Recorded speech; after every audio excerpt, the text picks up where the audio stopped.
Kidnapped by Robert Louis Stevenson. Illustrated by Louis Red. Being memoirs of the adventures of David Balfour. In the year 1751, how he was kidnapped and cast away, his sufferings in a desert isle, his journey in the wild Highlands, his acquaintance with Alan Breck Stewart and other notorious Highland Jacobites, with all that he suffered at the hands of his uncle, Ebenezer Balfour of Shaw's, falsely, so called, written by himself and now set forth by Robert Louis Stevenson, with a preface by Mrs. Stevenson. Preface to the biographical edition. While my husband and Mr. Henley were engaged in writing plays in Bournemouth, they made a number of titles, hoping to use them in the future.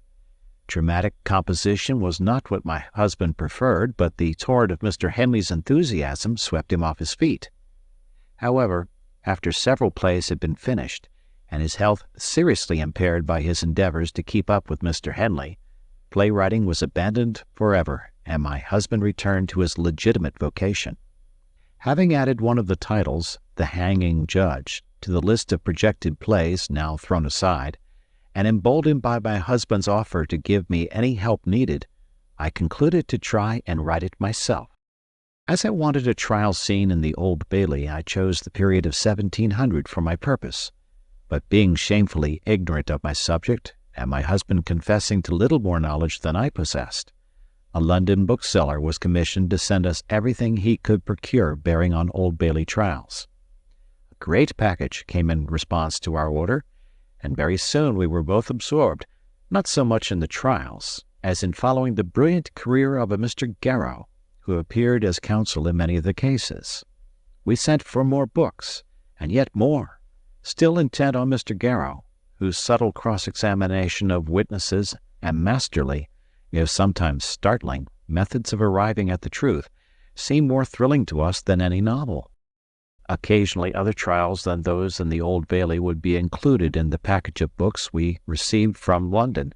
Among these my husband found and read with avidity The Trial of James Stewart in Ocarn in Durer of Appin for the murder of Colin Campbell of Glenure EFQ, factor for His Majesty on the forfeited estate of Ardfield. My husband was always interested in this period of his country's history, and had already the intention of writing a story that should turn on the Appin Murder. The tale was to be of a boy, David Balfour, supposed to belong to my husband's own family, who should travel in Scotland as though it were a foreign country, meeting with various adventures and misadventures by the way. From the trial of James Stewart my husband gleaned much valuable material for his novel, the most important being the character of Alan Breck. Aside from having described him as smallish in stature, my husband seems to have taken Alan Breck's personal appearance, even to his clothing, from the book.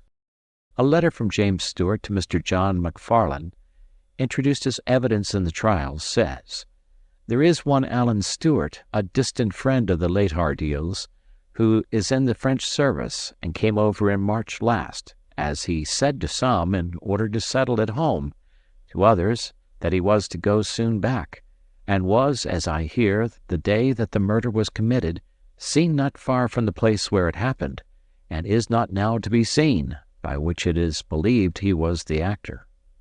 He is a desperate, foolish fellow, and if he is guilty, came to the country for that very purpose. He is a tall, pock-pitted lad, very black hair, and wore a blue coat and metal buttons, an old red vest, and breeches of the same color. A second witness testified to having seen him wearing a blue coat with silver buttons, a red waistcoat, black shag breeches, tartan hose, and a feathered hat with a big coat dun-colored, a costume referred to by one of the counsel as French clothes, which were remarkable. There are many incidents given in the trial that point to Alan's fiery spirit and Highland quickness to take offense. One witness declared also that the said Alan Breck threatened that he would challenge Ballyfiolan and his sons to fight because of his removing the declarant last year from Glendurer. On another page, Duncan Campbell, change-keeper at Annet, aged 35 years, married, witness cited, sworn, purged, and examined at Supra de Pones, that in the month of April last, the deponent met with Alan Breck Stewart, with whom he was not acquainted, and John Stewart, in Auchnachwan, in the house of the walk-miller of Auchelfragan, and went on with them to the house. Alan Breck Stewart said that he hated all the name of Campbell, and the deponent said he had no reason for doing so. But Alan said he had very good reason for it, that thereafter they left that house, and, after drinking a dram at another house, came to the deponent's house, where they went in and drunk some drams, and Alan Breck renewed the former conversation, and the deponent making the same answer, Alan said that, if the deponent had any respect for his friends, he would tell them that if they offered to turn out the possessors of Ardheel's estate, he would make black cocks of them before they entered into possession, by which the deponent understood shooting them, it being a common phrase in the country.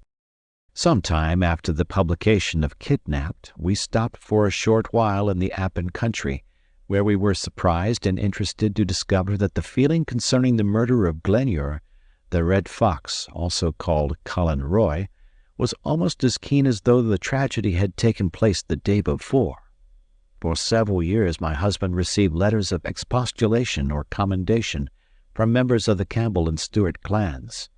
I have in my possession a paper, yellow with age, that was sent soon after the novel appeared, containing the pedigree of the family of Appin, wherein it is said that Alan, 3rd Baron of Appin, was not killed at Flodone, though there, but lived to a great old age.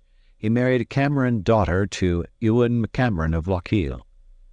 Following this is a paragraph stating that John Stewart first of Ardheel, of his descendants Alan Breck, had better be omitted. Duncan Bain Stewart in Achendarach, his father was a bastard. One day, while my husband was busily at work, I sat beside him reading an old cookery book called The Complete Housewife, an accomplished gentlewoman's companion. In the midst of receipts for rabbits and chickens mumbled, pickled samphire, skirret pie, baked tansy, and other forgotten delicacies, there were directions for the preparation of several lotions for the preservation of beauty. One of these was so charming that I interrupted my husband to read it aloud. "Just what I wanted," he exclaimed, and the receipt for the Lily of the Valley water was instantly incorporated into Kidnapped. F.V.D.E.G.S. Dedication. My dear Charles Baxter, if you ever read this tale, you will likely ask yourself more questions than I should care to answer, as, for instance, how the Appin murder has come to fall in the year 1751, how the Torren rocks have crept so near to Ereid, or why the Betrayal is silent as to all that touches David Balfour. These are nuts beyond my ability to crack. But if you tried me on the point of Alan's guilt or innocence, I think I could defend the reading of the text. To this day you will find the tradition of Appin clear in Alan's favor. If you inquire, you may even hear that the descendants of the other man who fired the shot are in the country to this day. But that other man's name, inquire as you please, you shall not hear. For the Highlander values a secret for itself, and for the congenial exercise of keeping it, I might go on for long to justify one point and own another indefensible. It is more honest to confess at once how little I am touched by the desire of accuracy. This is no furniture for the scholar's library, but a book for the winter evening schoolroom when the tasks are over and the hour for bed draws near. And honest Alan, who was a grim old fire-eater in his day, has in this new avatar no more desperate purpose than to steal some young gentleman's attention from his Ovid, carry him a while into the Highlands and the last century, and pack him to bed with some engaging images to mingle with his dreams. As for you, my dear Charles, I do not even ask you to like this tale, but perhaps when he is older, your son will. He may then be pleased to find his father's name on the flyleaf, and in the meanwhile it pleases me to set it there, in memory of many days that were happy, and some, now perhaps as pleasant to remember, that were sad. It is strange for me to look back from a distance both in time and space on these bygone adventures of our youth. It must be stranger for you who tread the same streets, who may tomorrow open the door of the old speculative, where we began to rank with Scott and Robert Emmet and the beloved and inglorious Macbean, or may pass the corner of the close where that great society, the L.J.R., held its meetings and drank its beer, sitting in the seats of Burns and his companions. I think I see you, moving there by plain daylight, beholding with your natural eyes those places that have now become for your companion a part of the scenery of dreams. How, in the interval of present business, the past must echo in your memory. Let it not echo often without some kind thoughts of your friend, Robert Louis Stevenson, Scarybore, Bournemouth. Chapter 1. I set off upon my journey to the house of Shaws. I will begin the story of my adventures with a certain morning early in the month of June, the year of grace 1751, when I took the key for the last time out of the door of my father's house. The sun began to shine upon the summit of the hills as I went down the road, and by the time I had come as far as the manse, the blackbirds were whistling in the garden lilacs, and the mist that hung around the valley in the time of the dawn was beginning to arise and die away. Mr. Campbell, the minister of Essendine, was waiting for me by the garden gate. Good man. He asked me if I had breakfasted, and hearing that I lacked for nothing, he took my hand in both of his and clapped it kindly under his arm. "Well, Davy, lad," said he, "I will go with you as far as the ford to set you on the way." And we began to walk forward in silence. "Are you sorry to leave Essendine?" said he after a while. "Why, sir," said I, "if I knew where I was going, or what was likely to become of me, I would tell you candidly. Essendine is a good place indeed, and I have been very happy there, but then I have never been anywhere else.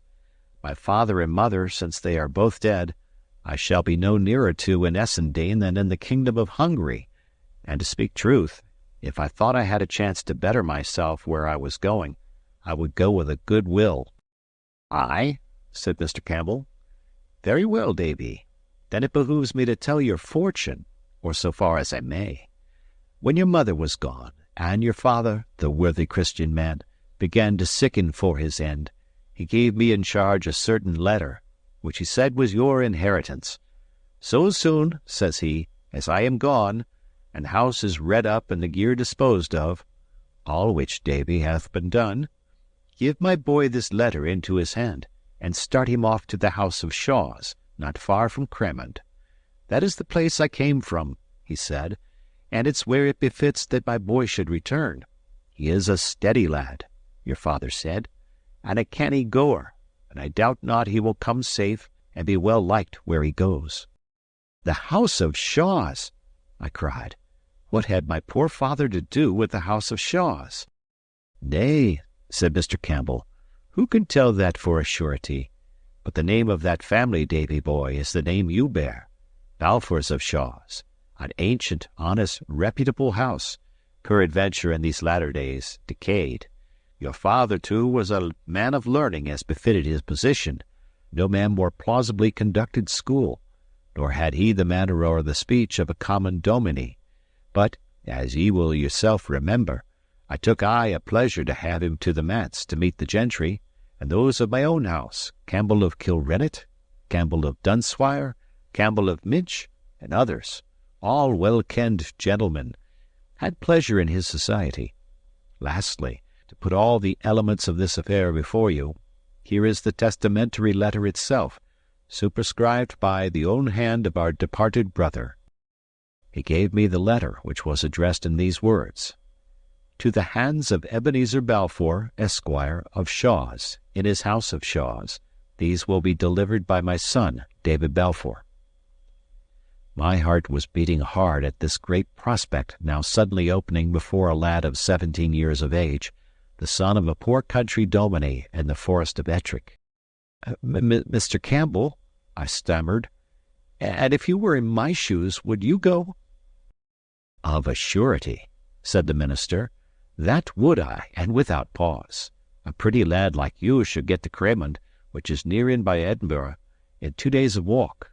If the worst come to the worst, and your high relations, as I cannot but suppose them to be somewhat of your blood, should put you to the door, you can but walk the 2 days back again and risp at the man's store.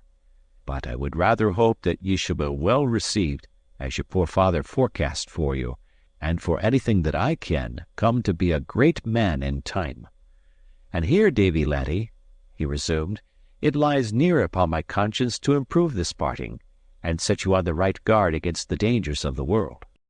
Here he cast about for a comfortable seat, lighted on a big boulder under a birch by the track side, sat down upon it with a very long, serious upper lip, and, the sun now shining in upon us between two peaks, put his pocket-handkerchief over his cocked hat to shelter him. There, then, with uplifted forefinger, he first put me on my guard against a considerable number of heresies, to which I had no temptation, and urged upon me to be instant in my prayers and reading of the Bible. That done, he drew a picture of the great house that I was bound to, and how I should conduct myself with its inhabitants. "Be simple, Davy, in things immaterial," said he.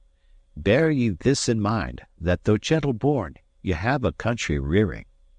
Dinna shame us, Davy, dinna shame us. In yon great muckle house, with all these domestics, upper and under, show yourself as nice, as circumspect, as quick at the conception, and as slow of speech as any. As for the laird, remember he's the laird. I say no more. Honour to whom honour. It's a pleasure to obey a laird, or should be to the young." "Well, sir," said I, "it may be, and I'll promise you I'll try to make it so." "Why, very well said," replied Mr. Campbell heartily. "And now to come to the material, or, to make a quibble, to the immaterial. I have here a little packet which contains 4 things. He tugged it as he spoke, and with some great difficulty, from the skirt pocket of his coat. "Of these 4 things, the first is your legal due, the little pickle money for your father's books and plenishing, which I have bought, as I explained from the first, in the design of reselling at a profit to the incoming dominie. The other 3 are gifties that Mrs. Campbell and myself would be blithe of your acceptance. The first, which is round, will likely please you best at the first off-go. But, oh, Davy, laddie, it's but a drop of water in the sea. It'll help you but a step, and vanish like the morning. The second, which is flat and square and written upon, will stand by you through life, like a good staff for the road, and a good pillow to your head in sickness. And as for the last, which is cubical, that'll see you, it's my prayerful wish, into a better land." With that he got upon his feet, took off his hat, and prayed a little while aloud, and in affecting terms, for a young man setting out into the world, then suddenly took me in his arms and embraced me very hard, then held me at arm's length, looking at me with his face all working with sorrow, and then whipped about, and crying good-bye to me, set off backward by the way that we had come at a sort of jogging run.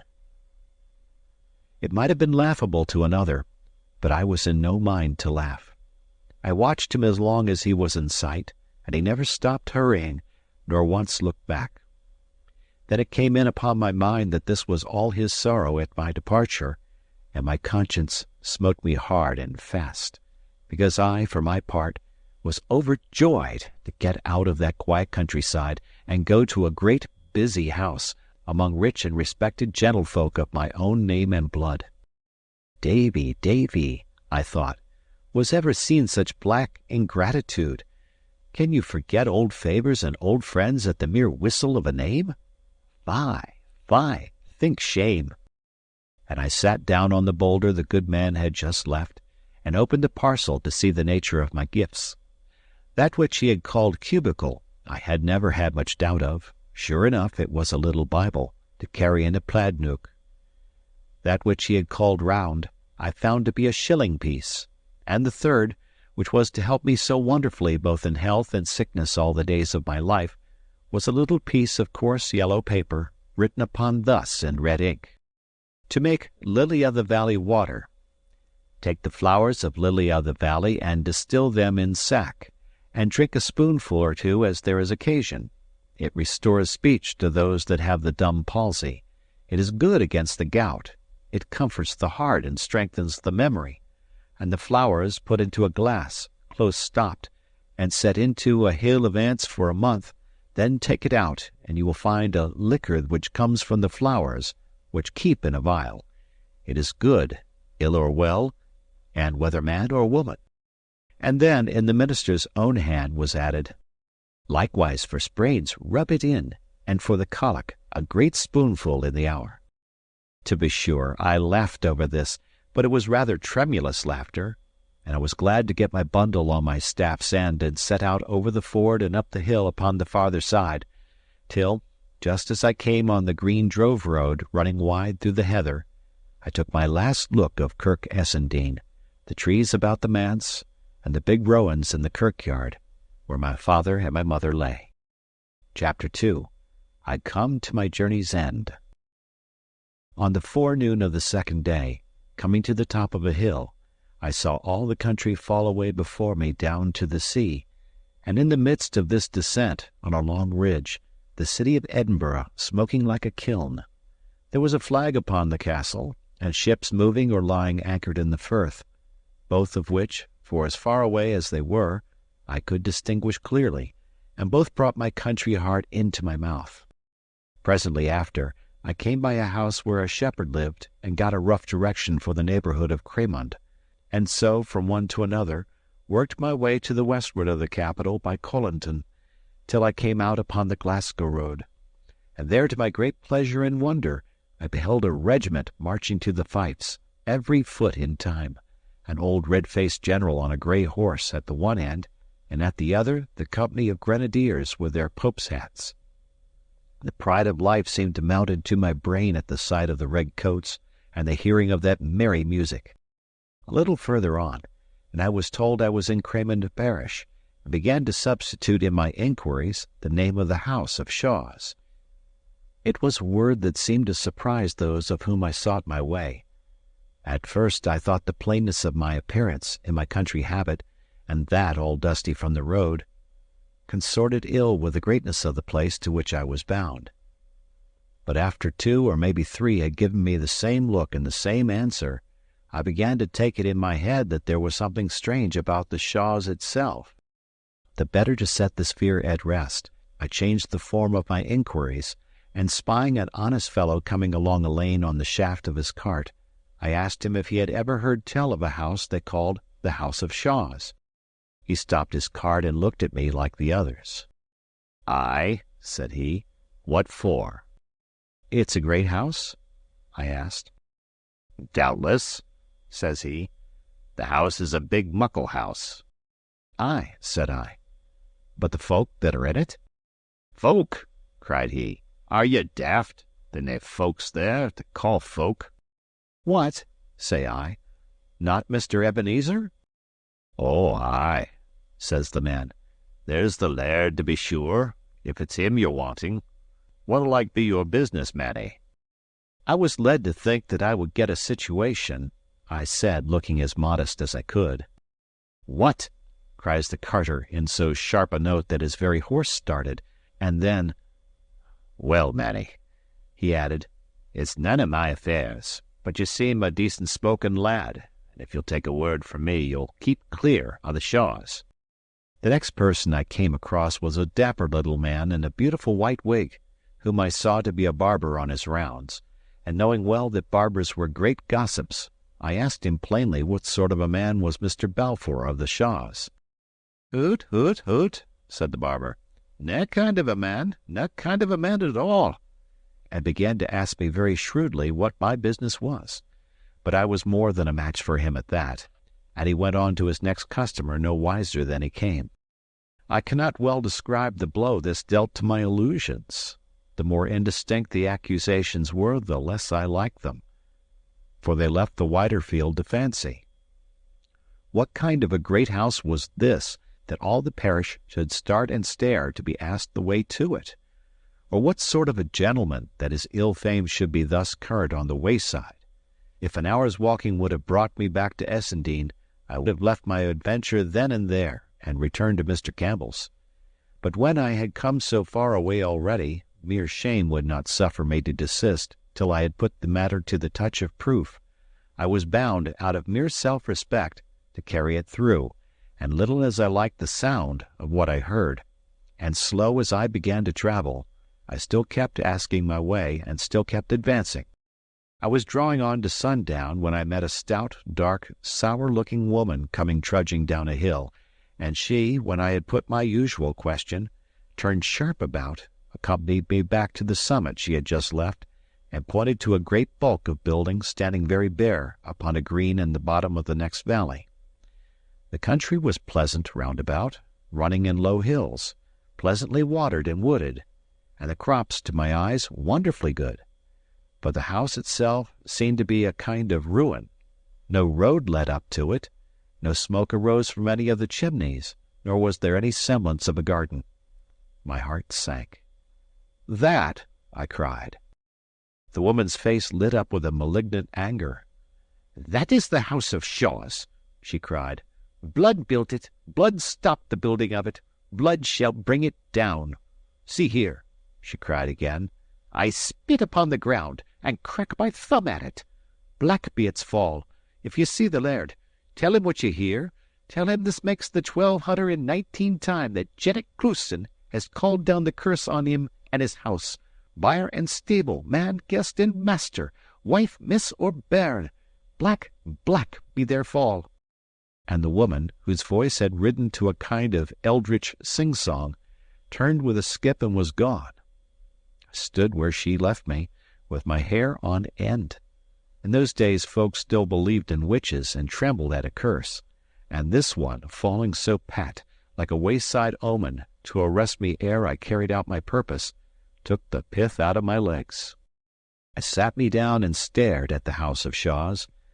The more I looked, the pleasanter that countryside appeared, being all set with hawthorn bushes full of flowers, the fields dotted with sheep, a fine flight of rooks in the sky, and every sign of a kind soil in the climate, and yet the barrack in the midst of it went sore against my fancy. Country folk went by from the fields as I sat there on the side of the ditch, but I lacked the spirit to give them a good aim. At last the sun went down, and then, right up against the yellow sky, I saw a scroll of smoke go mounting, not much thicker, as it seemed to me, than the smoke of a candle, but still there it was, and meant a fire, and warmth, and cookery, and some living inhabitant that must have lit it, and this comforted my heart. So I set forward by a little faint track in the grass that led in my direction. It was very faint indeed, to be the only way to a place of habitation, yet I saw no other. Presently it brought me to stone uprights, with an unroofed lodge beside them, and coats of arms upon the top. A main entrance it was plainly meant to be, but never finished. Instead of gates of wrought iron, a pair of hurdles were tied across with a straw rope, and as there were no park walls, nor any sign of avenue, the track that I was following passed on the right hand of the pillars and went wandering on toward the house. The nearer I got to that, the drearier it appeared. It seemed like the one wing of a house that had never been finished. What should have been the inner end stood open on the upper floors, and showed against the sky with steps and stairs of uncompleted masonry. Many of the windows were unglazed, and bats flew in and out like doves out of a dovecote. The night had begun to fall as I got close, and in 3 of the lower windows, which were very high up and narrow and well barred, the changing light of a little fire began to glimmer. Was this the palace I had been coming to? Was it within these walls that I was to seek new friends and begin great fortunes? Why, in my father's house on Essen Waterside, the fire and the bright lights would show a mile away, and the door open to a beggar's knock. I came forward cautiously, and giving ear as I came, heard someone rattling with dishes, a little dry, eager cough that came in fits, but there was no sound of speech, and not a dog barked. The door, as well as I could see it in the dim light, was a great piece of wood all studded with nails, and I lifted my hand with a faint heart under my jacket and knocked once. Then I stood and waited. The house had fallen into a dead silence. A whole minute passed away, and nothing stirred but the bats overhead. I knocked again and hearkened again. By this time my ears had grown so accustomed to the quiet that I could hear the ticking of the clock inside as it slowly counted out the seconds, but whoever was in that house kept deadly still and must have held his breath. I was in two minds whether to run away, but anger got the upper hand, and I began instead to rain kicks and buffets on the door, and to shout aloud for Mr. Balfour. I was in full career when I heard the cough right overhead, and jumping back and looking up, beheld a man's head in a tall nightcap and the bell-mouth of a blunderbuss at one of the first-story windows. "It's loaded," said a voice. "I have come here with a letter," I said, "to Mr. Ebenezer Balfour of Shaw's. Is he here?" "From whom is it?" asked the man with the blunderbuss. "That is neither here nor there," said I, for I was growing very wroth. "Well," was the reply, "ye can put it down upon the doorstep and be off with ye." "I will do no such thing," I cried. "I will deliver it into Mr. Balfour's hands, as it was meant I should. It is a letter of introduction." "A what?" cried the voice sharply. I repeated what I had said. "Who are you yourself?" was the next question, after a considerable pause. "I'm not ashamed of my name," said I. "They call me David Balfour." At that I made sure the man started, for I heard the blunderbuss rattle on the window-sill, and it was after quite a long pause, and with a curious change of voice, that the next question followed. "Is your father dead?" I was so much surprised at this that I could find no voice to answer, but stood staring. "Aye," the man resumed, "he'll be dead, no doubt, and that'll be what brings you chapping to my door." Another pause, and then defiantly, "Well, man," he said, "I'll let you in." And he disappeared from the window. Chapter 3. I Make Acquaintance of My Uncle. Presently there came a great rattling of chains and bolts. The door was cautiously opened and shut to again behind me as soon as I had passed. "Go into the kitchen and touch nothing," said the voice, and while the person of the house set himself to replacing the defences of the door, I groped my way forward and entered the kitchen. The fire had burned up fairly bright and showed me the barest room I think I ever put my eyes on. Half a dozen dishes stood upon the shelves. The table was laid for supper with a bowl of porridge, a horn spoon, and a cup of small beer. Besides what I have named, there was not another thing in that great stone-vaulted, empty chamber but lock-fast chests arranged along the wall, and a corner cupboard with a padlock. As soon as the last chain was up, the man rejoined me.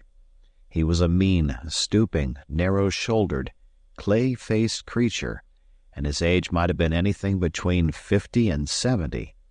His nightcap was of flannel, and so was the nightgown that he wore, instead of coat and waistcoat over his ragged shirt. He was long unshaved, but what most distressed and even daunted me, he would neither take his eyes away from me nor look me fairly in the face. What he was, whether by trade or birth, was more than I could fathom, but he seemed most like an old, unprofitable serving man who should have been left in charge of that big house upon board wages. "Are you sharp set?" he asked, glancing at about the level of my knee. "You can eat that drop porridge?" I said I feared it was his own supper. "Oh," said he, "I can do fine wanting it. I'll take the ale, though, for it slockens my cough." He drank the cup about half out, still keeping an eye upon me as he drank, and then suddenly held out his hand. "Let's see the letter," said he. I told him the letter was for Mr. Balfour, not for him. "And who do you think I am?" says he. "Give me Alexander's letter." "You know my father's name?" "It would be strange if I didna," he returned, "for he was my born brother, and little as you seem to like either me or my house or my good parish, I'm your born uncle, Davy, my man, and you my born nephew. So give us the letter and sit down and fill your kite." If I had been some years younger, what with shame, weariness, and disappointment, I believe I had burst into tears. As it was, I could find no words, neither black nor white, but handed him the letter and sat down to the porridge with as little appetite for meat as ever a young man had. Meanwhile my uncle, stooping over the fire, turned the letter over and over in his hands. "Do you ken what's in it?" he asked suddenly. "You see for yourself, sir," said I, "that the seal has not been broken." "Aye," said he, "but what brought you here?" "To give the letter," said I. "No," says he cunningly, "but you'll have some hopes, no doubt." "I confess, sir," said I, "when I was told that I had kinsfolk well-to-do, I did indeed indulge the hope that they might help me in my life. But I am no beggar. I look for no favours at your hands, and I want none that are not freely given. For as poor as I appear, I have friends of my own that will be blithe to help me." "Hoot toot," said Uncle Ebenezer, "dinna fly up in the snuff at me. We'll agree fine yet. And Davy, my man, if you're done with that bit of parritch, I could just take a sup of it myself." "Aye," he continued, as soon as he had ousted me from the stool and spoon, "they're fine halesome food. They're grand food, parritch." He murmured a little grace to himself and fell to. "Your father was very fond of his meat, I mind. He was a hearty, if not a great eater, but as for me, I could never do more'n pike at food." He took a pull at the small beer, which probably reminded him of hospitable duties, for his next speech ran thus: "If you're dry, you'll find water behind the door." To this I returned no answer, standing stiffly on my 2 feet, and looking down upon my uncle with a mighty angry heart. He, on his part, continued to eat like a man under some pressure of time, and to throw out little darting glances now at my shoes and now at my homespun stockings. Once only, when he had ventured to look a little higher, our eyes met, and no thief taken with a hand in a man's pocket could have shown more lively signals of distress. This set me in a muse, whether his timidity arose from too long a disuse of any human company, or whether perhaps, upon a little trial, it might pass off, and my uncle change into an altogether different man. From this I was awakened by his sharp voice. "Your father's been long dead?" he asked. 3 weeks, sir," said I. "He was a secret man, Alexander, a secret, silent man," he continued. "He never said muckle when he was young. He never have spoken muckle of me." "I never knew, sir, till you told it me yourself, that he had any brother." Dear me," said Ebenezer. "Nor yet of Shaw's, I dare say?" "Not so much as the dame, sir," said I. "To think of that," said he. "A strange nature of a man." For all that, he seemed singularly satisfied, but whether with himself, or me, or with this conduct of my father's, was more than I could read. Certainly, however, he seemed to be outgrowing that distaste or ill will that he had conceived at first against my person, for presently he jumped up, came across the room behind me, and hit me a smack upon the shoulder. "We'll agree fine yet," he cried. "I'm just as glad I let you in. And now come away to your bed." To my surprise, he lit no lamp or candle, but set forth into the dark passage, groped his way, breathing deeply, up a flight of steps, and paused before a door, which he unlocked. I was close upon his heels, having stumbled after him as best I might, and then he bade me go in, for that was my chamber. I did as he bid, but paused after a few steps, and begged a light to go to bed with. "Hoot toot," said Uncle Ebenezer. "There's a fine moon." "Neither moon nor stars, sir, and pit mirk," said I. "I canna see the bed." "Hoot toot," said he. "Lights in a house is a thing I dinna agree with. I'm unco feared of fires. Good night to you, Davy, my man." And before I had time to add a further protest, he pulled the door to, and I heard him lock me in from the outside. I did not know whether to laugh or cry. The room was as cold as a well, and the bed, when I had found my way to it, as damp as a peat hag, but By good fortune I had caught up my bundle and my plaid, and rolling myself on the ladder, I lay down upon the floor under lee of the big bedstead and fell speedily asleep. With the first peep of day I opened my eyes, to find myself in a great chamber, hung with stamped leather, furnished with fine embroidered furniture, and lit by 3 fair windows. 10 years ago, or perhaps 20, it must have been as pleasant a room to lie down or to awake in as a man could wish. But damp, dirt, disuse, and the mice and spiders had done their worst since then.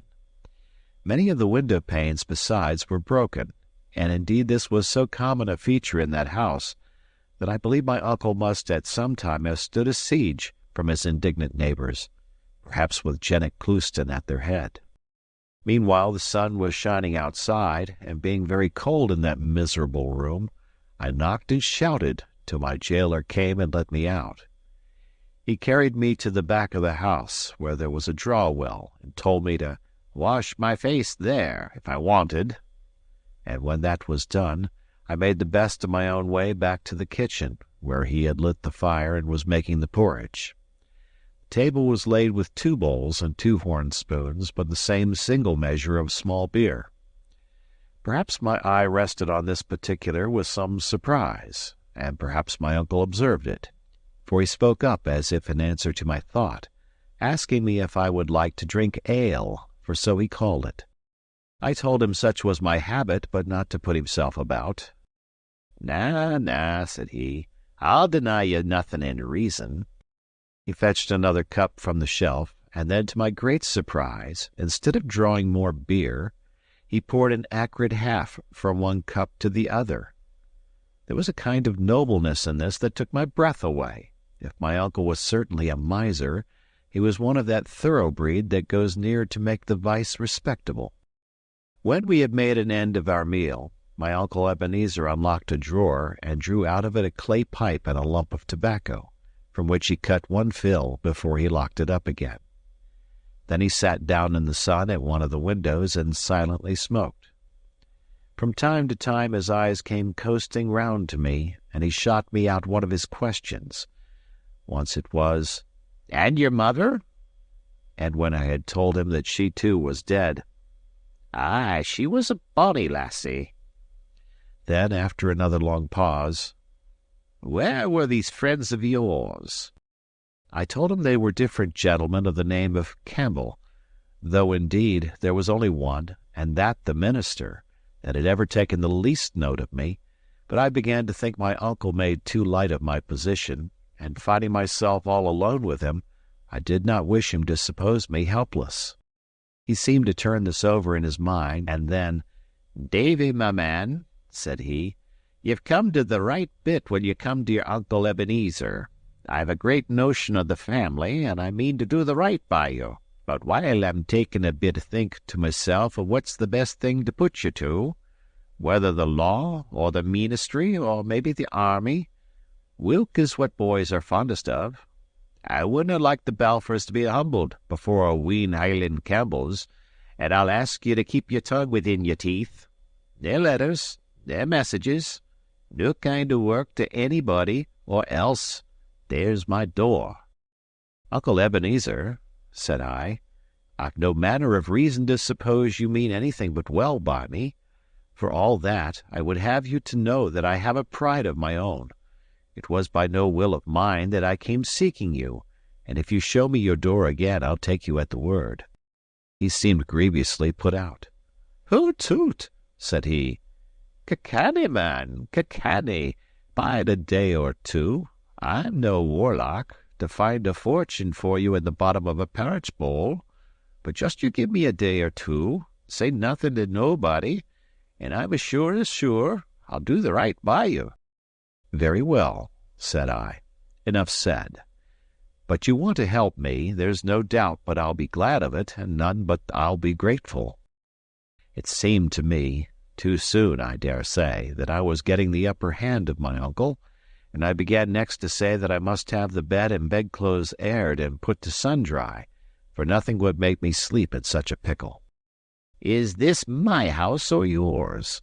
said he in his keen voice, and then all of a sudden broke off. Nah, said he. I didna mean that. What's mine is yours, Davy, my man, and what's yours is mine.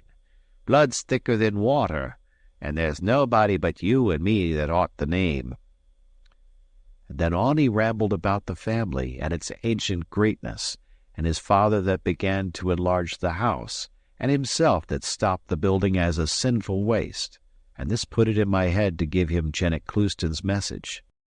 "The limmer!" he cried. 1215! That's every day since I had the limmer routed. Dod, David, I'll have her roasted on red peats before I'm by with it. A witch! A proclaimed witch! I'll often see the session clerk." With that he opened a chest and got out a very old and well-preserved blue coat and waistcoat, and a good enough beaver hat, both without lace. These he threw on anyway, and taking a staff from the cupboard, locked all up again, and was for setting out, when a thought arrested him.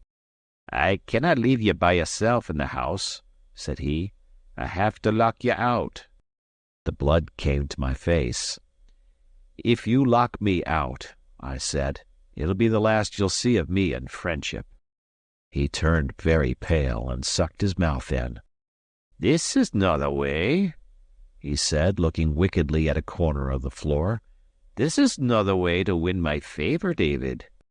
"Sir," says I, "with a proper reverence for your age and our common blood, I do not value your favor at a bottle's purchase. I was brought up to have a good conceit of myself, and if you were all the uncle and all the family I had in the world 10 times over, I wouldn't buy your liking at such prices." Uncle Ebenezer went and looked out of the window for a while. I could see him all trembling and twitching like a man with palsy, but when he turned round he had a smile upon his face. Well, said he, "we must bear and forbear. I'll no go. That's all to be said of it." "Uncle Ebenezer," I said, "I can make nothing out of this. You use me like a thief. You hate to have me in this house. You let me see it every word and every minute. It's not possible that you can like me, and as for me, I've spoken to you as I've never thought to speak to any man. Why do you seek to keep me, then? Let me gang back to the friends I have and that like me." Na, he said very earnestly. "I like you fine. We'll agree fine yet, and for the honour of the house I couldna let you leave the way you came. Bide here quiet, there's a good lad. Just you bide here quiet a bitty, and you'll find that we agree." "Well, sir," said I, after I'd thought the matter out in silence, "I'll stay a while. It's more just I should be helped by my own blood than strangers, and if we don't agree, I'll do my best it shall be through no fault of mine." Chapter 4. I Run a Great Danger in the House of Shaws. For a day that was begun so ill, the day passed fairly well. We had the porridge cold again at noon and hot porridge at night. Porridge and small beer was my uncle's diet. He spoke but little, and that in the same way as before, shooting a question at me after a long silence, and when I sought to lead him to talk about my future, slipped out of it again. In a room next door to the kitchen, where he suffered me to go, I found a great number of books, both Latin and English, in which I took great pleasure all the afternoon. Indeed, the time passed so lightly in this good company that I began to be almost reconciled to my residence at Shaw's, and nothing but the sight of my uncle, and his eyes playing a hide-and-seek with mine, revived the force of my distrust. One thing I discovered, which put me in some doubt. There was an entry on the fly-leaf of a chap-book, one of Patrick Walker's, plainly written by my father's hand, and thus conceived, "To my brother Ebenezer on his 5th birthday." Now what puzzled me was this, that as my father was of course the younger brother, he must either have made some strange error, or he must have written, before he was yet 5, an excellent, clear, manly hand of writing. I tried to get this out of my head, but though I took down many interesting authors, old and new, history, poetry, and storybook, this notion of my father's hand of writing stuck to me, And when at length I went back into the kitchen and sat down once more to porridge and small beer, the first thing I said to Uncle Ebenezer was to ask him if my father had not been very quick at his book. "Alexander? Not him," was the reply. "I was far quicker myself. I was a clever chappie when I was young. Why, I could read as soon as he could." This puzzled me yet more, and a thought coming into my head, I asked if he and my father had been twins. He jumped upon his stool, and the horn spoon fell out of his hand upon the floor. "What gars you ask that?" he said, and he caught me by the breast of the jacket, and looked this time straight into my eyes. His own were little and light, and bright like a bird's, blinking and winking strangely. "What do you mean?" I asked very calmly, for I was far stronger than he, and not easily frightened. "Take your hand from my jacket. This is no way to behave." My uncle seemed to make a great effort upon himself. "Dad, man, David," he said, "you shouldn't speak to me about your father. That's where the mistake is." He sat a while and shook, blinking in his plate. "He was all the brother that ever I had," he added, with no heart in his voice, and then he caught up his spoon and fell to supper again, but still shaking. Now this last passage, this laying of hands upon my person, and sudden profession of love for my dead father, went so clean beyond my comprehension that it put me into both fear and hope. On the one hand, I began to think my uncle was perhaps insane, and might be dangerous. On the other, there came up into my mind, quite unbidden by me and even discouraged, a story like some ballad I had heard folks singing, of a poor lad that was a rightful heir, and a wicked kinsman that tried to keep him from his own. But why should my uncle play a part with a relative that came almost a beggar to his door, unless in his heart he had some cause to fear him? With this notion, all unacknowledged, but nevertheless getting firmly settled in my head, I now began to imitate his covert looks, so that we sat at table like a cat and a mouse, each stealthily observing the other.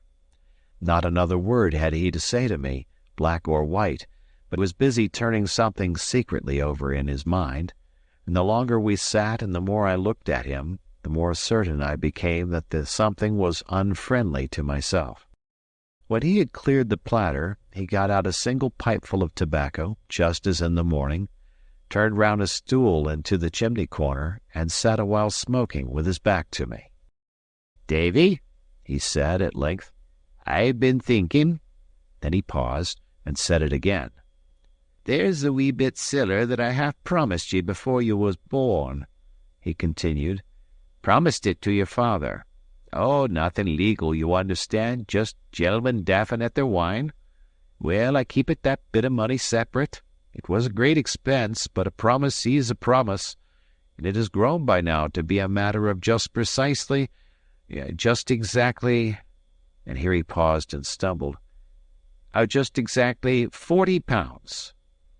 This last he rapped out with a sidelong glance over his shoulder, and the next moment he added, almost with a scream, "Scots!" The pound Scots being the same thing as an English shilling, the difference made by this second thought was considerable.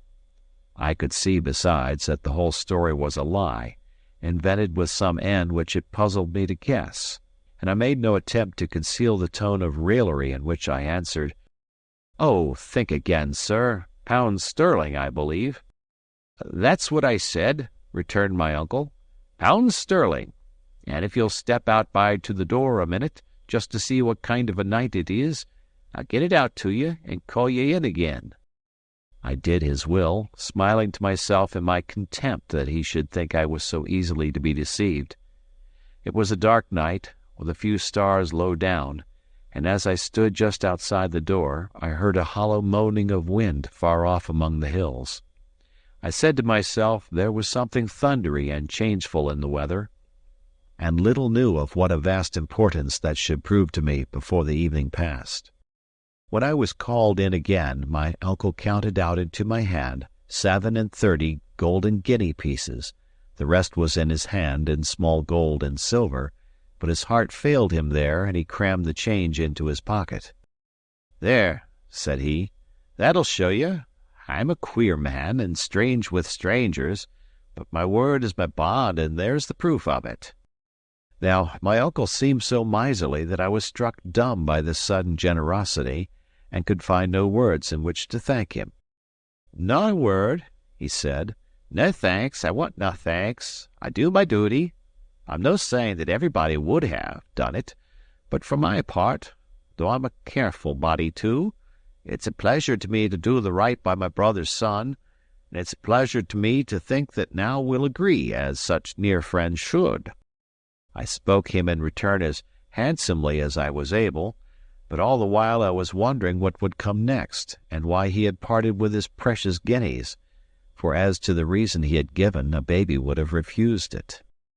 Presently he looked towards me sideways. "And see here," said he, "tit for tat." I told him I was ready to prove my gratitude in any reasonable degree, and then waited, looking for some monstrous demand. And yet, when at last he plucked up courage to speak, it was only to tell me, very properly as I thought, that he was growing old and a little broken, and that he would expect me to help him with the house and the bit of garden. I answered and expressed my readiness to serve. "Well," said he, "let's begin." He pulled out of his pocket a rusty key. "There," says he, "there's the key of the stair-tower at the far end of the house. You can only win into it from the outside, for that part of the house is no finished. Gang ye in there, and up the stairs, and bring me down the chest that's at the top. There's papers in it," he added. "Can I have a light, sir?" said I. "Nah," said he, very cunningly. "No lights in my house." "Very well, sir," said I. "Are the stairs good?" "They're grand," said he, and then as I was going, "Keep to the wall," he added. "There's no banisters, but the stairs are grand underfoot." Out I went into the night. The wind was still moaning in the distance, though never a breath of it came near the house of Shaw's. It had fallen blacker than ever, and I was glad to feel along the wall, till I came the length of the stair-tower door at the far end of the unfinished wing. I had got the key into the keyhole and had just turned it, when all of a sudden, without sound of wind or thunder, the whole sky lighted up with wild fire, and went black again. I had to put my hand over my eyes to get back to the color of the darkness, and indeed I was already half blinded when I stepped into the tower. It was so dark inside, it seemed a body could scarce breathe, but I pushed out with foot and hand, and presently struck the wall with the one, and the lowermost round of the stair with the other. The wall, by the touch, was of fine hewn stone. The steps, too, though somewhat steep and narrow, were of polished mason-work, and regular and solid underfoot. Minding my uncle's word about the banisters, I kept close to the tower side, and felt my way in the pitch darkness with a beating heart. The house of Shaw's stood some 5 full stories high, not counting lofts. Well, as I advanced, it seemed to me the stair grew airier and a thought more lightsome, and I was wondering what might be the cause of this change, when a second blink of the summer lightning came and went. If I did not cry out, it was because fear had me by the throat, and if I did not fall, it was more by Heaven's mercy than my own strength. It was not only that the flash shone in on every side through breaches in the wall, so that I seemed to be clambering aloft upon an open scaffold, but the same passing brightness showed me the steps were of unequal length, and that one of my feet rested that moment within 2 inches of the well. This was the grand stair, I thought, and with the thought a gust of a kind of angry courage came into my heart. My uncle had sent me here, certainly to run great risks, perhaps to die. I swore I would settle that perhaps, if I should break my neck for it, got me down upon my hands and knees, and as slowly as a snail, feeling before me every inch, and testing the solidity of every stone, I continued to ascend the stair. The darkness, by contrast with the flash, appeared to have redoubled, nor was that all, for my ears were now troubled and my mind confounded by a great stir of bats in the top part of the tower, and the foul beasts, flying downwards, sometimes beat about my face and body. The tower, I should have said, was square, and in every corner the step was made of a great stone of a different shape to join the flights. Well, I had come close to one of these turns, when, feeling forward as usual, my hand slipped upon an edge and found nothing but emptiness beyond it. The stair had been carried no higher.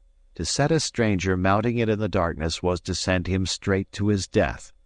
And, although, thanks to the lightning and my own precautions, I was safe enough, the mere thought of the peril in which I might have stood, and the dreadful height I might have fallen from, brought out the sweat upon my body and relaxed my joints. But I knew what I wanted now, and turned and groped my way down again, with a wonderful anger in my heart. About halfway down, the wind sprang up in a clap, and shook the tower, and died again. The rain followed, and before I had reached the ground level it fell in buckets. I put out my head into the storm and looked along towards the kitchen. The door, which I had shut behind me when I left, now stood open and shed a little glimmer of light, and I thought I could see a figure standing in the rain, quite still, like a man hearkening.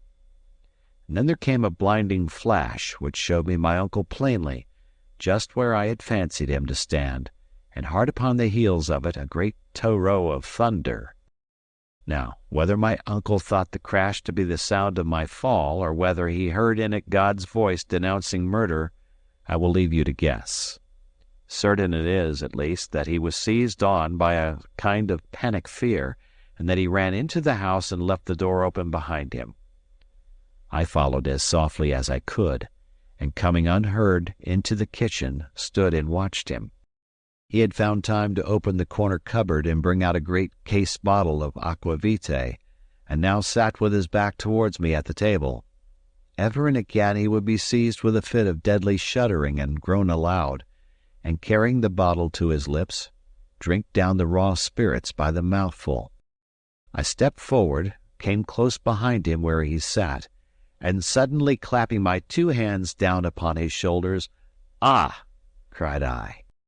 My uncle gave a kind of broken cry like a sheep's bleat, flung up his arms, and tumbled to the floor like a dead man. I was somewhat shocked at this, but I had myself to look to first of all, and I did not hesitate to let him lie as he had fallen.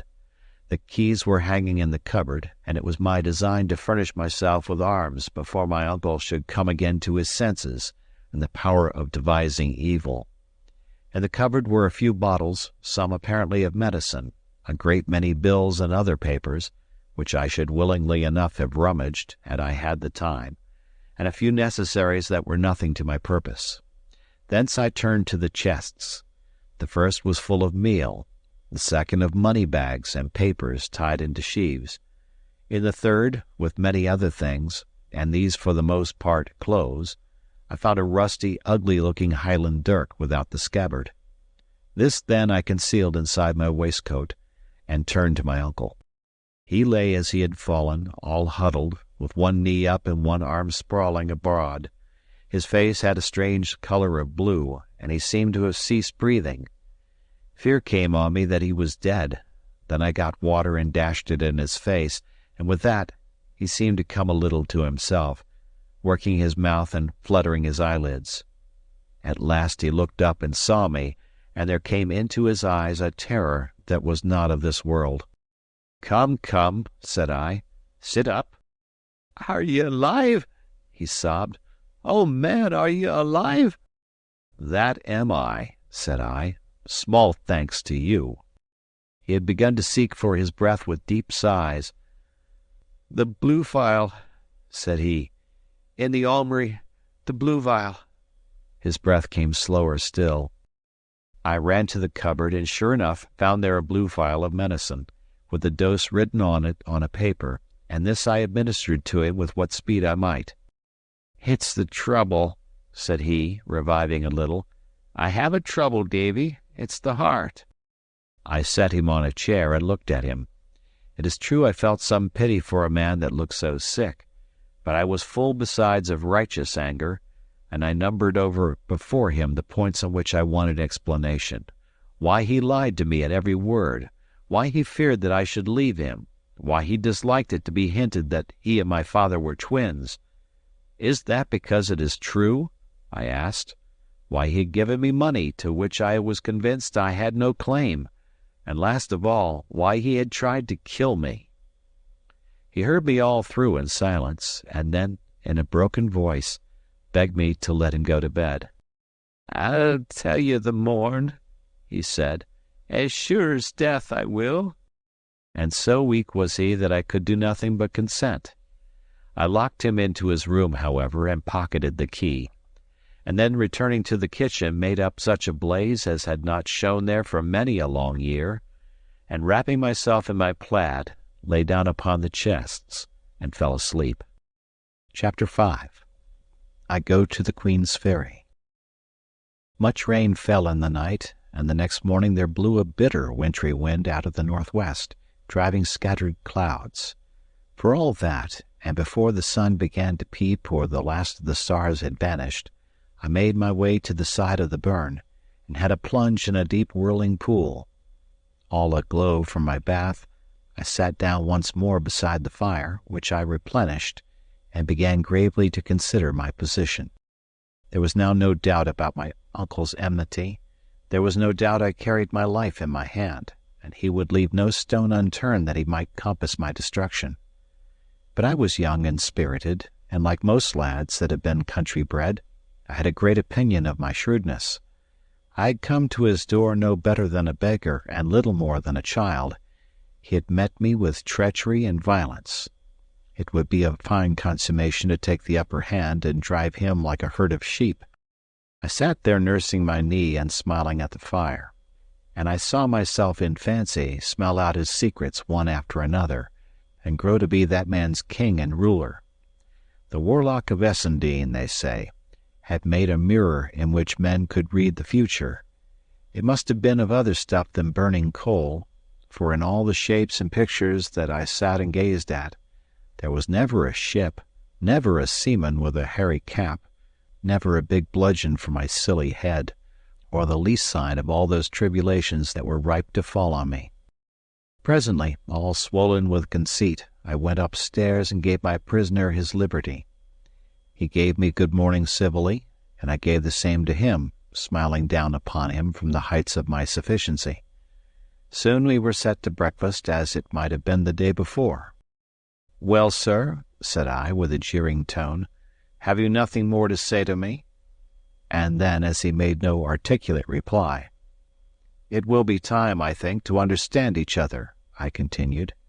"You took me for a country Johnny Raw, with no more mother wit or courage than a porridge stick.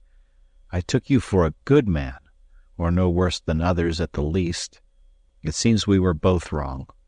What cause have you to fear me, to cheat me, and to attempt my life?" He murmured something about a jest, and that he liked a bit of fun, and then, seeing me smile, changed his tone, and assured me he would make all clear as soon as we had breakfasted. I saw by his face that he had no lie ready for me, though he was hard at work preparing one, and I think I was about to tell him so when we were interrupted by knocking at the door. Bidding my uncle sit where he was, I went to open it, and found on the doorstep a half-grown boy in sea clothes. He had no sooner seen me than he began to dance some steps of the sea hornpipe, which I had never before heard of, far less seen, snapping his fingers in the air and footing it right cleverly. For all that, he was blue with the cold, and there was something in his face, a look between tears and laughter, that was highly pathetic and consisted ill with this gaiety of manner. "What cheer, mate?" says he, with a cracked voice. I asked him soberly to name his pleasure. "Oh, pleasure," says he, and then began to sing, "For it's my delight of a shiny night in the season of the year." "Well," says I, "if you have no business at all, I will even be so unmannerly as to shut you out." "Stay, brother," he cried. "Have you no fun about you, or do you want to get me thrashed?" "I've brought a letter from old Hesiosi to Mr. Bellflower." He showed me a letter as he spoke. "And I say, mate, he added. "I'm mortal hungry." "Well," said I, "come into the house, and you shall have a bite if I go empty for it." With that I brought him in and set him down to my own place, where he fell to greedily on the remains of breakfast, winking to me between whiles, and making many faces, which I think the poor soul considered manly. Meanwhile my uncle had read the letter and sat thinking. Then, suddenly, he got to his feet with a great air of liveliness, and pulled me apart into the farthest corner of the room. "Read that," said he, and put the letter in my hand. Here it is, lying before me as I write. "The Hawes Inn at the Queen's Ferry. Sir, I lie here with my hawser up and down, and send my cabin boy to inform. If you have any further commands for overseas, today will be the last occasion, as the wind will serve us well out of the Firth. I will not seek to deny that I have had crosses with your doer, Mr. Rankeillor, of which, if not speedily read up, you may look to see some losses follow. I have drawn a bill upon you, as per margin, and am, sir, your most obedient humble servant, Elias Hoseason." "You see, Davy," resumed my uncle, as soon as he saw that I had done, "I have a venture with this man Hoseason, the captain of a trading brig, the Covenant, of Dysart.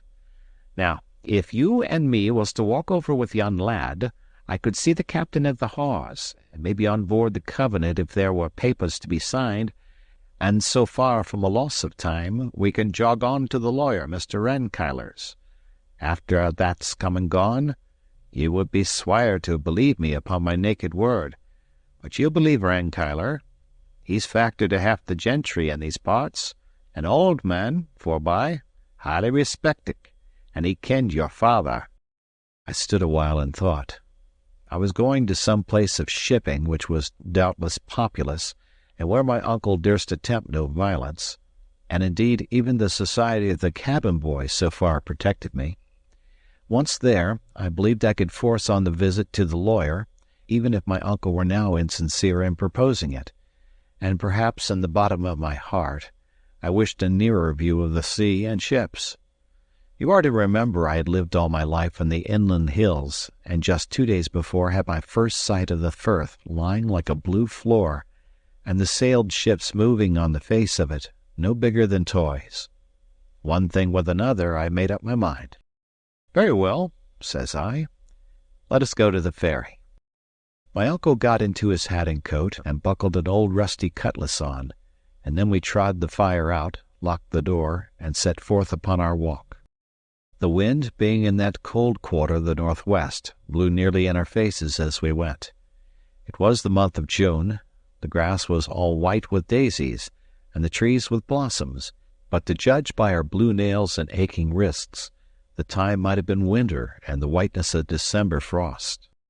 Uncle Ebenezer trudged in the ditch, jogging from side to side like an old ploughman coming home from work. He never said a word the whole way, and I was thrown for talk on the cabin boy. He told me his name was Ransom, and that he had followed the sea since he was 9, but could not say how old he was, as he had lost his reckoning. He showed me tattoo marks, bearing his breast in the teeth of the wind, and in spite of my remonstrances, for I thought it was enough to kill him, he swore horribly whenever he remembered, but more like a silly schoolboy than a man, and boasted of many wild and bad things that he had done, stealthy thefts, false accusations, aye, and even murder, but all with such a dearth of likelihood in the details, and such a weak and crazy swagger in the delivery, as disposed me rather to pity than to believe him.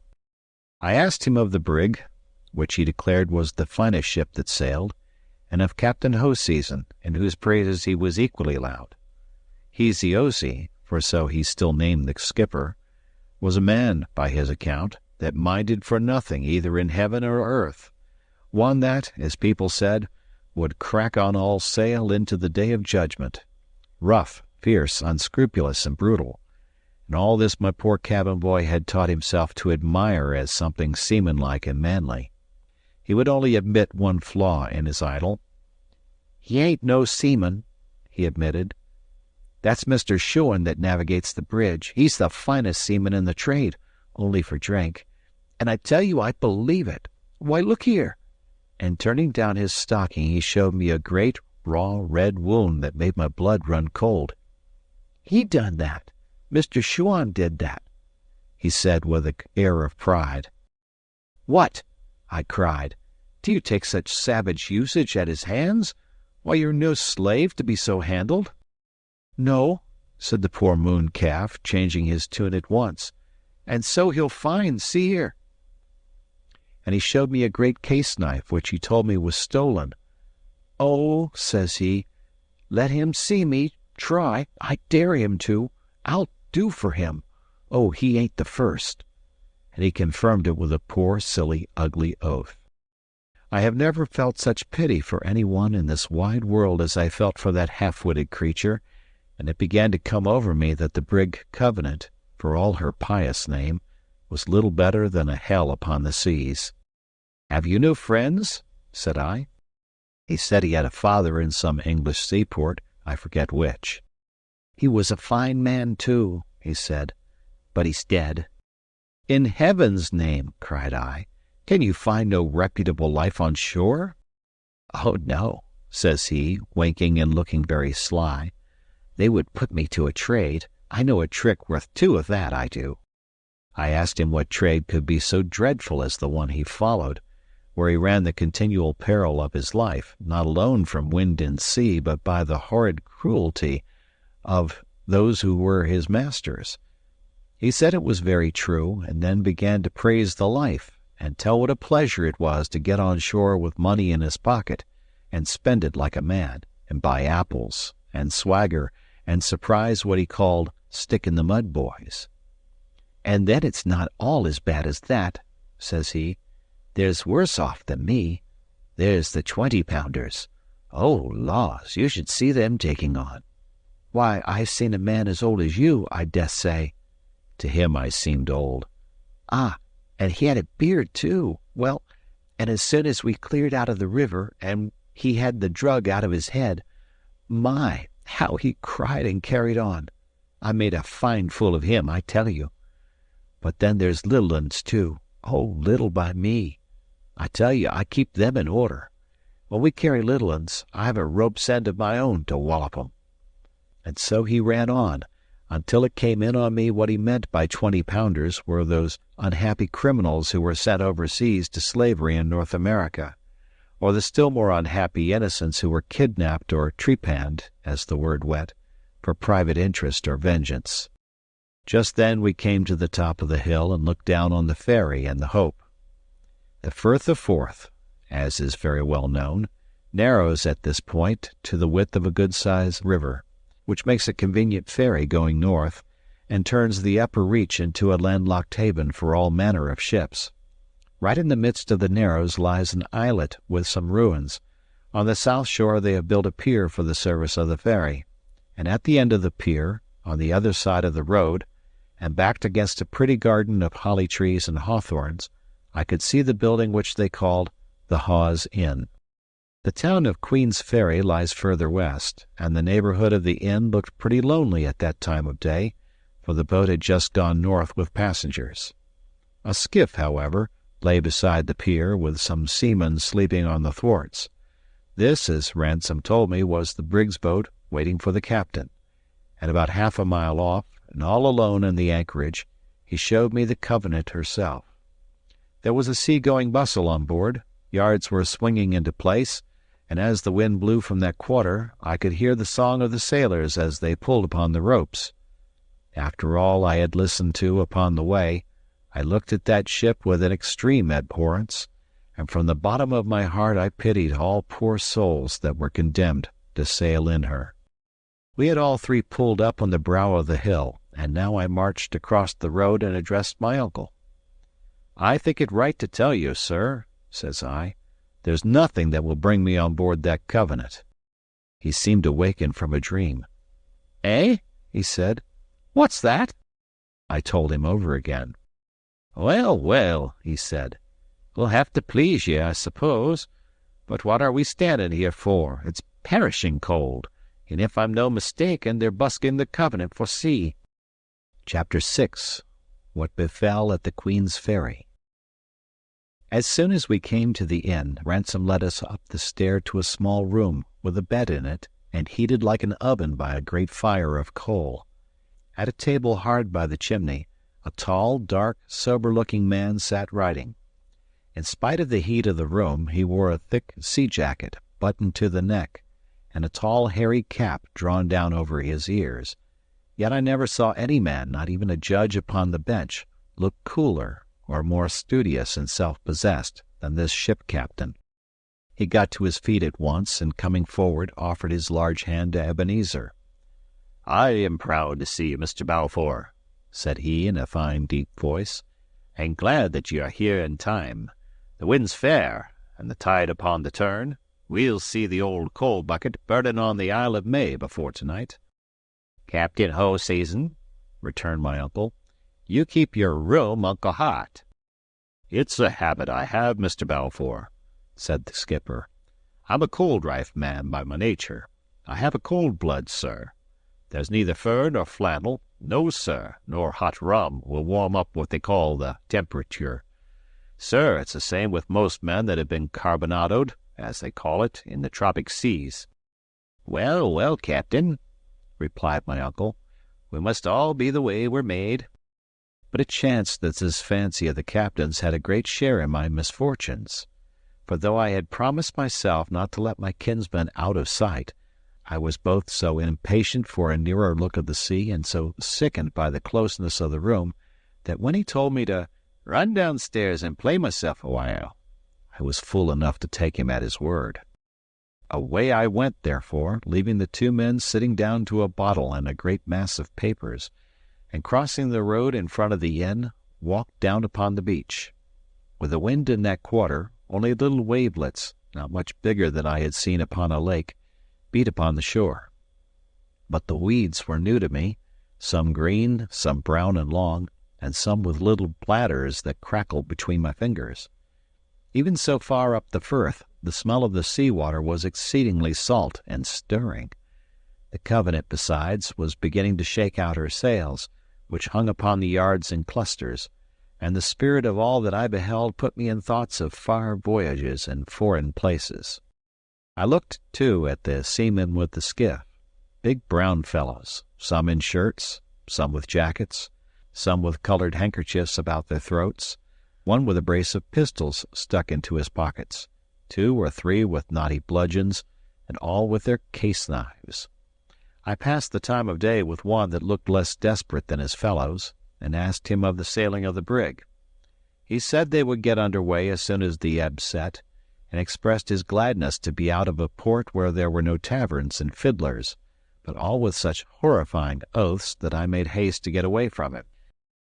This threw me back on Ransom, who seemed the least wicked of that gang, and who soon came out of the inn and ran to me, crying for a bowl of punch.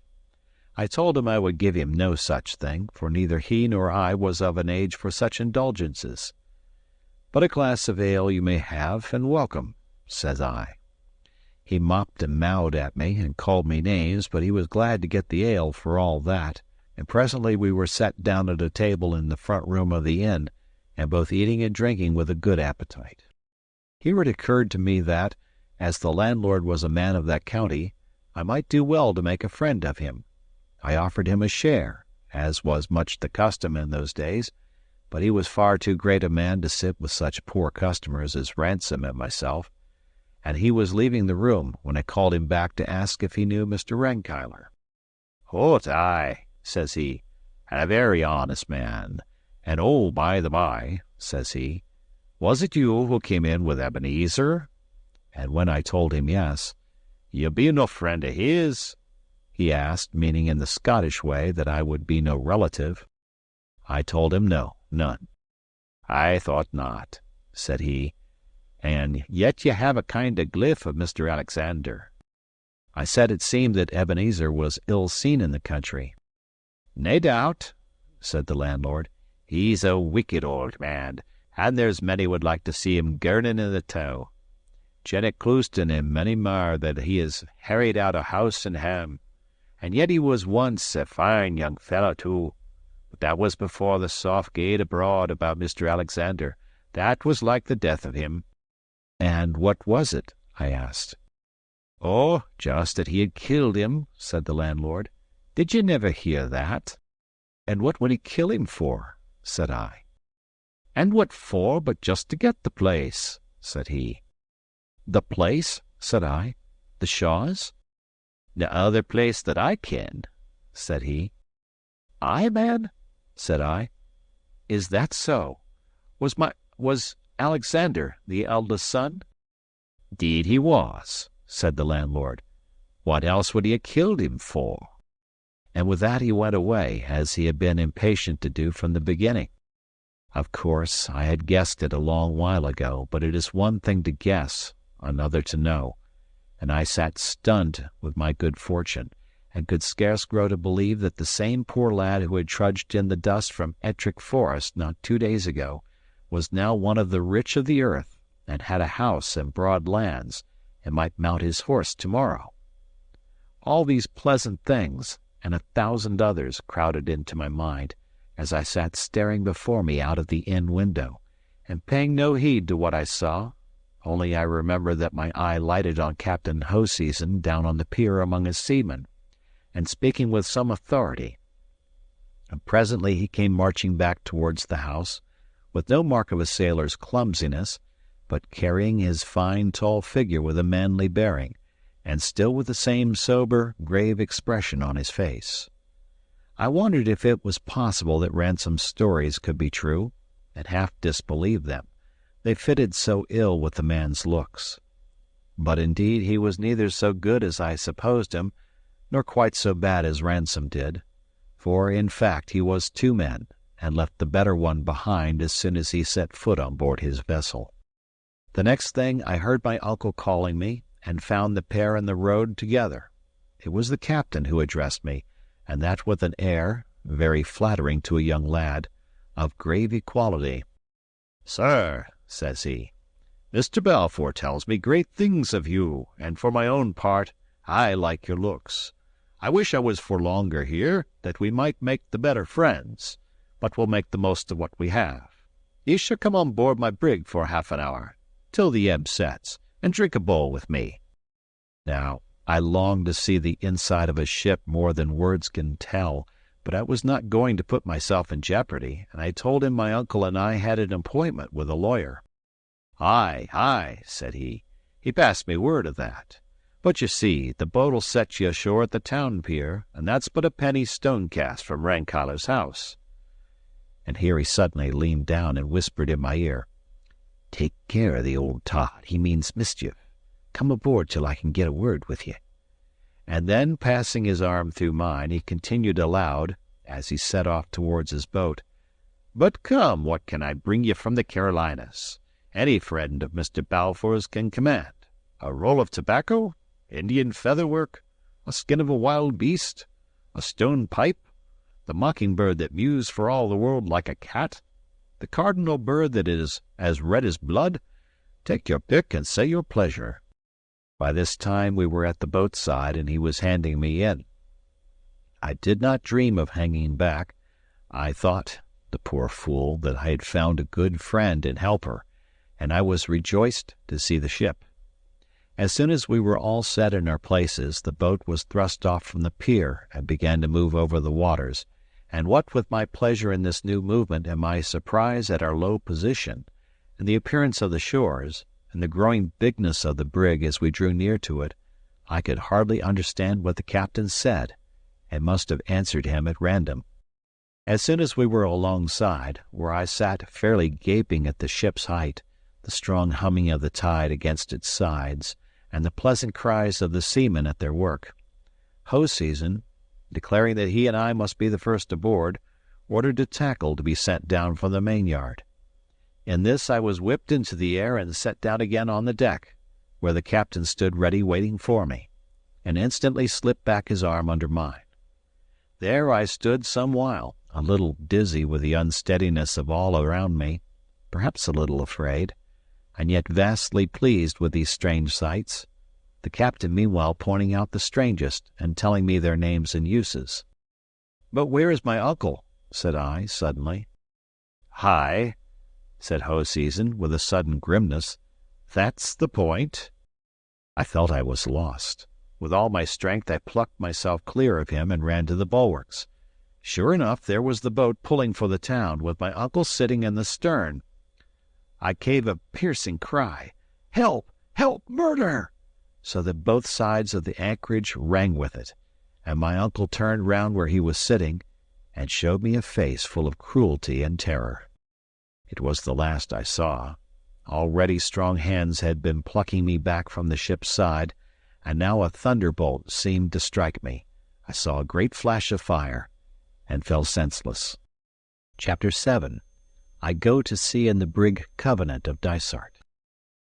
I came to myself in darkness, in great pain, bound hand and foot and deafened by many unfamiliar noises. There sounded in my ears a roaring of water as of a huge mill dam, the thrashing of heavy sprays, the thundering of the sails, and the shrill cries of seamen. The whole world now heaved giddily up, now rushed giddily downward, and so sick and hurt was I in body, and my mind so much confounded, that it took me a long while, chasing my thoughts up and down, and ever stunned again by a fresh stab of pain, to realize that I must be lying somewhere bound in the belly of that unlucky ship, and that the wind must have strengthened to a gale. With a clear perception of my plight, there fell upon me a blackness of despair, a horror of remorse at my own folly, and a passion of anger at my uncle, that once more bereft me of my senses. When I returned again to life, the same uproar, the same confused and violent movements, shook and deafened me, and presently, to my other pains and distresses, there was added the sickness of an unused landsman on the sea. In that time of my adventurous youth I suffered many hardships, but none that was so crushing to my mind and body, or lit by so few hopes, as these first hours aboard the brig. I heard a gun fire, and supposed the storm had proved too strong for us, and we were firing signals of distress. The thought of deliverance, even by death in the deep sea, was welcome to me. Yet it was no such matter, but, as I was afterwards told, a common habit of the captain's, which I here set down to show that even the worst man may have his kindlier side. We were then passing, it appeared, within some miles of Dysart, where the brig was built, and where old Mrs. Hoseason, the captain's mother, had come some years before to live, and whether outward or inward bound, the Covenant was never suffered to go by that place by day without a gun fired and colours shown. I had no measure of time. Day and night were alike in that ill-smelling cavern of the ship's bowels where I lay, and the misery of my situation drew out the hours to double. How long, therefore, I lay waiting to hear the ship split upon some rock, or to feel her reel head foremost into the depths of the sea, I have not the means of computation. But sleep at length stole from me the consciousness of sorrow. I was awakened by the light of a hand-lantern shining in my face.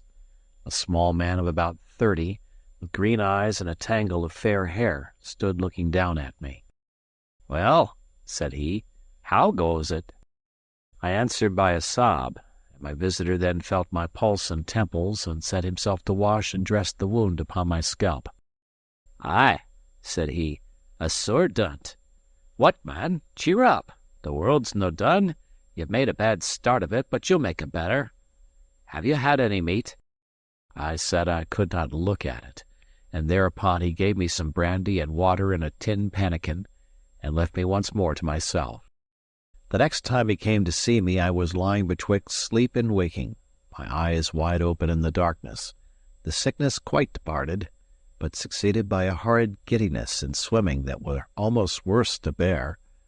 I ached besides in every limb, and the cords that bound me seemed to be of fire.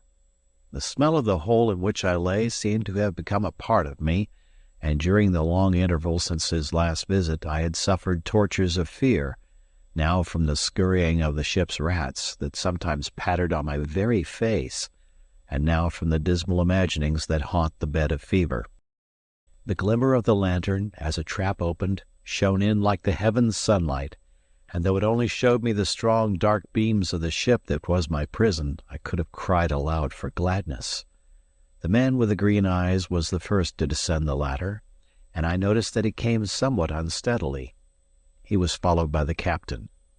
Neither said a word, but the first set to and examined me, and dressed my wound as before, while Hoseason looked me in my face with an odd black look.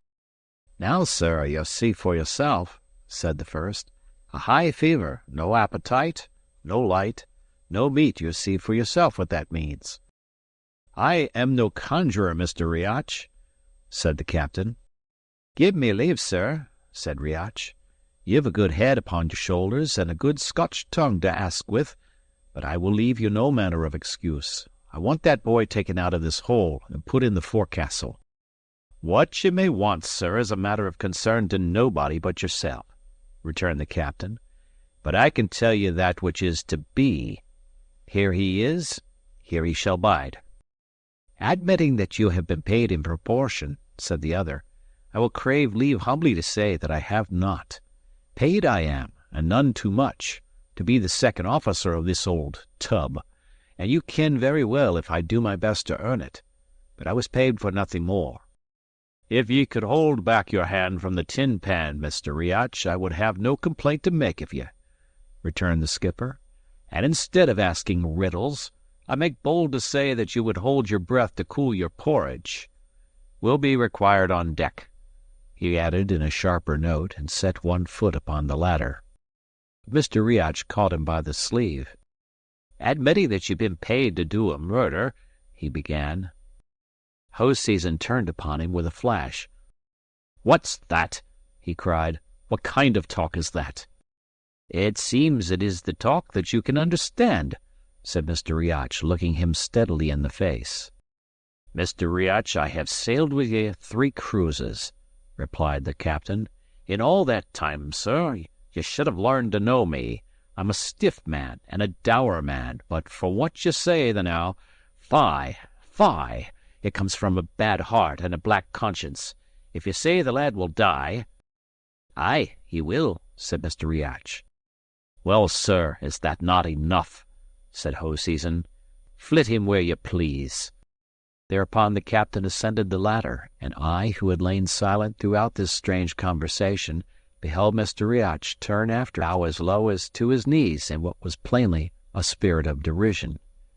Even in my then state of sickness I perceived 2 things, that the mate was touched with liquor, as the captain hinted, and that, drunk or sober, he was like to prove a valuable friend. 5 minutes afterwards my bonds were cut, I was hoisted on a man's back, carried up to the forecastle, and laid in a bunk on some sea blankets, where the first thing that I did was to lose my senses. It was a blessed thing indeed to open my eyes again upon the daylight, and to find myself in the society of men. The forecastle was a roomy place enough, set all about with berths, in which the men of the watch below were seated smoking, or lying down asleep.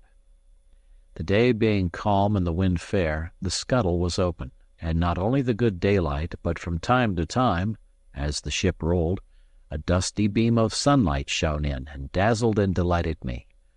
I had no sooner moved, moreover, than one of the men brought me a drink of something healing, which Mr. Riach had prepared, and bade me lie still, and I should soon be well again.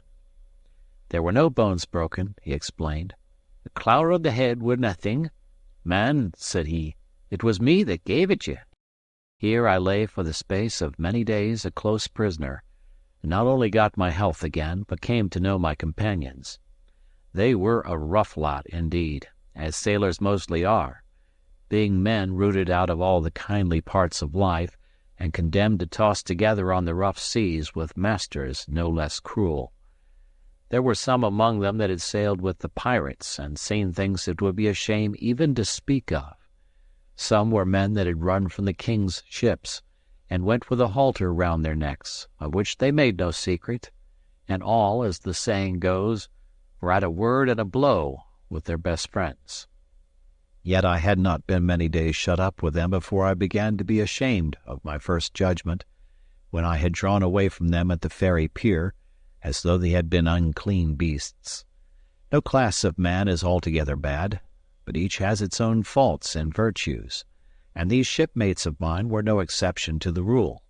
Rough they were, sure enough, and bad, I suppose, but they had many virtues. They were kind when it occurred to them, simple even beyond the simplicity of a country lad like me, and had some glimmerings of honesty. There was one man, of maybe 40, that would sit on my berthside for hours and tell me of his wife and child. He was a fisher that had lost his boat, and thus been driven to the deep sea voyaging. Well, it is years ago now, but I have never forgotten him. His wife, who was young by him, as he often told me, waited in vain to see her man return.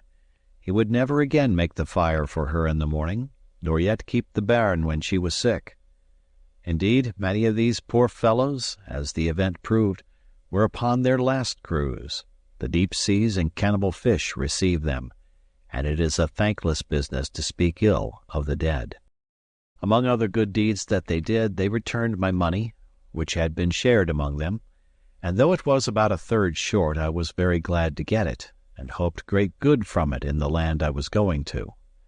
The ship was bound for the Carolinas, and you must not suppose that I was going to that place merely as an exile.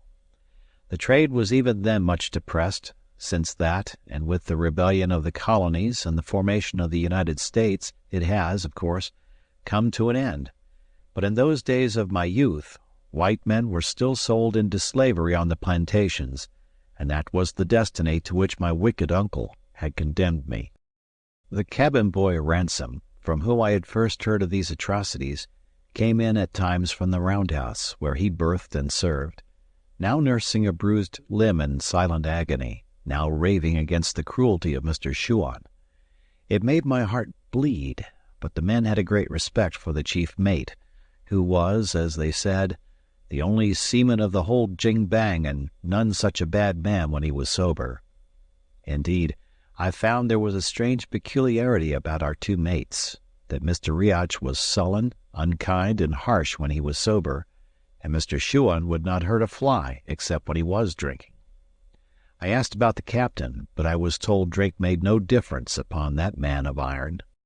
I did my best in the small time allowed me to make something like a man, or rather, I should say something like a boy, of the poor creature Ransom.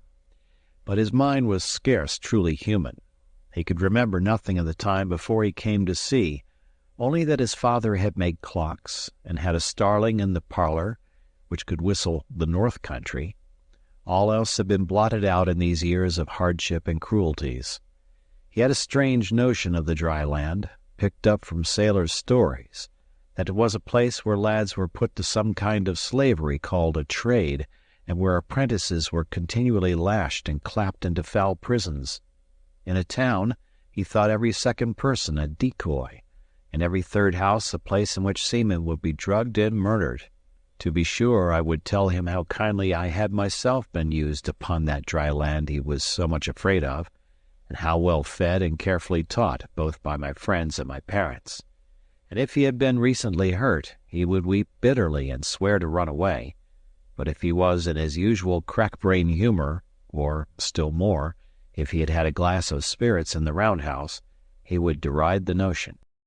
It was Mr. Riach, heaven forgive him, who gave the boy drink, and it was, doubtless, kindly meant, but besides that it was ruin to his health. It was the pitifullest thing in life to see this unhappy, unfriended creature staggering, and dancing, and talking he knew not what.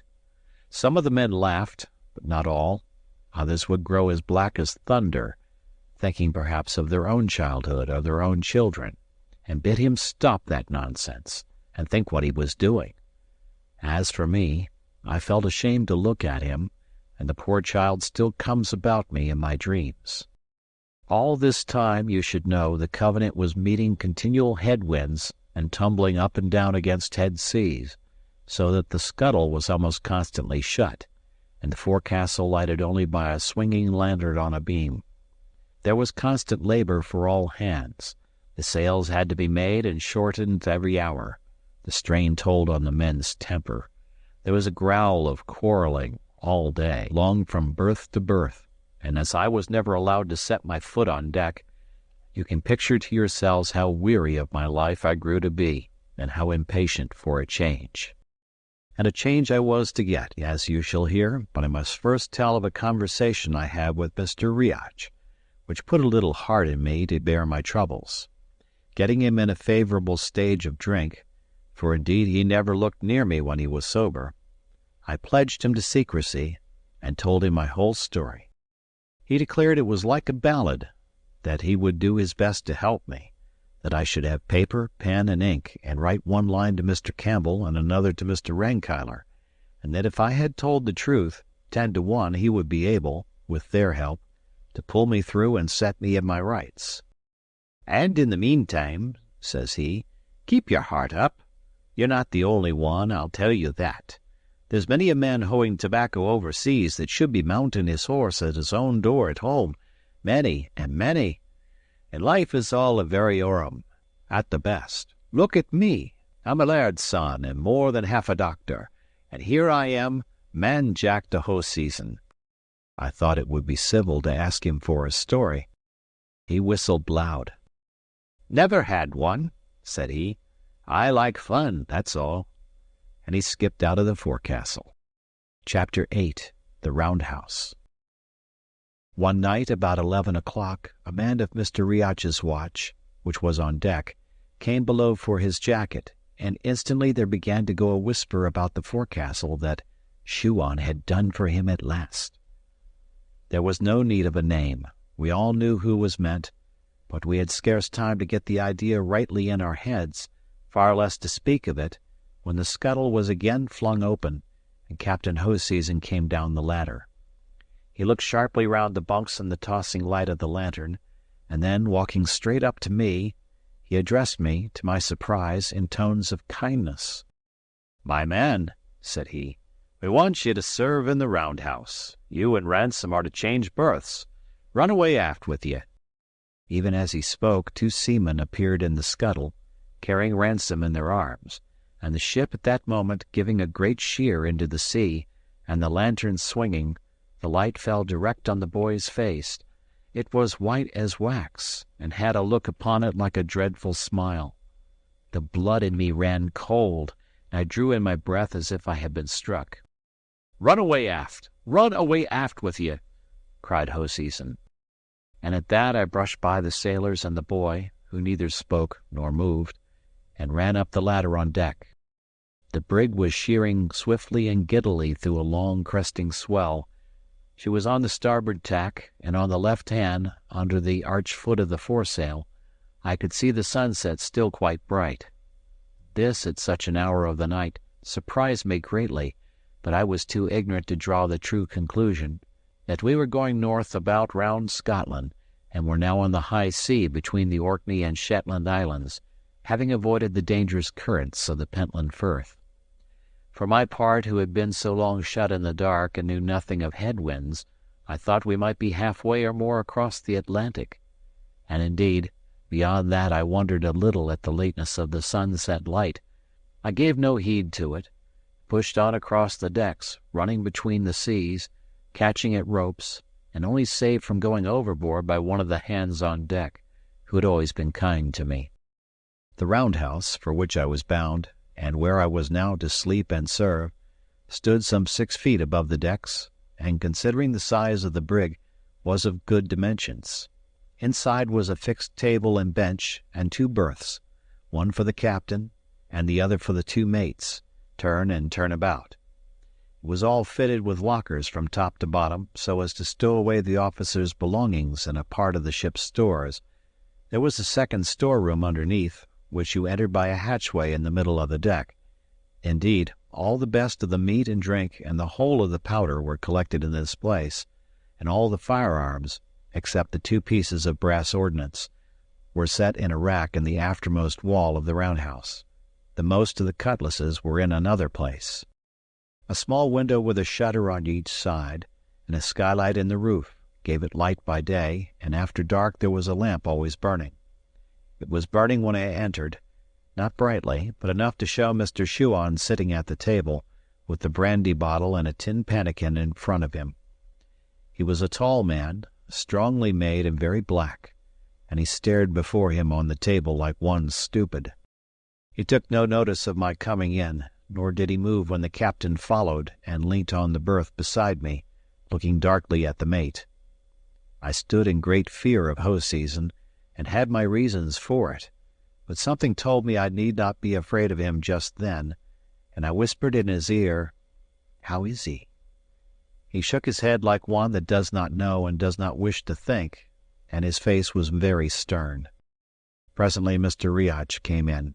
He gave the captain a glance that meant the boy was dead, as plain as speaking, and took his place like the rest of us, so that we all three stood without a word, staring down at Mr. Shuan, and Mr. Shuan, on his side, sat without a word, looking hard upon the table.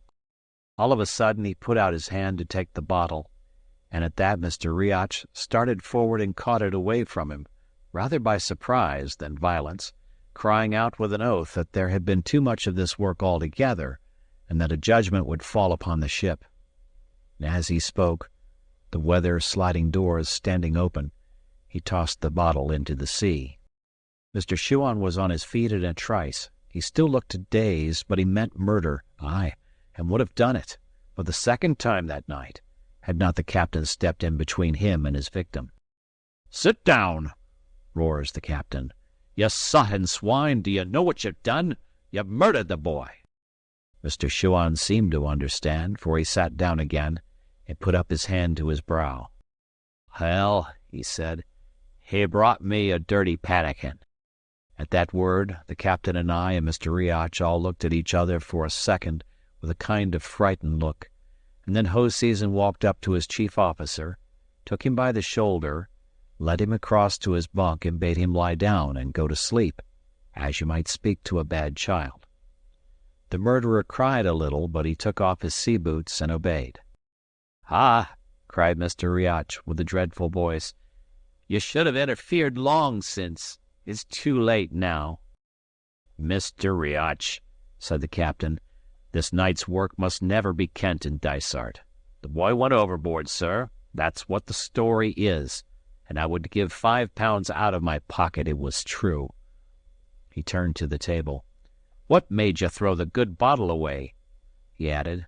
"There was no sense in that, sir. Here, David, draw me another. They're in the bottom locker." And he tossed me a key. "You'll need a glass yourself, sir," he added to Riach. "Yon was an ugly thing to see." So the pair sat down and hobnobbed, and while they did so, the murderer, who had been lying and whimpering in his berth, raised himself upon his elbow and looked at them and at me. That was the first night of my new duties, and in the course of the next day I had got well into the run of them. I had to serve at the meals, which the captain took at regular hours, sitting down with the officer who was off duty.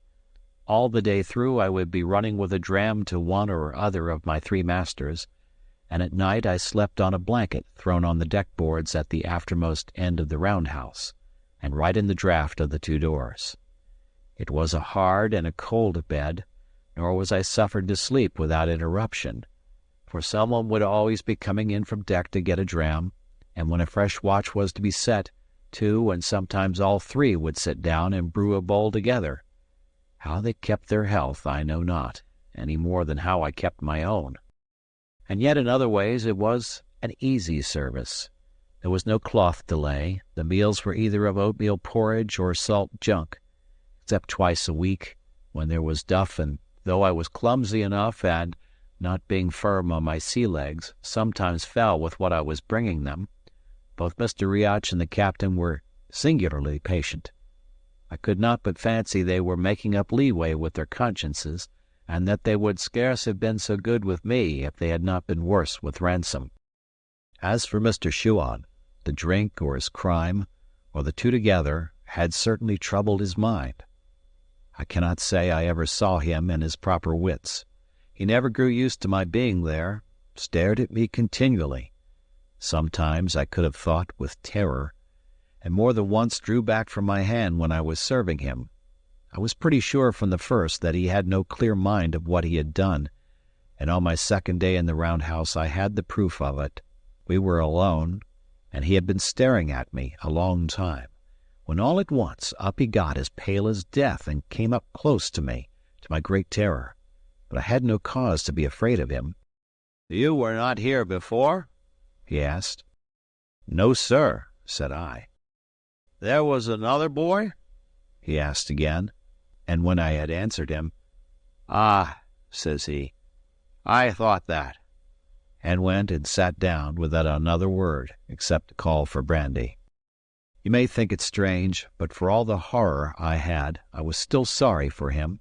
He was a married man, with a wife in Leith, but whether or no he had a family I have now forgotten. I hope not. Altogether was no very hard life for the time it lasted, which, as you are to hear, was not long.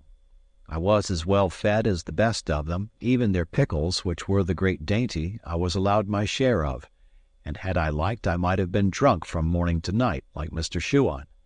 I had company too, and good company of its sort. Mr. Riach, who had been to the college, spoke to me like a friend when he was not sulking, told me many curious things, and some that were informing, and even the captain, though he kept me at the stick's end the most part of the time, would sometimes unbuckle a bit and tell me of the fine countries he had visited. The shadow of poor Ransom, to be sure, lay on all four of us, and on me and Mr. Shuan in particular, most heavily. And then I had another trouble of my own.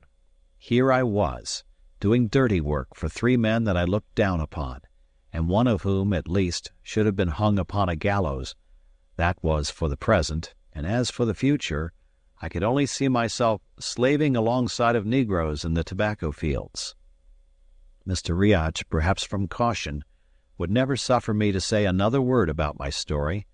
The captain, whom I tried to approach, rebuffed me like a dog and would not hear a word, and as the days came and went, my heart sank lower and lower, till I was even glad of the work which kept me from thinking. Chapter 9. The Man with the Belt of Gold. More than a week went by, in which the ill luck that had hitherto pursued the Covenant upon this voyage grew yet more strongly marked. Some days she made a little way, others she was driven actually back.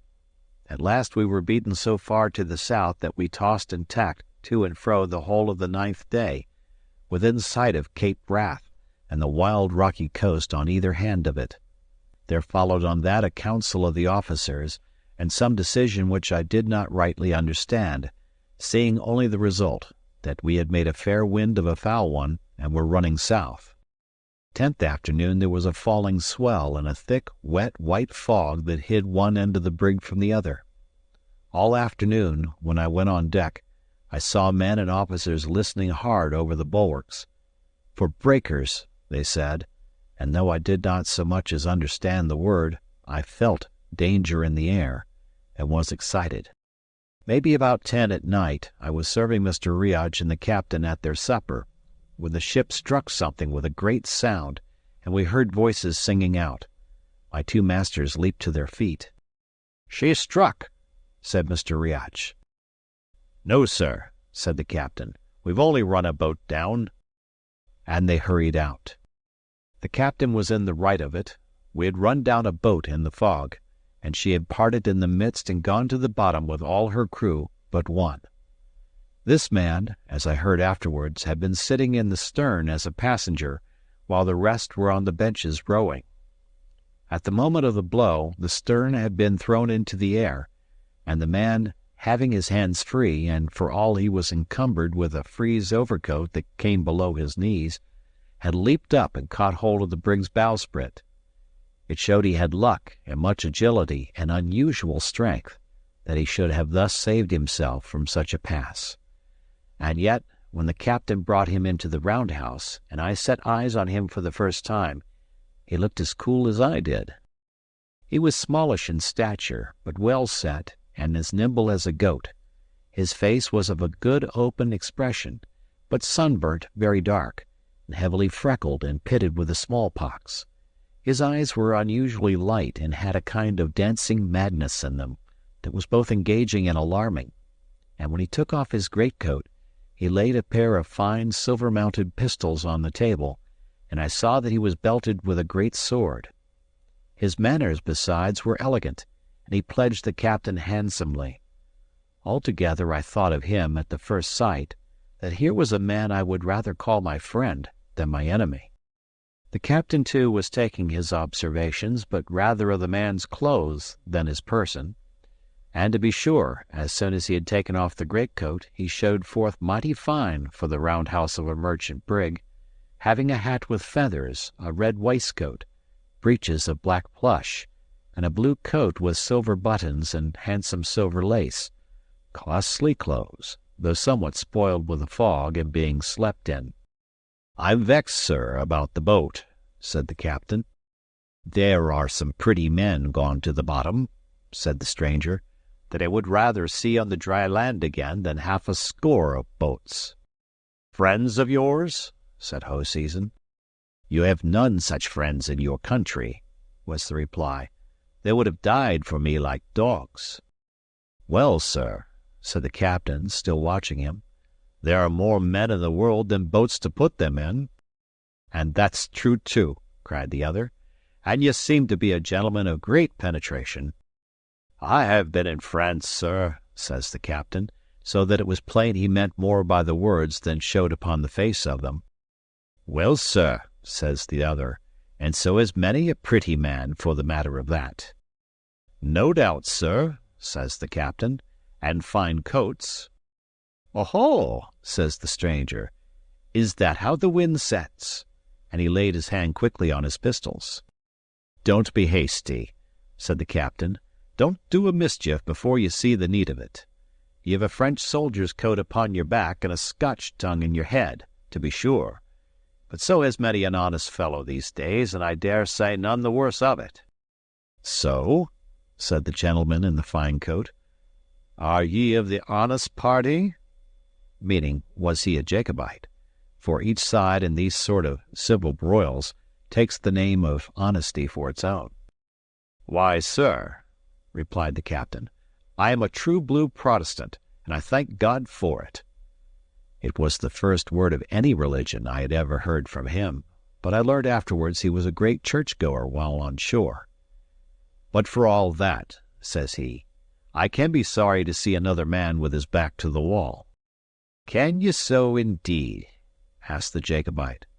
"Well, sir, to be quite plain with you, I am one of those honest gentlemen that were in trouble about the years 45 and 6, and, to be still quite plain with you, if I got into the hands of any of the red-coated gentry, it's like it would go hard with me. Now, sir, I was for France, and there was a French ship cruising here to pick me up, but she gave us the go-by in the fog, as I wish from the heart that ye had done yourself. And the best that I can say is this: if you can set me ashore where I was going, I have that upon me will reward you highly for your trouble." "In France?" says the captain. "No, sir, that I cannot do. But where you come from, we might talk of that." And then, unhappily, he observed me standing in my corner and packed me off to the galley to get supper for the gentlemen. I lost no time, I promise you, and when I came back into the roundhouse, I found the gentleman had taken a money-belt from about his waist and poured out a guinea or two upon the table. The captain was looking at the guineas, and then at the belt, and then at the gentleman's face, and I thought he seemed excited. "Half of it," he cried, "and I'm your man." The other swept back the guineas into the belt and put it on again under his waistcoat. "I have told you, sir," said he, "that not one doit of it belongs to me. It belongs to my chieftain." And here he touched his hat.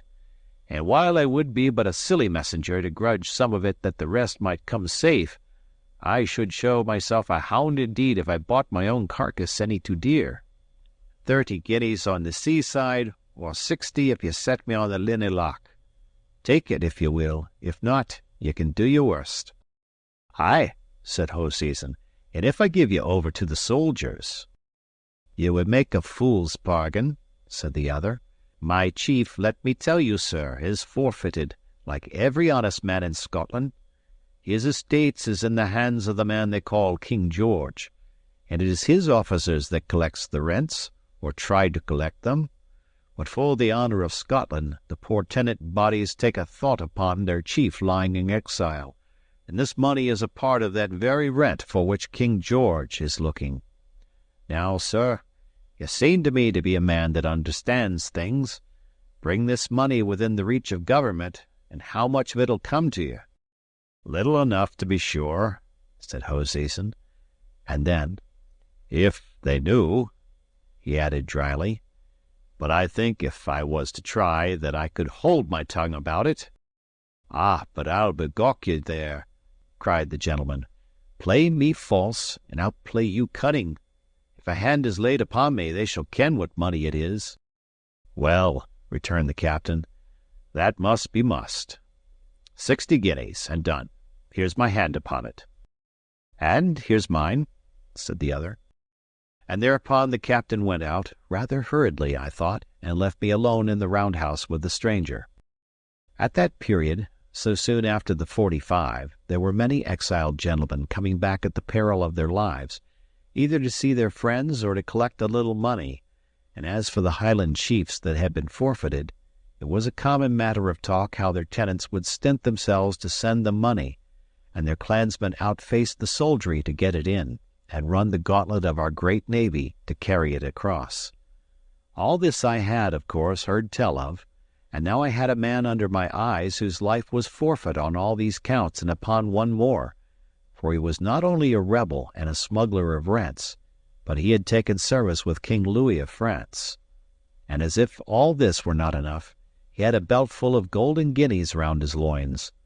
Whatever my opinions, I could not look on such a man without a lively interest. "And so you're a Jacobite?" said I, as I set meat before him. "Aye," said he, beginning to eat. "And you, by your long face, should be a Whig?" "Betwixt and between," said I, not to annoy him, but for indeed I was as good a Whig as Mr. Campbell could make me. "And that's nothing," said he.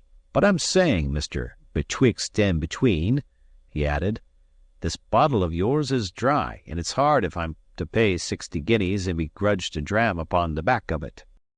"I'll go and ask for the key," said I, and stepped on deck. The fog was as close as ever, but the swell almost down. They had laid the brig to, not knowing precisely where they were, and the wind, what little there was of it, not serving well for their true course. Some of the hands were still hearkening for breakers, but the captain and the 2 officers were in the waist with their heads together. It struck me, I don't know why, that they were after no good, and the first word I heard, as I drew softly near, more than confirmed me. It was Mr. Riach crying out as if upon a sudden thought, "Couldn't we whale him out of the Roundhouse?" "He's better where he is," returned Hoseason. "He hasn't room to use his sword." "Well, that's true," said Riach, "but he's hard to come at." "Hut," said Hoseason, "we can get the man in talk, one upon each side, and pin him by the 2 arms. Or if that'll not hold, sir, we can make a run by both the doors and get him under hand before he has the time to draw." At this hearing I was seized with both fear and anger at these treacherous, greedy, bloody men that I sailed with. My first mind was to run away. My second was bolder. "Captain," said I, "the gentleman is seeking a dram, and the bottle's out. Will you give me the key?" They all started and turned about. "Why, here's our chance to get the firearms," Riach cried, and then to me, "Hark ye, David," he said, "do you ken where the pistols are?" "Aye, aye," put in Hoseason. "David kens. David's a good lad. You see, David, my man, yon wild Highlandman is a danger to the ship, besides being a rank foe to King George, God bless him." I had never been so be-Davided since I came on board, but I said yes, as if all I heard were quite natural. "The trouble is," resumed the captain, "that all our firelocks, great and little, are in the roundhouse under this man's nose, likewise the powder. Now, if I or one of the officers was to go in and take them, he would fall to thinking. But a lad like you, David, might snap up a horn and a pistol or 2 without remark, and if you can do it cleverly, I'll bear it in mind when it'll be good for you to have friends, and that's when we come to Carolina." Here Mr. Riach whispered him a little. "Very right, sir," said the captain, and then to myself, And see here, David, yon man has a belt full of gold, and I give you my word that you shall have your fingers in it. I told him I would do as he wished, though indeed I had scarce breath to speak with, and upon that he gave me the key of the spirit locker, and I began to go slowly back to the Roundhouse. What was I to do? They were dogs and thieves. They had stolen me from my own country. They had killed poor Ransom, and was I to hold the candle to another murder? But then, upon the other hand, there was the fear of death very plain before me, for what could a boy and a man, if they were as brave as lions, against a whole ship's company? I was still arguing it back and forth and getting no great clearness when I came into the Roundhouse and saw the Jacobite eating his supper under the lamp, and at that my mind was made up all in a moment. I have no credit by it. It was by no choice of mine, but as if by compulsion, that I walked right up to the table and put my hand on his shoulder. "Do you want to be killed?" said I. He sprang to his feet and looked a question at me as clear as if he had spoken. "Oh," cried I, "they're all murderers here. It's a ship full of them. They've murdered a boy already. Now it's you." Aye, said he, "but they haven't got me yet." And then looking at me curiously, "Will ye stand with me?" "That will I," said I. "I am no thief, nor yet murderer. I'll stand by you." "Why, then," said he, "what's your name?" "David Balfour," said I, and then, thinking that a man with so fine a coat must like fine people, I added for the first time, "of Shaw's."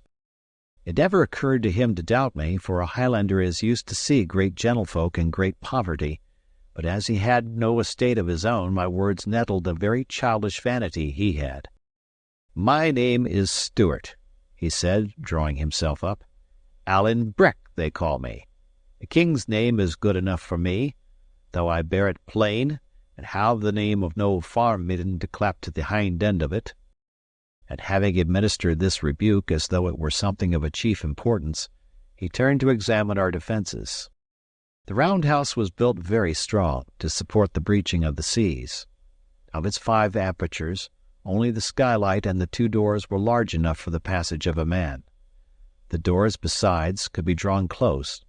They were of stout oak, and ran in grooves, and were fitted with hooks to keep them either shut or open as the need arose. The one that was already shut I secured in this fashion, but when I was proceeding to slide to the other, Alan stopped me.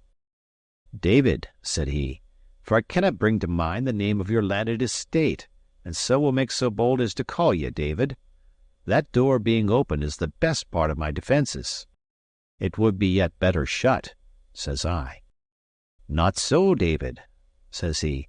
"You see, I have but one face, but so long as that door is open and my face to it, the best part of my enemies will be in front of me, where I wish to find them." Then he gave me from the rack a cutlass, of which there were a few besides the firearms, choosing it with great care, shaking his head and saying he had never in all his life seen poorer weapons, and next he set me down to the table with a powder horn, a bag of bullets, and all the pistols, which he bade me charge. "And that will be better work, let me tell you," said he, "for a gentleman of decent birth, than scraping plates and raxing drums to a wheen tarry sailors." Thereupon he stood up in the midst with his face to the door, and drawing his great sword made trial of the room he had to wield it in. "I must stick to the point," he said, shaking his head, "and that's a pity too. It doesn't set my genius, which is all for the upper guard. And now," said he, "do you keep on charging the pistols and give heed to me." I told him I would listen closely. My chest was tight, my mouth dry, the light dark to my eyes, and the thought of the numbers that were soon to leap in upon us kept my heart in a flutter. And the sea, which I heard washing round the brig, and where I thought my dead body would be cast ere morning, ran in my mind strangely. "First of all," said he, "how many are against us?" I reckoned them up, and such was the hurry of my mind I had to cast the numbers twice. 15, said I. Alan whistled. "Well," said he, "that can't be cured.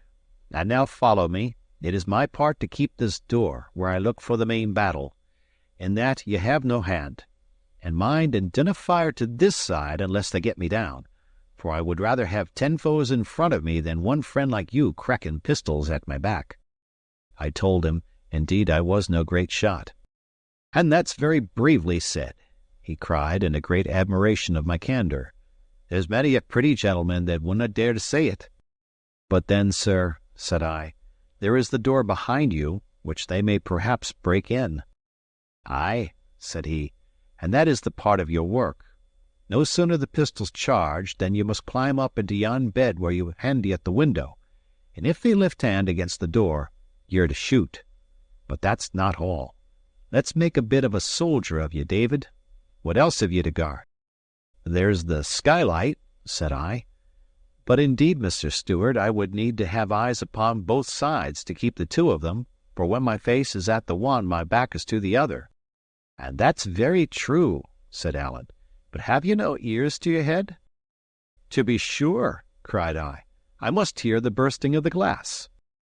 "You have some rudiments of sense," said Allen grimly. Chapter 10. The Siege of the Roundhouse. But now our time of truce was come to an end. Those on deck had waited for my coming till they grew impatient, and scarce had Allen spoken when the captain showed face in the open door. "Stand!" cried Allen, and pointed his sword at him.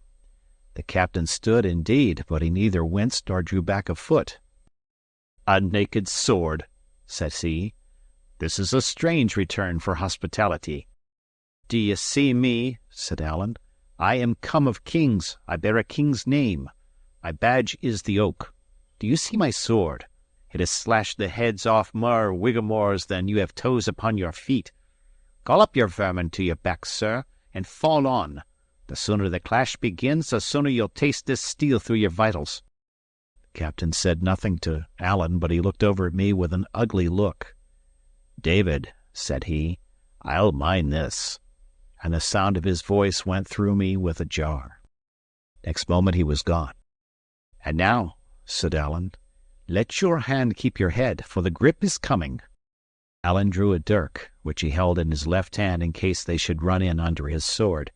I, on my part, clambered up into the berth with an armful of pistols and something of a heavy heart, and set open the window where I was to watch.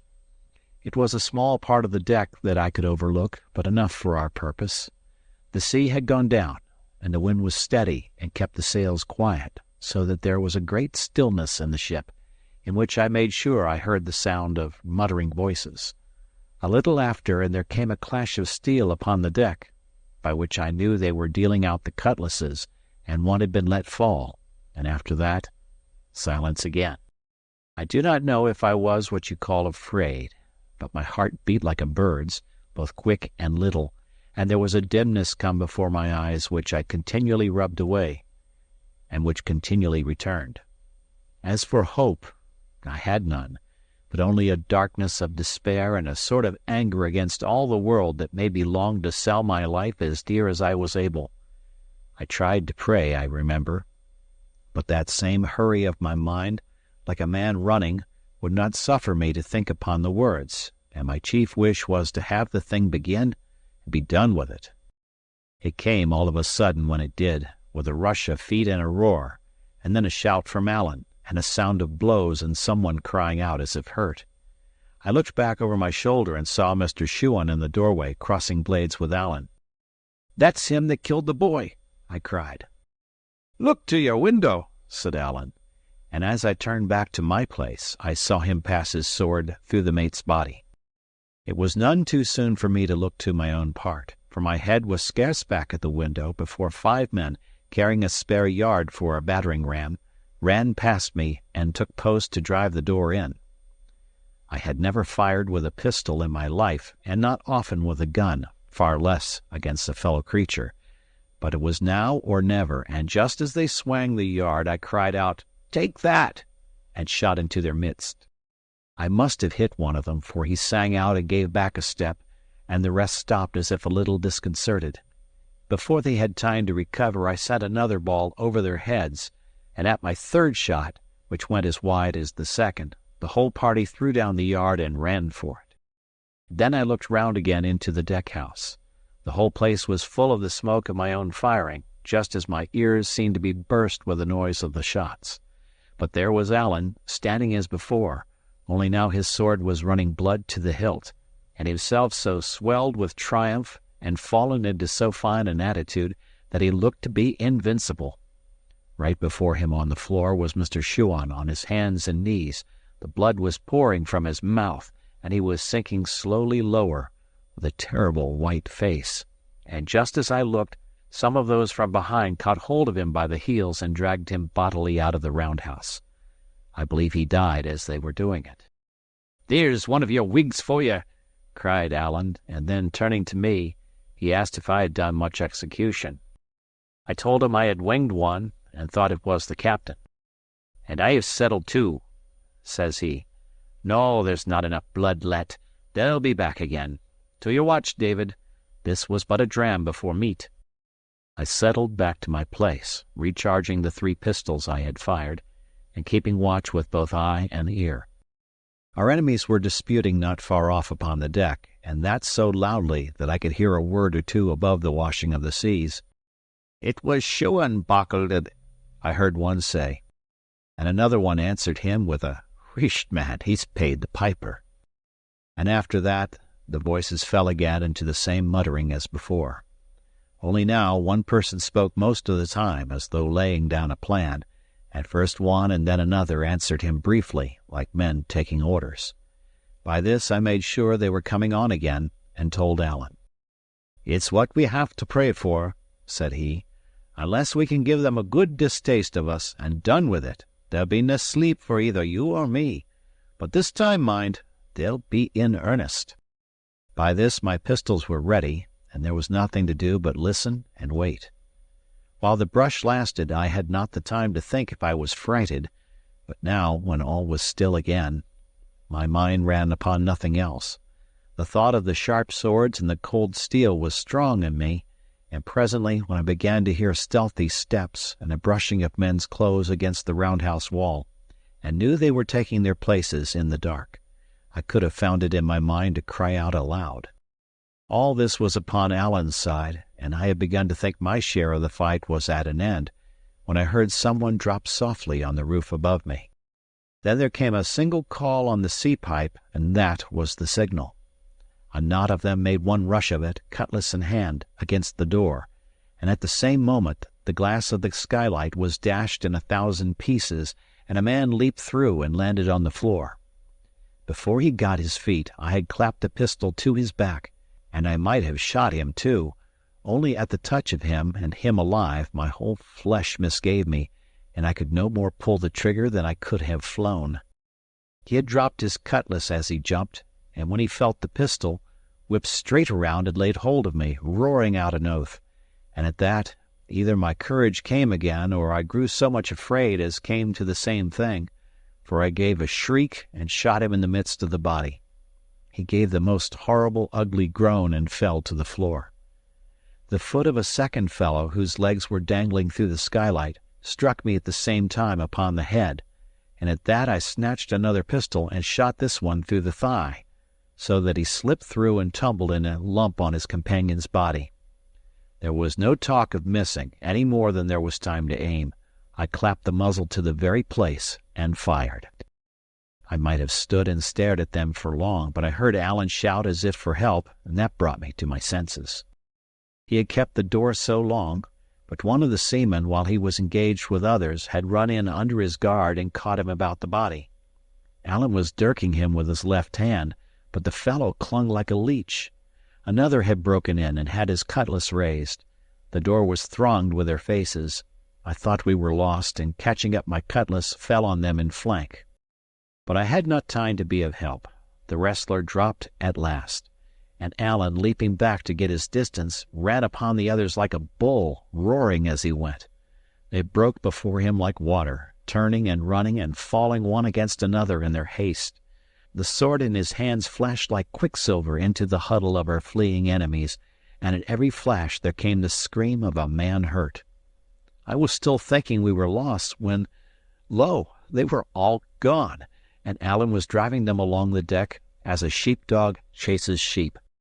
Yet he was no sooner out than he was back again, being as cautious as he was brave, and meanwhile the seamen continued running and crying out as if he was still behind them, and we heard them tumble one upon another into the forecastle and clap to the hatch upon the top. The Roundhouse was like a shambles. 3 were dead inside, another lay in his death agony across the threshold, and there were Allen and I, victorious and unhurt. He came up to me with open arms. "Come to my arms," he cried, and embraced and kissed me hard upon both cheeks. "David," said he, "I love you like a brother, and oh, man," he cried in a kind of ecstasy, "am I no a bonny fighter?" Thereupon he turned to the 4 enemies, passed his sword clean through each of them, and tumbled them out of doors one after the other. As he did so, he kept humming and singing and whistling to himself, like a man trying to recall an air, only what he was trying was to make one. All the while the flush was in his face, and his eyes were as bright as a 5-year-old child's with a new toy. And presently he sat down upon the table, sword in hand. The air that he was making all the time began to run a little clearer, and then clearer still, and then out he burst with a great voice into a Gaelic song. I have translated it here, not in verse, of which I have no skill, but at least in the King's English. He sang it often afterwards, and the thing became popular, so that I have heard it and had it explained to me many's the time. "This is the song of the sword of Allen. The smith made it, the fire set it, now it shines in the hand of Allen Breck. Their eyes were many and bright, swift were they to behold, many the hands they guided, the sword was alone. The Dundeer troop over the hill, they are many, the hill is one, the Dundeer vanish, the hill remains. Come to me from the hills of heather, come from the isles of the sea, O far beholding eagles, here is your meat." Now this song which he made, both words and music, in the hour of our victory, is something less than just to me, who stood beside him in the tussle. Mr. Shuan and 5 more were either killed outright or thoroughly disabled, but of these 2 fell by my hand, the 2 that came by the skylight.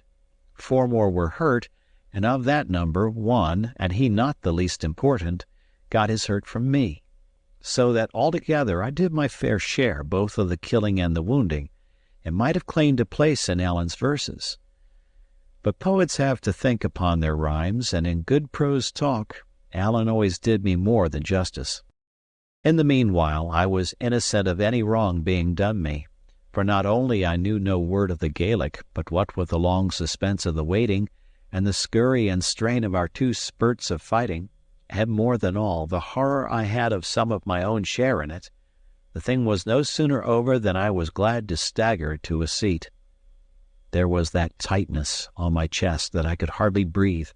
The thought of the 2 men I had shot sat upon me like a nightmare, and all upon a sudden, and before I had a guess of what was coming, I began to sob and cry like any child. Allen clapped my shoulder, said I was a brave lad, and wanted nothing but a sleep. "I'll take the first watch," said he. "You've done well by me, David, first and last, and I wouldn't lose you for all Appin. No, nor for Breadalbane." So I made up my bed on the floor, and he took the first spell, pistol in hand and sword on knee, 3 hours by the captain's watch upon the wall. Then he roused me up, and I took my turn of 3 hours, before the end of which it was broad day, and a very quiet morning, with a smooth, rolling sea that tossed the ship and made the blood run to and fro on the roundhouse floor, and a heavy rain that drummed upon the roof. All my watch there was nothing stirring, and by the banging of the helm I knew they had even no one at the tiller. Indeed, as I learned afterwards, there were so many of them hurt or dead, and the rest in so ill a temper, that Mr. Riach and the captain had to take turn and turn like Allen and me, or the brig might have gone ashore, and nobody the wiser.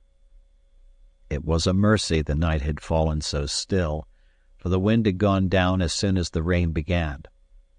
Even as it was, I judged by the wailing of a great number of gulls that went crying and fishing round the ship, that she must have drifted pretty near the coast, or one of the islands of the Hebrides. And at last, looking out of the door of the roundhouse, I saw the great stone hills of Skye on the right hand, and a little more astern, the strange isle of Rum. Chapter 11. The Captain Knuckles Under. Allen and I sat down to breakfast about 6 of the clock. The floor was covered with broken glass and in a horrid mess of blood, which took away my hunger. In all other ways we were in a situation not only agreeable but merry, having ousted the officers from their own cabin, and having at command all the drink in the ship, both wine and spirits, and all the dainty part of what was eatable, such as the pickles and the fine sort of bread. This of itself was enough to set us in good humor, but the richest part of it was this, that the two thirstiest men that ever came out of Scotland, Mr. Shuan being dead, were now shut in the forepart of the ship and condemned to what they hated most, cold water. "And depend upon it," Allen said, "we shall hear more of them ere long. You may keep a man from the fighting, but never from his bottle." We made good company for each other.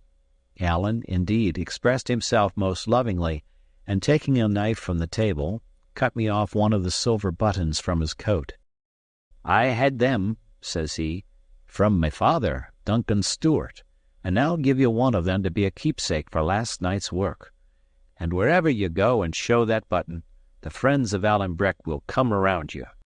He said this as if he had been Charlemagne, and commanded armies, and indeed, much as I admired his courage, I was always in danger of smiling at his vanity. In danger, I say, for had I not kept my countenance, I would be afraid to think what a quarrel might have followed. As soon as we were through with our meal, he rummaged in the captain's locker till he found a clothes-brush, and then taking off his coat, began to visit his suit and brush away the stains, with such care and labor as I suppose to have been only usual with women. To be sure, he had no other, and, besides, as he said, it belonged to a king, and so behooved to be royally looked after. For all that, when I saw what care he took to pluck out the threads where the button had been cut away, I put a higher value on his gift. He was still so engaged when we were hailed by Mr. Riach from the deck, asking for a parley, and I, climbing through the skylight and sitting on the edge of it, pistol in hand and with a bold front, though inwardly in fear of broken glass, hailed him back again and bade him speak out. He came to the edge of the roundhouse and stood on a coil of rope so that his chin was on a level with the roof, and we looked at each other a while in silence. Mr. Riach, as I do not think he had been very forward in the battle, so he had got off with nothing worse than a blow upon the cheek, but he looked out of heart and very weary, having been all night afoot, either standing watch or doctoring the wounded. "This is a bad job," said he at last, shaking his head. "It was none of our choosing," said I. "The captain," says he, "would like to speak with your friend. They might speak at the window." "And how do we know what treachery he means?" cried I. "He means none, David," returned Mr. Riach, "and if he did, I'll tell you the honest truth, we couldn't get the men to follow." "Is that so?" said I. "I'll tell you more than that," said he. "It's not only the men, it's me. I'm frictioned, Davy." And he smiled across at me. "No," he continued, "what we want is to be shut of him." Thereupon I consulted with Allen, and the parley was agreed to and parole given upon either side. But this was not the whole of Mr. Riach's business, and he now begged me for a dram with such instancy and such reminders of his former kindness that at last I handed him a pannikin with about half a gill of brandy. He drank a part and then carried the rest down upon the deck, to share it, I suppose, with his superior. A little after, the captain came, as was agreed, to one of the windows, and stood there in the rain with his arm in a sling, and looking stern and pale, and so old that my heart smote me for having fired upon him. Allen at once held a pistol in his face. "That thing up," said the captain, Have I not passed my word, sir, or do you seek to affront me?" "Captain," says Allen, "I doubt your word is breakable. Last night you haggled and argle-bargled like an apple-wife, and then passed me your word, and gave me your hand to back it, and you ken very well what was the upshot. Be damned to your word," says he. "Well, well, sir," said the captain, "you'll get little good by swearing." And truly that was a fault of which the captain was quite free. "But we have other things to speak," he continued bitterly. "You've made a sore hash of my brig. I haven't hands enough left to work her, and my first officer, whom I could ill spare, has got your swords throughout his vitals and passed without speech. There is nothing left me, sir, but to put back into the port of Glasgow after hands, and there, by your leave, you shall find them that are better able to talk to you." "Aye," said Allen, "and faith, I'll have a talk with them myself. Unless there's nobody speaks English in that town, I have a bonny tale for them. 15 tarry sailors upon the one side, and a man and a halfling boy upon the other. Oh, man, it's pitiful." Hoseason flushed red. "No," continued Allen, "that'll no do. You'll just have to set me ashore as we agreed." "Aye," said Hoseason, "but my first officer is dead. You ken best how. There's none of the rest of us acquainted with this coast, sir, and it's one very dangerous to ships." "I give you your choice," says Allen. "Set me on dry ground in Appin, or Ardgour, or in Morven, or Eraseg, or Morar, or in brief where you please, within 30 miles of my own country, except in a country of the Campbells. That's a broad target. If you miss that, you must be as feckless at the sailoring as I have found ye at the fighting." Why, my poor country people in their bit cobbles pass from island to island in all weathers, aye, and by night too, for the matter of that." "A cobble's not a ship, sir," said the captain. "It is no draught of water." "Well, then, to Glasgow if ye list," says Allen. "We'll have the laugh of ye at the least." "My mind runs little upon laughing," said the captain. "But all this will cost money, sir." "Well, sir," says Allen, "I am no weathercock. 30 guineas if you land me on the seaside, and 60 if you put me in the Linney Loch." "But see, sir, where we lie. We are but a few hours' sail from Ardnamurchan," says Hoseason. "Give me 60, and I'll set you there." "And I'm to wear my brogues and run jeopardy of the redcoats to please you?" cries Allen. "No, sir. If you want 60 guineas, earn them, and set me in my own country." "It's to risk the brig, sir," said the captain, "and your own lives along with her." "Take it or want it," says Allen. "Could you pilot us at all?" asked the captain, who was frowning to himself. "Well, it's doubtful," said Allen. "I'm more of a fighting man, as you've seen for yourself, than a sailor man, but I have been often enough picked up and set down upon this coast, and should ken something of the lie of it." The captain shook his head, still frowning. "If I had lost less money on this unchancy cruise," says he, "I would see you in a rope's end before I risked my brig, sir. But be it as you will. As soon as I get a slant of wind, and there's some coming, or I'm the more mistaken, I'll put it in hand. But there's one thing more. We may meet in with the king's ship, and she may lay us aboard, sir, with no blame of mine. They keep the cruisers thick upon this coast, you ken who for. Now, sir, if that was to befall, you might leave the money." "Captain," says Allen, "if you see a pennant, it shall be your part to run away. And now, as I hear you're a little short of brandy in the forepart, I'll offer you a change, a bottle of brandy against 2 buckets of water." That was the last clause of the treaty, and was duly executed on both sides, so that Allen and I could at last wash out the Roundhouse and be quit of the memorials of those whom we had slain, and the captain and Mr. Riach could be happy again in their own way, the name of which was drink. Chapter 12. I Hear of the Red Fox. Before we had done cleaning out the Roundhouse, a breeze sprang up from a little to the east of north. This blew off the rain and brought out the sun. And here I must explain, and the reader would do well to look at a map. On the day when the fog fell and we ran down Allen's boat, we had been running through the Little Minch. At dawn after the battle, we lay becalmed to the east of the Isle of Kenna, or between that and Isle Eriska in the chain of the Long Island.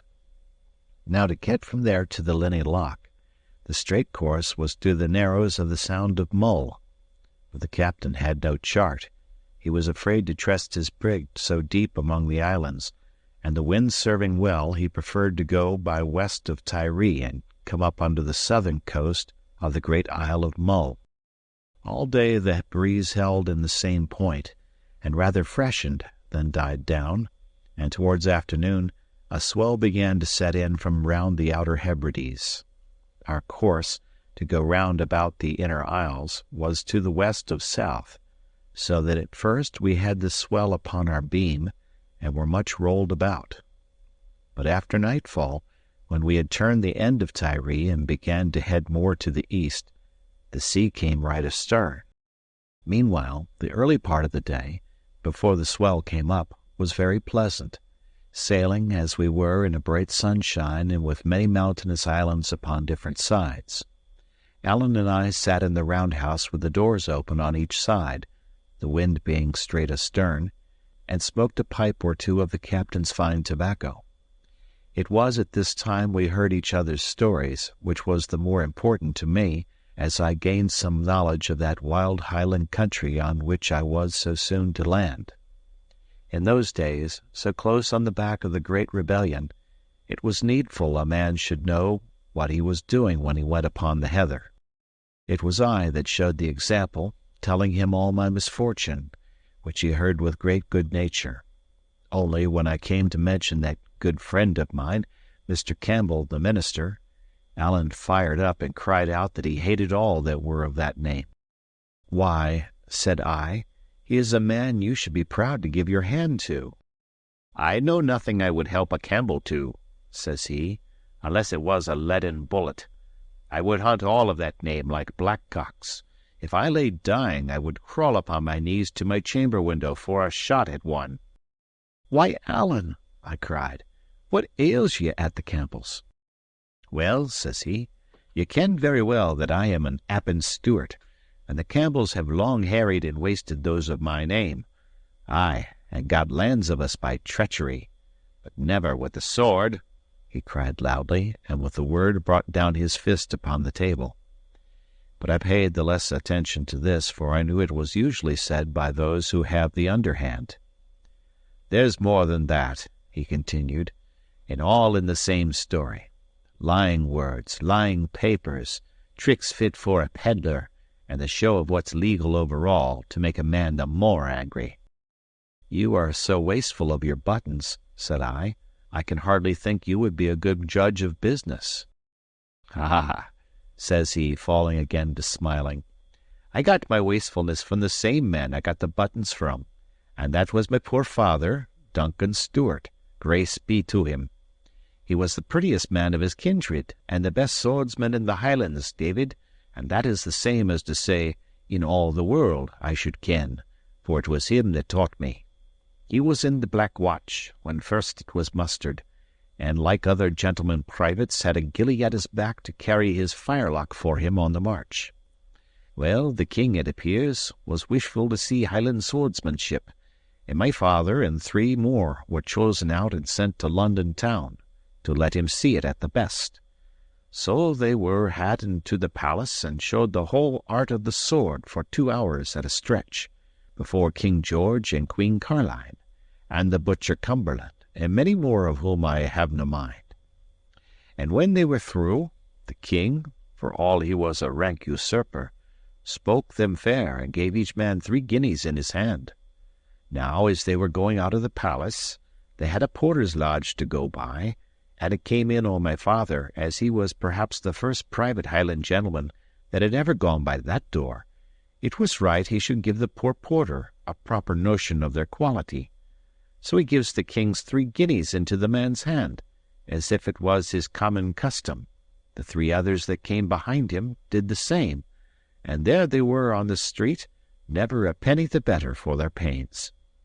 Some say it was one that was the first to fee the king's porter, and some say it was another.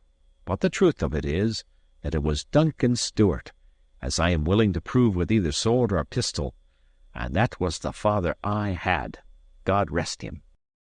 I think he was not the man to leave you rich, said I. And that's true, said Allen. He left me my breeks to cover me, and little besides. And that was how I came to enlist, which was a black spot upon my character at the best of times, and would still be a sore job for me if I fell among the redcoats. What? Cried I. Were you in the English army? That was I, said Allen, but I deserted to the right side at Preston Pans, and that's some comfort. I could scarcely share this view, holding desertion under arms for an unpardonable fault in honor. But for all I was so young, I was wiser than say my thought. Dear, dear, says I, the punishment is death. Aye, said he, if they got the hands on me, it would be a short shrift and a long tow for Allen. But I have the King of France's commission in my pocket, which would I be some protection. I misdoubt it much, said I. I have doubts myself, said Allen dryly. And good heaven, man, cried I, you that are a condemned rebel, and a deserter, and a man of the French king's, what tempts you back into this country? It's a braving of Providence. Tut, says Allen, I have been back every year since '46. And what brings you, man? Cried I. Well, you see, I weary for my friends and country, said he. France is a broad place, no doubt, but I weary for the heather and the deer. And then I have bit things that I attend to. Whiles I pick up a few lads to serve the King of France, recruits, you see, and that's aye a little money. But the heart of the matter is the business of my chief, Ardshiel. I thought they called your chief Appin, said I. Aye, but Ardshiel is the captain of the clan, said he, which scarcely cleared my mind. You see, David, he that was all his life so great a man, and come of the blood and bearing the name of kings, is now brought down to live in a French town like a poor and private person. He that had 400 swords at his whistle, I have seen with these eyes of mine, buying butter in the marketplace and taking it home in a kale leaf. This is not only a pain, but a disgrace to us of his family and clan. There are the bairns forby, the children and the hope of Appin, that must be learned their letters and how to hold a sword in that far country. Now, the tenants of Appin have to pay a rent to King George, but their hearts are staunch. They are true to their chief, and what with love and a bit of pressure, it may be a threat or two, the poor folks scrape up a second rent for Ardshiel. Well, David, I'm the hand that carries it. And he struck the belt about his body, so that the guineas rang. Do they pay both? Cried I. Aye, David, both, says he. What, 2 rents? I repeated. Aye, David, said he. I told a different tale to yon captain man, but this is the truth of it. It is wonderful to me how little pressure is needed. But that's the handiwork of my good kinsman and my father's friend, James of the Glens, James Stewart, that is, Ardshiel's half-brother. He it is that gets the money in and does the management. This was the first time I heard the name of that James Stewart, who was afterwards so famous at the time of his hanging. But I took little heed at the moment, for all my mind was occupied with the generosity of these poor Highlanders. I call it noble, I cried. I'm a Whig, or little better, but I call it noble. Aye, said he, you're a Whig, but you're a gentleman, and that's what does it. Now, if you were one of the cursed race of Campbell, you would gnash your teeth to hear tell of it. If you were the Red Fox— and at that name his teeth shut together, and he ceased speaking. I've seen many a grim face, but never a grimmer than Allen's when he had named the Red Fox. And who is the Red Fox? I asked, daunted but still curious. Who is he? Cried Allen.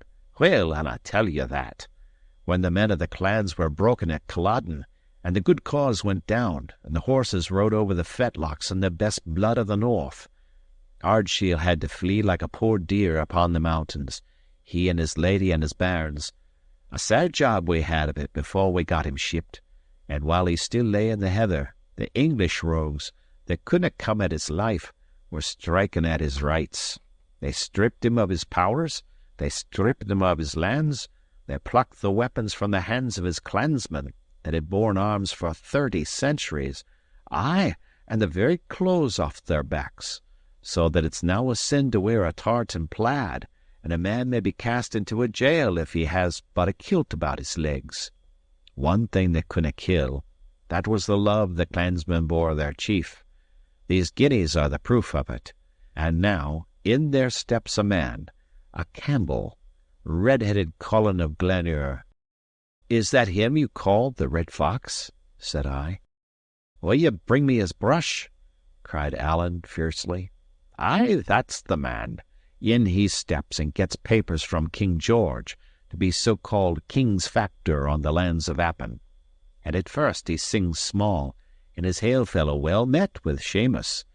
That's James of the Glens, my chieftain's agent. But by the by, that came to his ears that I have just told you, how the poor commons of Appin, the farmers and the crofters and the bowmen, were wringing the very plaids to get a second rent, and send it overseas for Ardshiel and his poor bairns. What was it you called it, when I told you?" "I called it noble, Allen," said I. "And you little better than a common Whig," cries Allen. And when it came to Colin Roy, the black Campbell blood in him ran wild. He sat gnashing his teeth at the wine-table. What, should a Stuart get a bite of bread, and him not be able to prevent it? Ha! Red Fox, if ever I hold you at a gun's end, the Lord have pity upon ye." Allen stopped to swallow down his anger. "Well, David, what does he do? He declares all the farms to let, and, thinks he in his black heart, I'll soon get other tenants that are overbid these Stuarts and MacCalls and MacCrubs, for these are all names in my clan, David. And then, thinks he, Ardshiel will have to hold his bonnet on the French roadside." "Well," said I, "what followed?" Allen laid down his pipe, which he had long since suffered to go out, and set his 2 hands upon his knees. "Aye," said he, "you'll never guess that. For these same Stuarts and MacCalls and MacCrubs that had 2 rents to pay, one to King George by stark force, and one to Ardshiel by natural kindness, offered him a better price than any Campbell in all broad Scotland, and far he sent seeking them, as far as to the sides of Clyde and the cross of Edinburgh, seeking and fleeching and begging them to come, where there was a Stuart to be starved and a red-headed hound of a Campbell to be pleasured." "Well, Allen," said I, "that is a strange story, and a fine one too, and Whig as I may be, I am glad the man was beaten." "Him beaten?" echoed Allen. "It's little ye ken of Campbells, and less of the Red Fox. Him beaten? No, nor will be, till his blood's on the hillside. But if the day comes, David man, that I can find time and leisure for a bit of hunting, there grows not enough heather in all Scotland to hide him from my vengeance." "Man, Allen," said I, "you're neither very wise nor very Christian to blow off so many words of anger. They will do the man you call the Fox no harm, and yourself no good. Tell me your tale plainly out. What did he next?" "And that's a good observe, David," said Allen. "Troth and indeed, they will do him no harm, the more's the pity. And barring that about Christianity, of which my opinion is quite otherwise, or I would be no Christian, I am much of your mind." "Opinion here or opinion there," said I, "it's a kent thing that Christianity forbids revenge."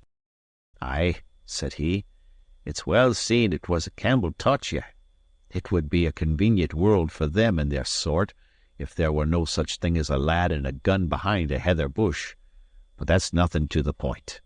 This is what he did." "Aye," said I, "come to that."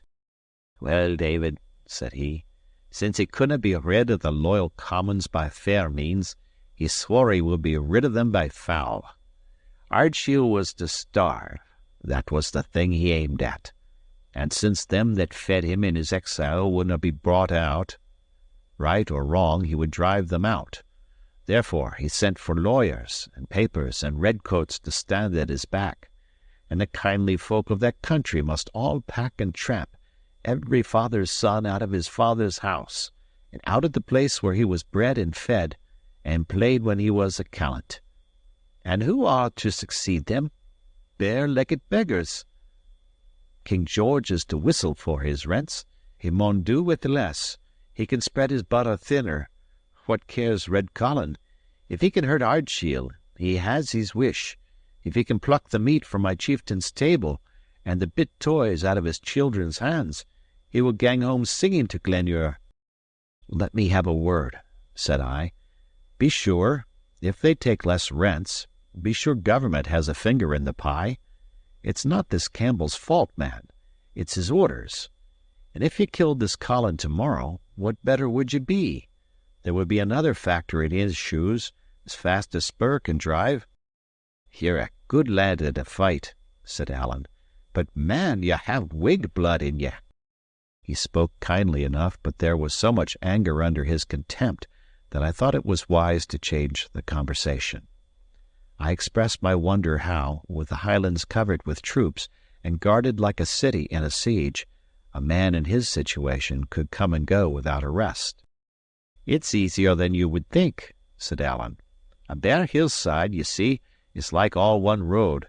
If there's a sentry at one place, you just go by another. And then the heather's a great help. And everywhere there are friends' houses and friends' byres and haystacks. And besides, when folk talk of a country covered with troops, it's but a kind of a byword at the best. A soldier covers no more of it than his boot soles. I have fished the water with a sentry on the other side of the brae, and killed a fine trout, and I have sat in a heather bush within 6 feet of another, and learned a real bonny tune from his whistling. This was it," said he, and whistled me the air. "And then, besides," he continued, "it's no sae bad now as it was in '46. The Highlands are what they call pacified. Small wonder, with never a gun or a sword left from Cantyre to Cape Wrath, but what tenty folk have hidden in the thatch. But what I would like to ken, David, is just how long. Not long, you would think, with men like Ardshiel in exile and men like the Red Fox sitting birling the wine and oppressing the poor at home. But it's a kittle thing to decide what folks will bear, and what they will not. And why would Red Colin be riding his horse all over my poor country of Appin, and never a pretty lad to put a bullet in him?" And with this Allen fell into a muse, and for a long time sat very sad and silent. I will add the rest of what I have to say about my friend, that he was skilled in all kinds of music, but principally pipe music, was a well-considered poet in his own tongue, had read several books both in French and English, was a dead shot, a good angler, and an excellent fencer with the small sword as well as with his own particular weapon. For his faults they were on his face, and I now knew them all. But the worst of them, his childish propensity to take offence and to pick quarrels, he greatly laid aside in my case, out of regard for the battle of the Roundhouse. But whether it was because I had done well myself, or because I had been a witness of his own much greater prowess, is more than I can tell. For though he had a great taste for courage in other men, yet he admired it most in Alan Breck. Chapter 13. The Loss of the Brig. It was already late at night, and as dark as ever would be at that season of the year, and that is to say, it was still pretty bright, when Hoseason clapped his head into the roundhouse door. "Here," said he, "come out and see if you can pilot." "Is this one of your tricks?" asked Allen. "Do I look like tricks?" cries the captain. "I have other things to think of. My brig's in danger." By the concerned look of his face, and above all by the sharp tones in which he spoke of his brig, it was plain to both of us he was in deadly earnest, and so Allen and I, with no great fear of treachery, stepped on deck. The sky was clear, it blew hard, and it was bitter cold. A great deal of daylight lingered, and the moon, which was nearly full, shone brightly. The brig was close hauled, so as to round the southwest corner of the island of Mull, the hills of which, and Ben Moor above them all, with a wisp of mist upon the top of it, lay full upon the larboard bow. Though it was no good point of sailing for the Covenant, she tore through the seas at a great rate, pitching and straining, and pursued by the westerly swell. Altogether, it was no such ill night to keep the seas in, and I had begun to wonder what it was that sat so heavily upon the captain, when the brig, rising suddenly on the top of a high swell, he pointed and cried to us to look. Away on the lee bow, a thing like a fountain rose out of the moonlit sea, and immediately after we heard a low sound of roaring. "What do you call that?" asked the captain gloomily. "The sea breaking on a reef," said Allen, "and now you ken where it is, and what better would you have?" "Aye," said Hoseason, "if it was the only one." And sure enough, just as he spoke, there came a second fountain farther to the south. "There," said Hoseason, "you see for yourself. If I had kent of these reefs, if I had had a chart, or if Shuan had been spared, it's not 60 guineas, no, nor 600, would have made me risk my brig in such a stone-yard, and you, sir, that was to pilot us, have ye never a word?" "I'm thinking," said Allen, "that these'll be what they call the Torin rocks." "Are there many of them?" says the captain. "Truly, sir, I am no pilot," said Allen, "but it sticks in my mind there are 10 miles of them." Mr. Riach and the captain looked at each other. "There's a way through them, I suppose," said the captain. "Doubtless," said Allen, "but where? But it somehow runs in my mind once more that it is clearer under the land." "So?" said Hoseason. "We'll have to haul our wind then, Mr. Riach. We'll have to come as near in about the end of Mull as we can take her, sir, and even then we'll have the land to keep the wind off us, and that stone-yard on our lee. Well, we're in for it now, and may as well crack on." With that he gave an order to the steersman, and sent Riach to the foretop. There were only 5 men on deck, counting the officers, these being all that were fit, or at least both fit and willing, for the work. So, as I said, it fell to Mr. Riach to go aloft, and he sat there looking out and hailing the deck with news of all he saw. "The sea to the south is thick," he cried, and then, after a while, "It does seem clearer in by the land." "Well, sir," said Hoseason to Allen, "we'll try your way of it, but I think I might as well trust to a blind fiddler. Pray God you're right." "Pray God I am," said Allen to me, "but where did I hear it?" Well, it will be as it must." As we got nearer to the turn of the land, the reefs began to be sown here and there on our very path. Mr. Riach sometimes cried down to us to change the course. Sometimes, indeed, none too soon, for one reef was so close on the brig's weatherboard that when a sea burst upon it, the lighter sprays fell upon her deck and wetted us like rain. The brightness of the night showed us these perils as clearly as by day, which was perhaps the more alarming. It showed me, too, the face of the captain as he stood by the steersman, now on one foot, now on the other, and sometimes blowing in his hands, but still listening and looking, and as steady as steel. Neither he nor Mr. Riach had shown well in the fighting, but I saw they were brave in their own trade, and admired them all the more because I found Allen very white. "Ochone, David," says he, "this is no the kind of death I fancy." "What, Allen?" I cried. "You're not afraid?" "No," said he, wetting his lips, "but you'll allow yourself it's a cold ending." By this time, now and then sheering to one side or the other to avoid a reef, but still hugging the wind and the land, we had got round Iona and begun to come alongside Mull. The tide at the tail of the land ran very strong and threw the brig about. 2 hands were put to the helm, and Hoseason himself would sometimes lend a help, and it was strange to see 3 strong men throw their weight upon the tiller, and it, like a living thing, struggle against and drive them back.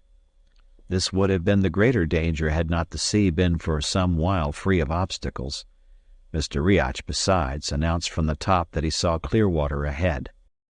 "You were right," said Hoseason to Allen. "You have saved the brig, sir. I'll mind that when we come to clear accounts." And I believe he not only meant what he said, but he would have done it, so high a place did the covenant hold in his affections.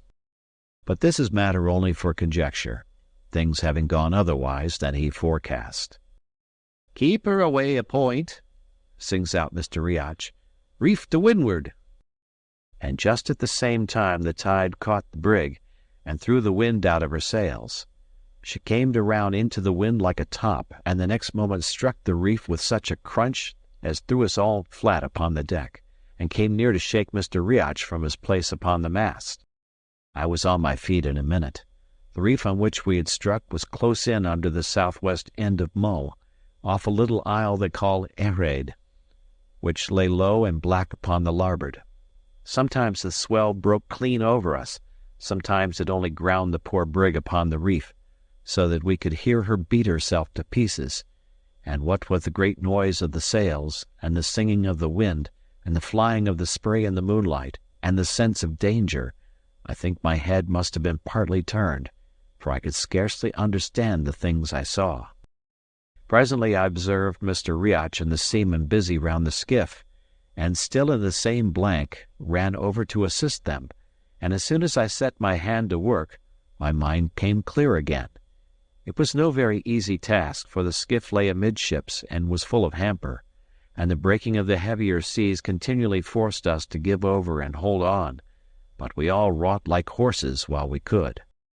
Meanwhile such of the wounded as could move came clambering out of the fore scuttle and began to help, while the rest that lay helpless in their bunks harrowed me with screaming and begging to be saved. The captain took no part. It seemed he was struck stupid. He stood holding by the shrouds, talking to himself and groaning out aloud whenever the ship hammered on the rock. His brig was like wife and child to him. He had looked on day by day at the mishandling of poor Ransom, but when it came to the brig, he seemed to suffer along with her. All the time of our working at the boat, I remember only one other thing that I asked Allen, looking across at the shore, what country it was, and he answered it was the worst possible for him. It was the land of the Campbells. We had one of the wounded men told off to keep a watch upon the seas and cry us warning. Well, we had the boat about ready to be launched, when this man sang out pretty shrill, "For God's sake, hold on!" We knew by his tone that it was something more than ordinary, and sure enough, there followed a sea so huge that it lifted the brig right up and canted her over on her beam. Whether the cry came too late, or my hold was too weak, I know not, but at the sudden tilting of the ship I was cast clean over the bulwarks into the sea. I went down and drank my fill, and then came up and got a blink of the moon, and then down again. They say a man sinks a third time for good. I cannot be made like other folk then, for I would not like to write how often I went down, or how often I came up again. All the while I was being hurled along, and beaten upon and choked, and then swallowed whole, and the thing was so distracting to my wits that I was neither sorry nor afraid. Presently I found I was holding to a spar, which helped me somewhat, and then all of a sudden I was in quiet water, and began to come to myself. It was the spare yard I had got hold of, and I was amazed to see how far I had travelled from the brig. I hailed her indeed, but it was plain she was already out of cry. She was still holding together, but whether or not they had yet launched the boat, it was too far off and too low down to see. While I was hailing the brig, I spied a tract of water lying between us where no great waves came, but which yet boiled white all over and bristled in the moon with rings and bubbles. Sometimes the whole tract swung to one side like the tail of a live serpent. Sometimes for a glimpse it would all disappear and then boil up again. What it was I had no guess, which for the time increased my fear of it, but I now know it must have been the roost or tide race, which had carried me away so fast and tumbled me about so cruelly, and at last, as if tired of that play, had flung out me and the spare yard upon its landward margin. I now lay quite becalmed, and began to feel that a man can die of cold as well as of drowning. The shores of Ferry were close in. I could see in the moonlight the dots of heather and the sparkling of the mica in the rocks. Well, thought I to myself, if I cannot get as far as that, it's strange. I had no skill of swimming, Essen water being small in our neighborhood, but when I laid hold upon the yard with both arms, and kicked out with both feet, I soon begun to find that I was moving. Hard work it was, and mortally slow, but in about an hour of kicking and splashing, I had got well in between the points of a sandy bay surrounded by low hills. The sea was here quite quiet. There was no sound of any surf. The moon shone clear, and I thought in my heart I'd never seen a place so desert and desolate. But it was dry land, and when at last it grew so shallow that I could leave the yard and wade ashore upon my feet, I cannot tell if I was more tired or more grateful. Both, at least, I was.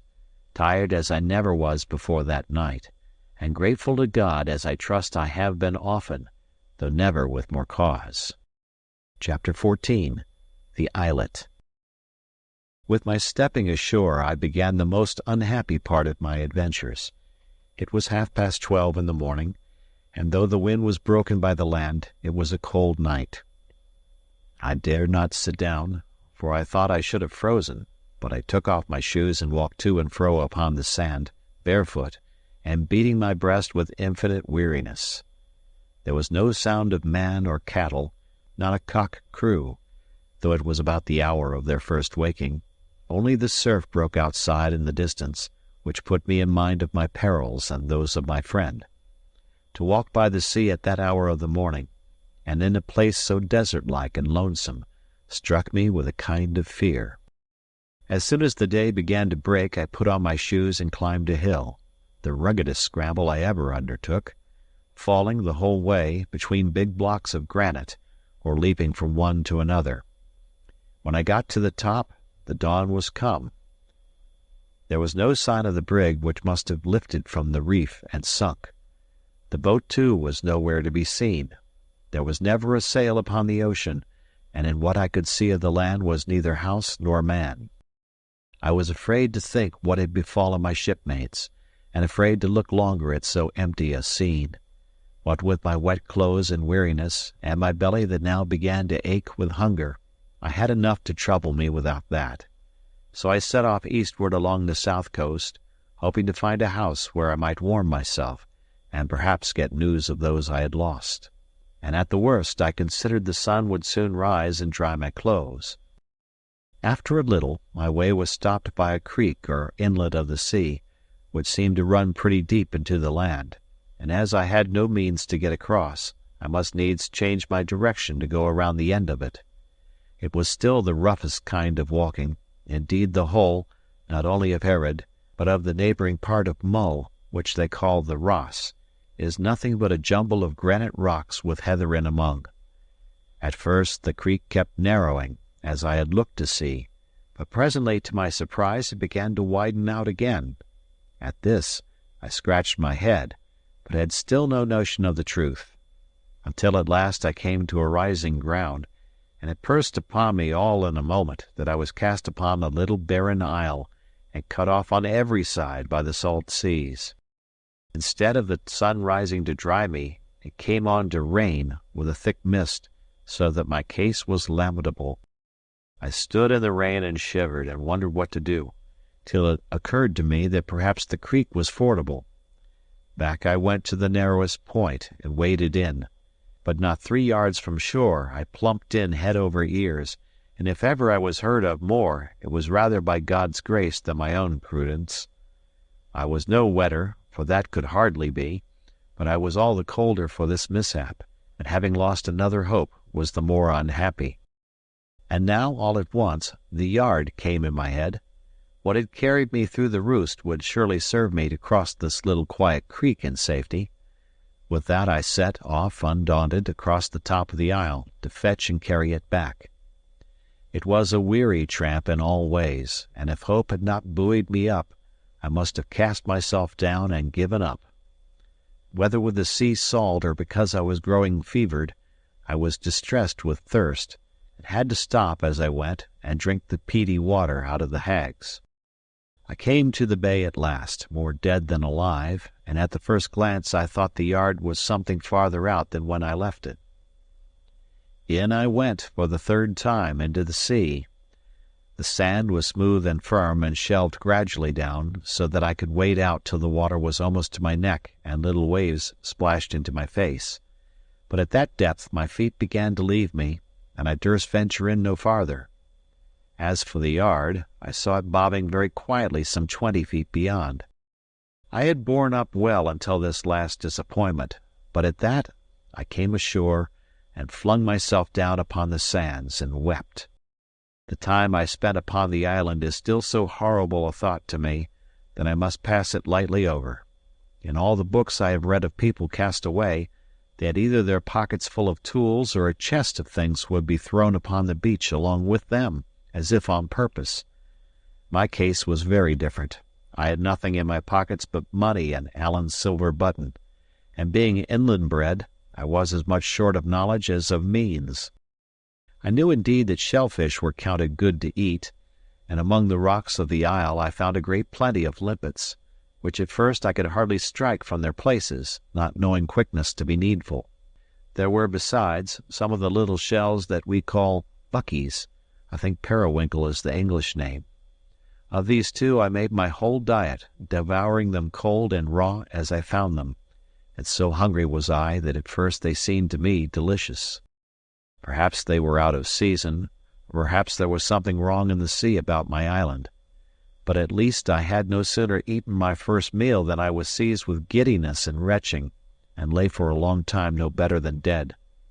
A second trial of the same food, indeed I had no other, did better with me, and revived my strength. But as long as I was on the island, I never knew what to expect when I had eaten. Sometimes all was well, sometimes I was thrown into a miserable sickness, nor could I ever distinguish what particular fish it was that hurt me. All day it streamed rain. The island ran like a sop. There was no dry spot to be found, and when I lay down that night, between two boulders that made a kind of roof, my feet were in a bog.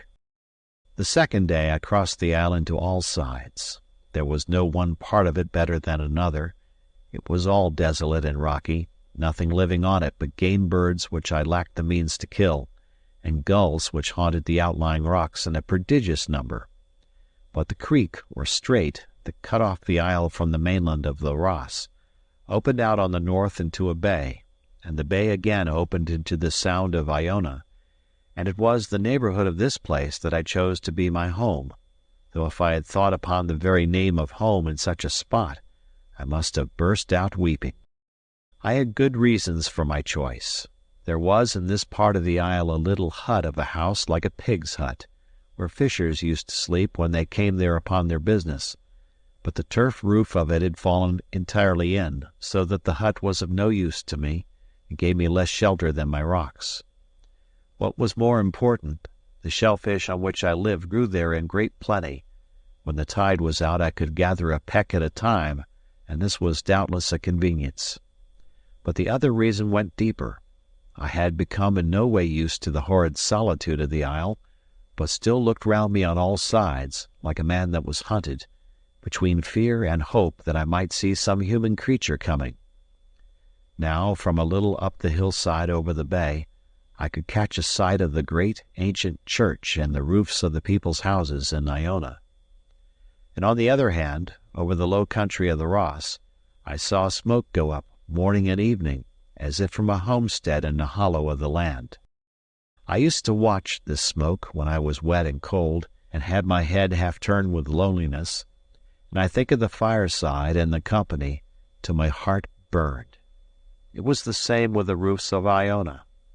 Altogether, this sight I had of men's homes and comfortable lives, although it put a point on my own sufferings, yet it kept hope alive, and helped me to eat my raw shellfish, which had soon grown to be a disgust, and saved me from the sense of horror I had whenever I was quite alone with dead rocks and fowls and the rain and the cold sea. I say it kept hope alive, and indeed it seemed impossible that I should be left to die on the shores of my own country and within view of a church tower and the smoke of men's houses. But the second day passed, and though as long as the light lasted I kept a bright lookout for boats on the Sound or men passing on the Ross, no help came near me. It still rained, and I turned into sleep as wet as ever and with a cruel sore throat, but a little comforted perhaps by having said good night to my next neighbors, the people of Iona. Charles II declared a man could stay outdoors more days in the year in the climate of England than in any other. This was very like a king, with a palace at his back and changes of dry clothes, but he must have had better luck on his flight from Worcester than I had in that miserable isle. It was the height of the summer, yet it rained for more than 24 hours. It did not clear until the afternoon of the third day. This was the day of incidents. In the morning I saw a red deer, a buck with a fine spread of antlers, standing in the rain on the top of the island, but he had scarce seen me rise from my rock before he trotted off upon the other side. I supposed he must have swum the strait, though what should bring any creature to Erid was more than I could fancy. A little after, as I was jumping about after my limpets, I was startled by a guinea piece, which fell upon a rock in front of me and glanced off into the sea. When the sailors gave me my money again, they kept back not only about a third of the whole sum, but my father's leather purse, so that from that day out I carried my gold loose in a pocket with a button. I now saw there must be a hole, and clapped my hand to the place in a great hurry. But this was to lock the stable door after the steed was stolen. I had left the shore at Queensferry with near on £50. Now I found no more than 2 guinea pieces and a silver shilling. It is true I picked up a third guinea a little after, where it lay shining on a piece of turf. That made a fortune of £3 and 4 shillings English money, for a lad, the rightful heir of an estate, and now starving on an isle at the extreme end of the wild Highlands. The state of my affairs dashed me still further, and indeed my plight on that third morning was truly pitiful. My clothes were beginning to rot. My stockings in particular were quite worn through, so that my shanks went naked. My hands had grown quite soft with the continual soaking. My throat was very sore. My strength had much abated, and my heart so turned against the horrid stuff I was condemned to eat that the very sight of it came near to sicken me. And yet the worst was not yet come. There is a pretty high rock on the northwest of Erid, which, because it had a flat top and overlooked the Sound, I was much in the habit of frequenting, not that ever I stayed in one place, save when asleep, my misery giving me no rest. Indeed, I wore myself down with continual and aimless goings and comings in the rain. As soon, however, as the sun came out, I lay down on the top of that rock to dry myself. The comfort of the sunshine is a thing I cannot tell. It set me thinking hopefully of my deliverance, of which I had begun to despair, and I scanned the sea and the Ross with a fresh interest.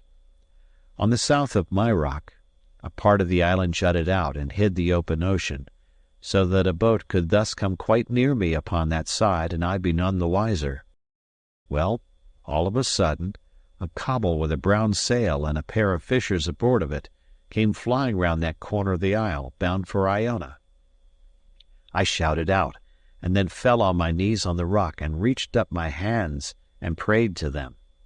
They were near enough to hear. I could even see the color of their hair, and there was no doubt but they observed me, for they cried out in the Gaelic tongue and laughed.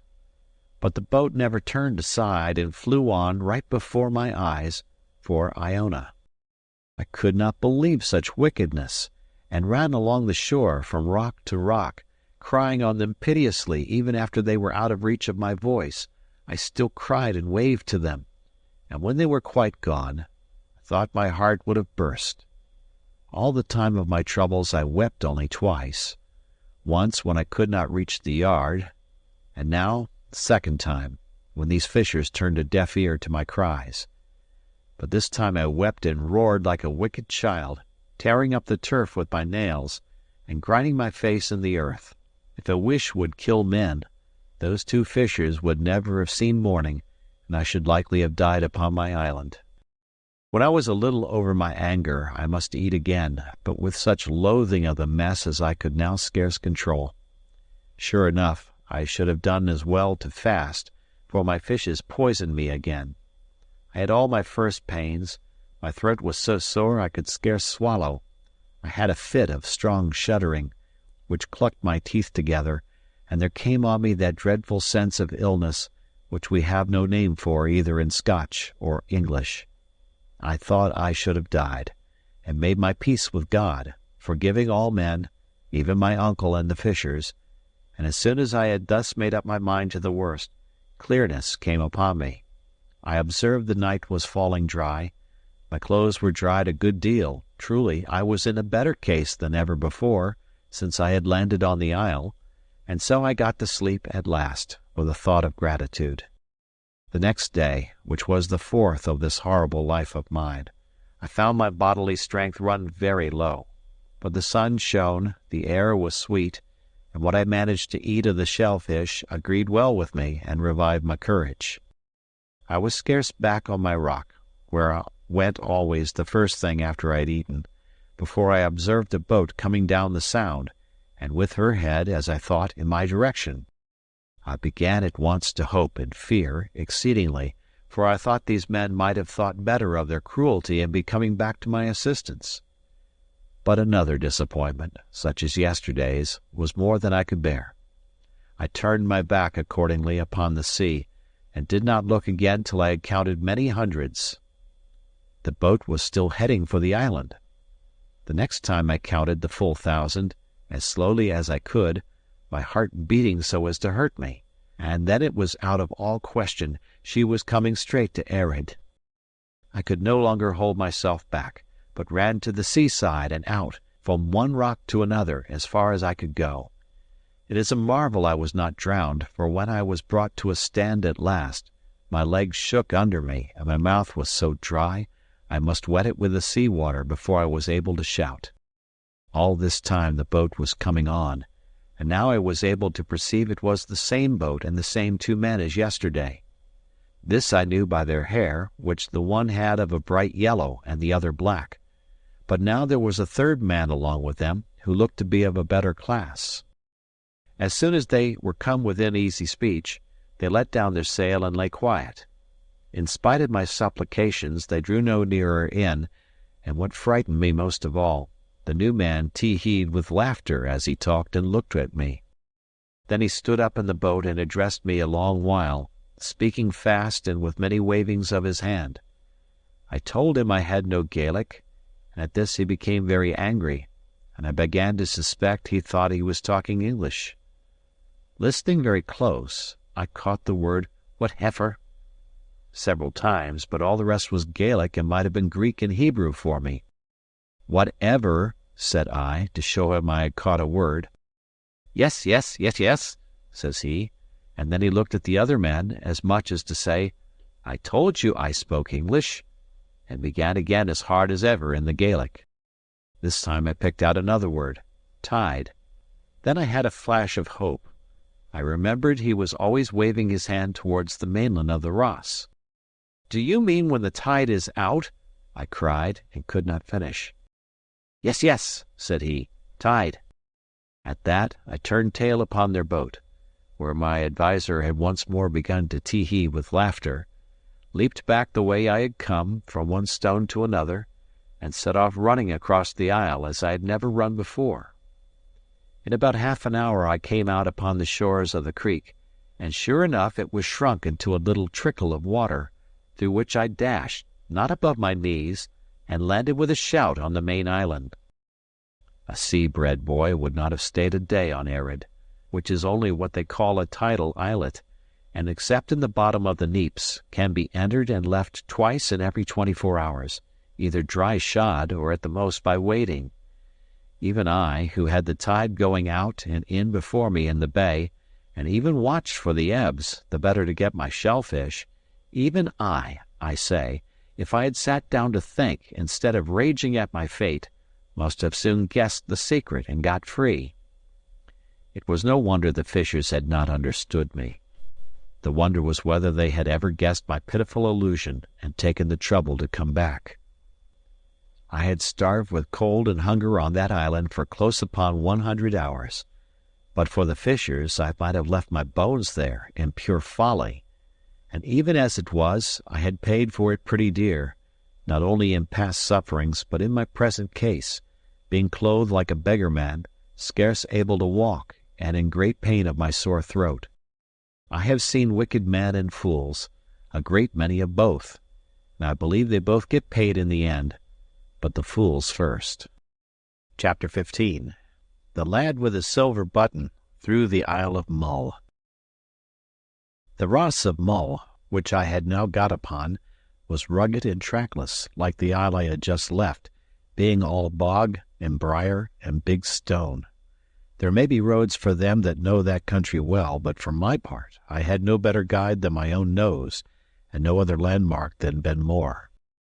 I aimed as well as I could for the smoke I had seen so often from the island, and with all my great weariness and the difficulty of the way came upon the house in the bottom of a little hollow, about 5 or 6 at night. It was low and longish, roofed with turf and built of unmortared stones, and on a mound in front of it an old gentleman sat smoking his pipe in the sun. With what little English he had, he gave me to understand that my shipmates had got safe ashore, and had broken bread in that very house on the day after. Was there one, I asked, dressed like a gentleman? He said they all wore rough greatcoats, but to be sure the first of them, the one that came alone, wore breeches and stockings, while the rest had sailors' trousers. Ah, said I, and he would have a feathered hat? He told me no, that he was bareheaded like myself. At first I thought Allen might have lost his hat, and then the rain came in my mind, and I judged it more likely he had it out of harm's way under his greatcoat. This set me smiling, partly because my friend was safe, partly to think of his vanity in dress. And then the old gentleman clapped his hand to his brow, and cried out that I must be the lad with the silver button. "Why, yes," said I in some wonder. "Well, then," said the old gentleman, "I have a word for you, that you are to follow your friend to his country by Torosay." He then asked me how I had fared, and I told him my tale. A south country man would certainly have laughed, but this old gentleman, I call him so because of his manners, for his clothes were dropping off his back, heard me all through with nothing but gravity and pity. When I had done, he took me by the hand, led me into his hut, it was no better, and presented me before his wife, as if she had been the queen and I a duke. The good woman set oat bread before me and a cold grouse, patting my shoulder and smiling to me all the time, for she had no English, and the old gentleman, not to be behind, brewed me a strong punch out of their country spirit. All the while I was eating, and after that when I was drinking the punch, I could scarce come to believe in my good fortune, and the house, though it was thick with the peat smoke and as full of holes as a colander, seemed like a palace. The punch threw me in a strong sweat and a deep slumber. The good people let me lie, and it was near noon of the next day before I took the road, my throat already easier, and my spirits quite restored by good fare and good news. The old gentleman, though I pressed him hard, would take no money, and gave me an old bonnet for my head, though I am free to own I was no sooner out of view of the house than I very jealously washed this gift of his in a wayside fountain. Thought I to myself, if these are the wild Highlanders, I could wish my own folk wilder. I not only started late, but I must have wandered nearly half the time. True, I met plenty of people, grubbing in little miserable fields that would not keep a cat, or herding little kine about the bigness of asses. The Highland dress being forbidden by law since the rebellion, and the people condemned to the lowland habit, which they much disliked, it was strange to see the variety of their array. Some went bare only for a hanging cloak or greatcoat, and carried their trousers on their backs like a useless burden. Some had made an imitation of the tartan with little party-colored stripes patched together like an old wife's quilt. Others, again, still wore the Highland philibeg. but by putting a few stitches between the legs transformed it into a pair of trousers like a Dutchman's. All those makeshifts were condemned and punished, for the law was harshly applied, in hopes to break up the clan's spirit, but in that out-of-the-way, sea-bound isle there were few to make remarks and fewer to tell tales. They seemed in great poverty, which was no doubt natural, now that rapine was put down, and the chiefs kept no longer an open house, and the roads, even such a wandering country by-track as the one I followed, were infested with beggars. And here again I marked a difference from my own part of the country, for our lowland beggars, even the gownsmen themselves, who begged by patent, had a louting, flattering way with them, and if you gave them a plate and asked changed, would very civilly return you a bottle. But these Highland beggars stood on their dignity, asked alms only to buy snuff, by their account, and would give no change. To be sure, this was no concern of mine, except in so far as it entertained me by the way. What was much more to the purpose, few had any English, and these few, unless they were of the brotherhood of beggars, not very anxious to place it at my service. I knew Torosay to be my destination, and repeated the name to them and pointed.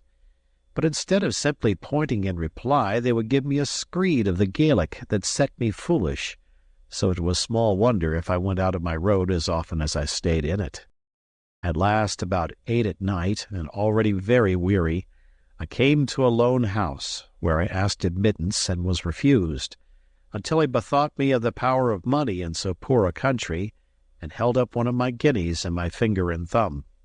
Thereupon the man of the house, who had hitherto pretended to have no English, and driven me from his door by signals, suddenly began to speak as clearly as was needful, and agreed for 5 shillings to give me a night's lodging and guide me the next day to Torosay. I slept uneasily that night, fearing I should be robbed, but I might have spared myself the pain, for my host was no robber, only miserably poor and a great cheat. He was not alone in his poverty, for the next morning we must go 5 miles about to the house of what he called a rich man, to have one of my guineas changed. This was perhaps a rich man for Mull. He would have scarce been thought so in the south, for it took all he had. The whole house was turned upside down, and a neighbor brought under contribution before he could scrape together 20 shillings in silver. The odd shilling he kept for himself, protesting he could ill afford to have so great a sum of money lying locked up. For all that he was very curious and well-spoken, made us both sit down with his family to dinner, and brewed punch in a fine china bowl, over which my rascal Guy grew so merry that he refused to start. I was for getting angry, and appealed to the rich man, Hector McLean was his name, who had been a witness to our bargain and to my payment of the 5 shillings. But McLean had taken his share of the punch, and vowed that no gentleman should leave his table after the bowl was brewed, so there was nothing for it but to sit and hear Jacobite toast and Gaelic songs till all were tipsy and staggered off to the bed or the barn for their night's rest. Next day, the 4th of my travels, we were up before 5 upon the clock, but my rascal Guy got to the bottle at once, and it was 3 hours before I had him clear of the house, and then, as you shall hear, only for a worse disappointment. As long as we went down a heathery valley that lay before Mr. McLean's house, all went well. Only my guide looked constantly over his shoulder, and when I asked him the cause, only grinned at me. No sooner, however, had we crossed the back of a hill and got out of sight of the house windows, than he told me Torosay lay right in front, and that a hilltop, which he pointed out, was my best landmark. "I care very little for that," said I, "since you are going with me." The impudent cheat answered me in the Gaelic that he had no English. "My fine fellow," I said, "I know very well your English comes and goes. Tell me what will bring it back. Is it more money you wish?" 5 shillings more," said he, "and herself will bring you there." I reflected a while, and then offered him 2, which he accepted greedily, and insisted on having in his hands at once, for luck, as he said, but I think it was rather for my misfortune. The 2 shillings carried him not quite as many miles, at the end of which distance he sat down upon the wayside, and took off his brogues from his feet, like a man about to rest. I was now red hot. "Ha!" said I. "Have you no more English?" He said impudently, "No." At that I boiled over and lifted my hand to strike him, and he, drawing a knife from his rags, squatted back and grinned at me like a wildcat. At that, forgetting everything but my anger, I ran in upon him, put aside his knife with my left, and struck him in the mouth with the right. I was a strong lad and very angry, and he but a little man, and he went down before me heavily. By good luck his knife flew out of his hand as he fell. I picked up both that and his brogues, wished him a good morning, and set off upon my way, leaving him barefoot and disarmed. I chuckled to myself as I went, being sure I was done with that rogue, for a variety of reasons. First, he knew he could have no more of my money. Next, the brogues were worth in that country only a few pence. And lastly, the knife, which was really a dagger, it was against the law for him to carry. In about half an hour of walk, I overtook a great ragged man, moving pretty fast but feeling before him with a staff. He was quite blind, and told me he was a catechist, which should have put me at my ease. But his face went against me. It seemed dark and dangerous and secret, and presently, as we began to go on alongside, I saw the steel butt of a pistol sticking from under the flap of his coat pocket. To carry such a thing meant a fine of 15 pounds sterling upon a first offence, and transportation to the colonies upon a second. Nor could I quite see why a religious teacher should go armed, or what a blind man could be doing with a pistol. I told him about my guide, for I was proud of what I had done, and my vanity for once got the heels of my prudence. At the mention of the 5 shillings he cried out so loud that I made up my mind I should say nothing of the other 2, and was glad he could not see my blushes. "Was it too much?" I asked, a little faltering. "Too much!" cries he. "Why, I would guide you to Torosay myself for a dram of brandy, and give you the great pleasure of my company, me that is a man of some learning, in the bargain." I said I did not see how a blind man could be a guide, but at that he laughed aloud, and said his stick was eyes enough for an eagle. "In the Isle of Mull, at least," says he, "where I know every stone and heather bush by mark of head. See now," he said, striking right and left, as if to make sure. "Down there a burn is running, and at the head of it there stands a bit of a small hill with a stone cocked upon the top of that, and it's hard at the foot of the hill that the way runs by to Torosay, and the way here, being for droves, is plainly trodden, and will show grassy through the heather." I had to own he was right in every feature, and told my wonder. "Ha!" says he, "that's nothing. Would you believe me now, that before the Act came out, and when there were weapons in this country, I could shoot? Aye, could I?" cries he, and then with a leer, "If you had such a thing as a pistol here to try with, I would show you how it's done." I told him I had nothing of the sort, and gave him a wider berth. If he had known, his pistol stuck at that time quite plainly out of his pocket, and I could see the sun twinkle on the steel of the butt. But by the better luck for me, he knew nothing, thought all was covered, and lied on in the dark. He then began to question me cunningly, where I came from, whether I was rich, whether I could change a 5-shilling piece for him, which he declared he had that moment in his sporran. And all the time he kept edging up to me, and I avoiding him. We were now upon a sort of green cattle track which crossed the hills towards Torosay, and we kept changing sides upon that like answers in a reel. I had so plainly the upper hand that my spirits rose, and indeed I took a pleasure in this game of blind man's bluff. But the catechist grew angrier, and at last began to swear in Gaelic and to strike for my legs with his staff. Then I told him that, sure enough, I had a pistol in my pocket as well as he, and if he did not strike across the hill due south, I would even blow his brains out. He became at once very polite, and after trying to soften me for some time, but quite in vain, he cursed me once more in Gaelic and took himself off. I watched him striding along through bog and briar, tapping with his stick, until he turned the end of a hill and disappeared in the next hollow. Then I struck on again for Torosay, much better pleased to be alone than to travel with that man of learning.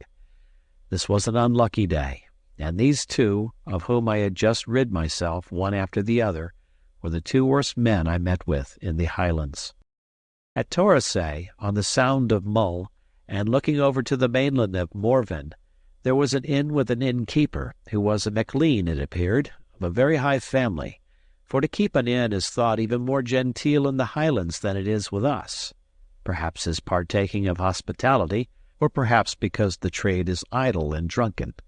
He spoke good English, and finding me to be something of a scholar, tried me first in French, where he easily beat me, and then in the Latin, in which I don't know which of us did best. This pleasant rivalry put us at once upon friendly terms, and I sat up and drank punch with him, or, to be more correct, sat up and watched him drink it, until he was so tipsy that he wept upon my shoulder. I tried him, as if by accident, with a sight of Allen's button, but it was plain he had never seen or heard of it. Indeed, he bore some grudge against the family and friends of Ardshiel, and before he was drunk he read me a lampoon, in very good Latin, but with a very ill meaning, which he had made in elegiac verses upon a person of that house. When I told him of my catechist, he shook his head, and said I was lucky to have got clear off. "That is a very dangerous man," he said. "Duncan McKee is his name. He can shoot by the ear at several yards, and he has often been accused of highway robberies, and once of murder." "The cream of it is," says I, "that he called himself a catechist." "And why should he not?" says he, "when that is what he is. It was MacLean of Duart gave it to him before he was blind. But perhaps it was a pity," says my host, "for he is always on the road, going from one place to another to hear the young folk say their religion, and doubtless that is a great temptation to the poor man." At last, when my landlord could drink no more, he showed me to a bed, and I lay down in very good spirits, having travelled the greater part of that big and crooked island of Mull from Ered to Torosay, 50 miles as the crow flies, and, with my wanderings, much nearer 100, in 4 days and with little fatigue. Indeed, I was by far in better heart and health of body at the end of that long tramp than I had been at the beginning. Chapter 16. The Lad with the Silver Button, across Morven. There is a regular ferry from Torosay to Kinlochaline on the mainland. Both shores of the Sound are in the country of the strong clan of the MacLeans, and the people that passed the ferry with me were almost all of that clan. The skipper of the boat, on the other hand, was called Neil Roy MacRob, and since MacRob was one of the names of Allen's clansmen, and Allen himself had sent me to that ferry, I was eager to come to private speech of Neil Roy. In the crowded boat this was of course impossible, and the passage was a very slow affair. There was no wind, and as the boat was wretchedly equipped, we could pull but 2 oars on one side and 1 on the other. The men gave way, however, with a good will, the passengers taking spells to help them, and the whole company giving the time in Gaelic boat songs. And what with the songs, and the sea air, and the good nature and spirit of all concerned, and the bright weather, the passage was a pretty thing to have seen. But there was one melancholy part. In the mouth of Loch Aline we found a great sea-going ship at anchor, and this I supposed at first to be one of the king's cruisers which were kept along that coast, both summer and winter, to prevent communication with the French. As we got a little nearer, it became plain she was a ship of merchandise, and what still more puzzled me, not only her decks but the sea beach also, were quite black with people, and skiffs were continually plying to and fro between them. Yet nearer, and there began to come to our ears a great sound of mourning, the people on board and those on the shore crying and lamenting one to another so as to pierce the heart. Then I understood this was an emigrant ship bound for the American colonies. We put the ferry boat alongside, and the exiles leaned over the bulwarks, weeping and reaching out their hands to my fellow passengers, among whom they counted some near friends. How long this might have gone on I do not know, for they seemed to have no sense of time, but at last the captain of the ship, who seemed near beside himself, and no great wonder, in the midst of this crying and confusion, came to the side and begged us to depart. Thereupon Neil sheered off, and the chief singer in our boat struck into a melancholy air, which was presently taken up both by the emigrants and their friends upon the beach, so that it sounded from all sides like a lament for the dying. I saw the tears run down the cheeks of the men and women in the boat, even as they bent at the oars, and the circumstances and the music of the song, which is one called Loch Haber no more, were highly affecting even to myself. At Kinlochaline I got Neil Roy upon one side on the beach, and said I made sure he was one of Appin's men. "And what for no?" said he. "I am seeking somebody," said I, "and it comes in my mind that you will have news of him. Alan Breck Stewart is his name." And very foolishly, instead of showing him the button, I sought to pass a shilling in his hand. At this he drew back. "I am very much affronted," he said, "and this is not the way that one gentleman should behave to another at all. The man you ask for is in France, but if he were in my sporran," says he, "and your belly full of shillings, it would not hurt a hair upon his body." I saw I had gone the wrong way to work, and without wasting time upon apologies, showed him the button lying in the hollow of my palm. "Aweel," said Neil, "and I think ye might have begun with that end of the stick, whatever. But if ye are the lad with the silver button, all is well, and I have the word to see that ye come safe. But if you will pardon me to speak plainly," says he, "there is a name that you should never take into your mouth, and that is the name of Alan Breck. And there is a thing that ye would never do, and that is to offer your dirty money to a Highland gentleman." It was not very easy to apologize, for I could scarce tell him, what was the truth, that I had never dreamed he would set up to be a gentleman until he told me so. Neil, on his part, had no wish to prolong his dealings with me, only to fulfill his orders and be done with it, and he made haste to give me my route. This was to lie the night in Kinlochaline in the public inn, to cross Morven the next day to Ardgour, and lie the night in the house of one John of the Claymore, who was warned that I might come. The third day, to be set across one loch at Corran, and another at Ballacoolish, and then ask my way to the house of James of the Glens, at Aucarn in Durer of Appin. There was a good deal of ferrying, as you hear, the sea in all this part running deep into the mountains and winding about their roots. It makes the country strong to hold and difficult to travel, but full of prodigious wild and dreadful prospects. I had some other advice from Neil: to speak with no one by the way, to avoid Whigs, Campbells, and the Red soldiers, to leave the road and lie in a bush if I saw any of the latter coming, for it was never chancy to meet in with them, and, in brief, to conduct myself like a robber or a Jacobite agent, as perhaps Neil thought me.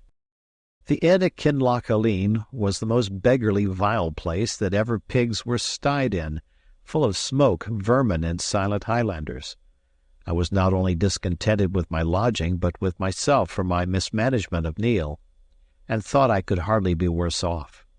But very wrongly, as I was soon to see, for I had not been half an hour at the inn, standing in the door most of the time to ease my eyes from the peat smoke, when a thunderstorm came close by. The springs broke in a little hill on which the inn stood, and one end of the house became a running water.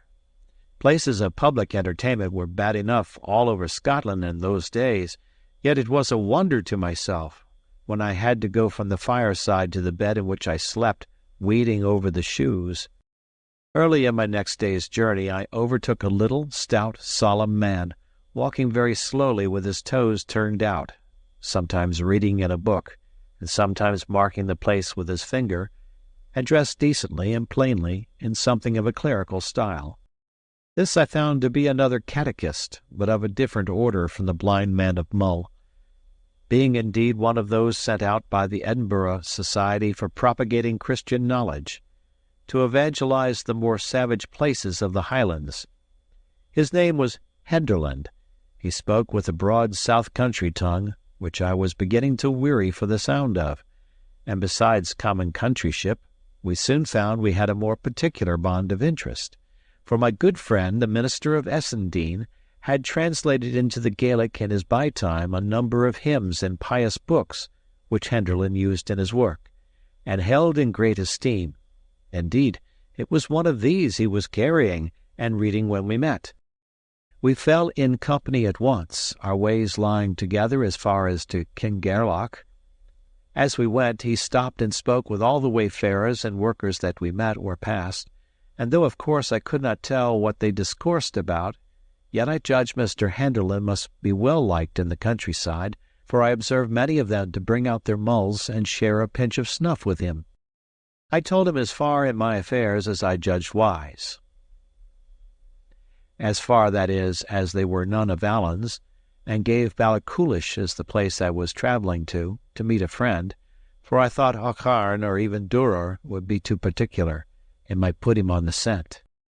On his part, he told me much of his work and the people he worked among, the hiding priests and Jacobites, the disarming act, the dress, and many other curiosities of the time and place. He seemed moderate, blaming Parliament in several points, and especially because they had framed the act more severely against those who wore the dress than against those who carried weapons. This moderation put it in my mind to question him of the Red Fox and the Appin tenants, questions which, I thought, would seem natural enough in the mouth of one travelling to that country. He said it was a bad business. "It's wonderful," said he, "where the tenants find the money, for their life is mere starvation. You don't carry such a thing as snuff, do you, Mr. Balfour?" "No. Well, I'm better wanting it. But these tenants, as I was saying, are doubtless partly driven to it. James Stewart in Duror, that's him they call James of the Glens, is half-brother to Ardshiel, the captain of the clan, and he is a man much looked up to, and drives very hard. And then there's one they call Alan Breck." "Ah!" I cried. "What of him?" "What of the wind that bloweth where it listeth?" said Henderland. "He's here and away, here to-day and gone to-morrow, a fair heather-cat. He might be glowering at the two of us out of yon wind-bush, and I wouldn't wonder. You'll no carry such a thing as snuff, will you?" I told him no, and that he had asked the same thing more than once. "It's highly possible," said he, sighing, "but it seems strange you shouldn't carry it. However, I was saying, this Alan Breck is a bold, desperate customer, and well kent to be James's right hand. His life is forfeit already. He would boggle at nothing, and maybe, if a tenant body were to hang back, he would get a dirk in his wame." "You make a poor story of it all, Mr. Henderland," said I. "If it is all fear upon both sides, I care to hear no more of it." "Nah," said Mr. Henderland, "but there's love, too, and self-denial that should put the like of you and me to shame. There's something fine about it. No, perhaps Christian, but humanly fine. Even Alan Breck, by all that I hear, is a chield to be respected. There's many a lion's sneck-draw sits close in kirk in our own part of the country, and stands well in the world's eye, and maybe is a far worse man, Mr. Balfour, than yon misguided shedder of man's blood. Aye, we might take a lesson by them.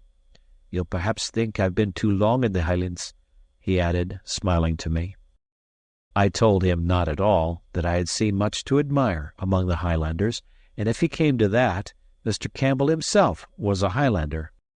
"Aye," said he, "that's true. It's a fine blood." "And what is the king's agent about?" I asked. "Colin Campbell," says Henderland, "putting his head in a bee's bike." "He is to turn the tenants out by force, I hear?" said I. "Yes," says he, "but the business is gone back and forth, as folks say. First, James of the Glens rode to Edinburgh, and got some lawyer, a Stewart, no doubt, they all hang together like bats in a steeple, and had the proceedings stayed. And then Colin Campbell came in again, and had the upper hand before the barons of Exchequer. And now they tell me the first of the tenants are to flit to-morrow. It's to begin at Duror, under James's very windows, which doesna seem wise by my humble way of it." "Do you think they'll fight?" I asked. "Well," says Henderland, "they're disarmed, or supposed to be, for there's still a good deal of cold iron lying by in quiet places, and then Colin Campbell has the soldiers coming. But for all that, if I was his lady wife, I wouldn't be well pleased till I got him home again. They're queer customers, the Appin Stewarts." I asked if they were worse than their neighbours. "No, they," said he, "and that's the worst part of it. For if Colin Roy can get his business done in Appin, he has it all to begin again in the next country, which they call Memoir, and which is one of the countries of the Camerons. He's king's factor upon both, and from both he has to drive out the tenants. And indeed, Mr. Balfour, to be open with you, it's my belief that if he escapes the one lot, he'll get his death by the other." So we continued talking and walking the great part of the day, until at last Mr. Henderland, after expressing his delight in my company, and satisfaction at meeting with a friend of Mr. Campbell's, "whom," says he, "I would make the bold to call that sweet singer of our covenanted Zion," proposed that I should make a short stage and lie the night in his house, a little beyond Kingairloch. To say truth, I was overjoyed, for I had no great desire for John of the Claymore, and since my double misadventure, first with a guide and next with a gentleman skipper, I stood in some fear of any Highland stranger. Accordingly we shook hands upon the bargain, and came in the afternoon to a small house, standing alone by the shore of the Linnhe Loch. The sun was already gone from the desert mountains of Ardgour upon the hither side, but shone on those of Appin on the farther. The loch lay as still as a lake. Only the gulls were crying round the sides of it, and the whole place seemed solemn and uncouth. We had no sooner come to the door of Mr. Henderland's dwelling than, to my great surprise, for I was now used to the politeness of Highlanders, he burst rudely past me, dashed into the room, caught up a jar and a small horn spoon, and began ladling snuff into his nose in most excessive quantities. Then he had a hearty fit of sneezing, and looked round upon me with a rather silly smile. "It's a vow I took," says he. "I took a vow upon me that I wouldna carry it. Doubtless it's a great privation, but when I think upon the martyrs, not only to the Scottish covenant, but to other points of Christianity, I think shame to mind it." As soon as we had eaten, and porridge and whey were the best of the good man's diet, he took a grave face, and said he had a duty to perform by Mr. Campbell, and that was to inquire into my state of mind towards God. I was inclined to smile at him since the business of the snuff, but he had not spoken long before he brought the tears into my eyes. There are two things that men should never weary of, goodness and humility. We get none too much of them in this rough world among cold, proud people, but Mr. Henderland had their very speech upon his tongue. And though I was a good deal puffed up with my adventures and with having come off, as the saying is, with flying colours, yet he soon had me on my knees beside a simple, poor old man, and both proud and glad to be there.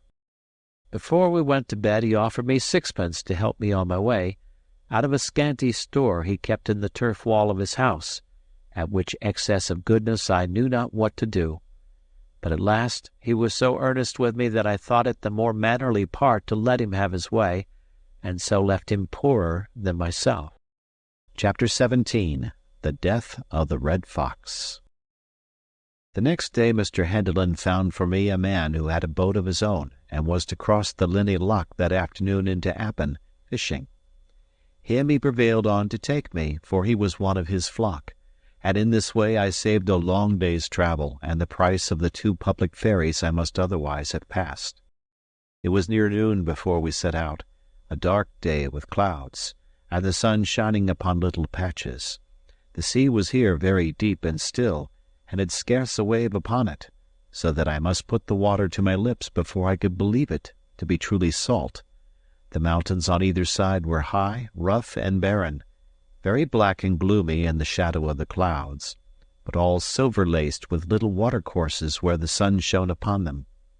It seemed a hard country, this of Appin, for people to care as much about as Allen did.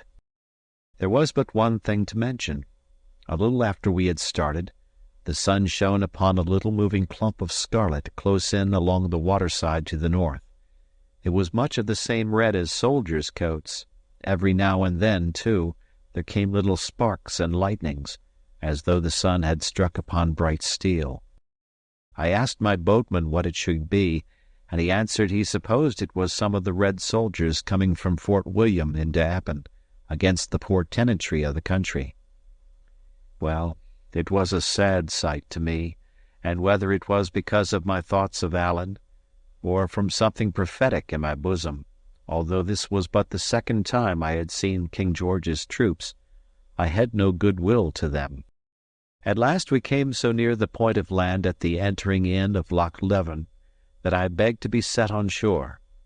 My boatman, who was an honest fellow and mindful of his promise to the catechist, would fain have carried me on to Ballachulish, but as this was to take me farther from my secret destination, I insisted, and was set on shore at last under the wood of Lettermore, or Lettervore, as I have heard it both ways, in Allen's country of Appin.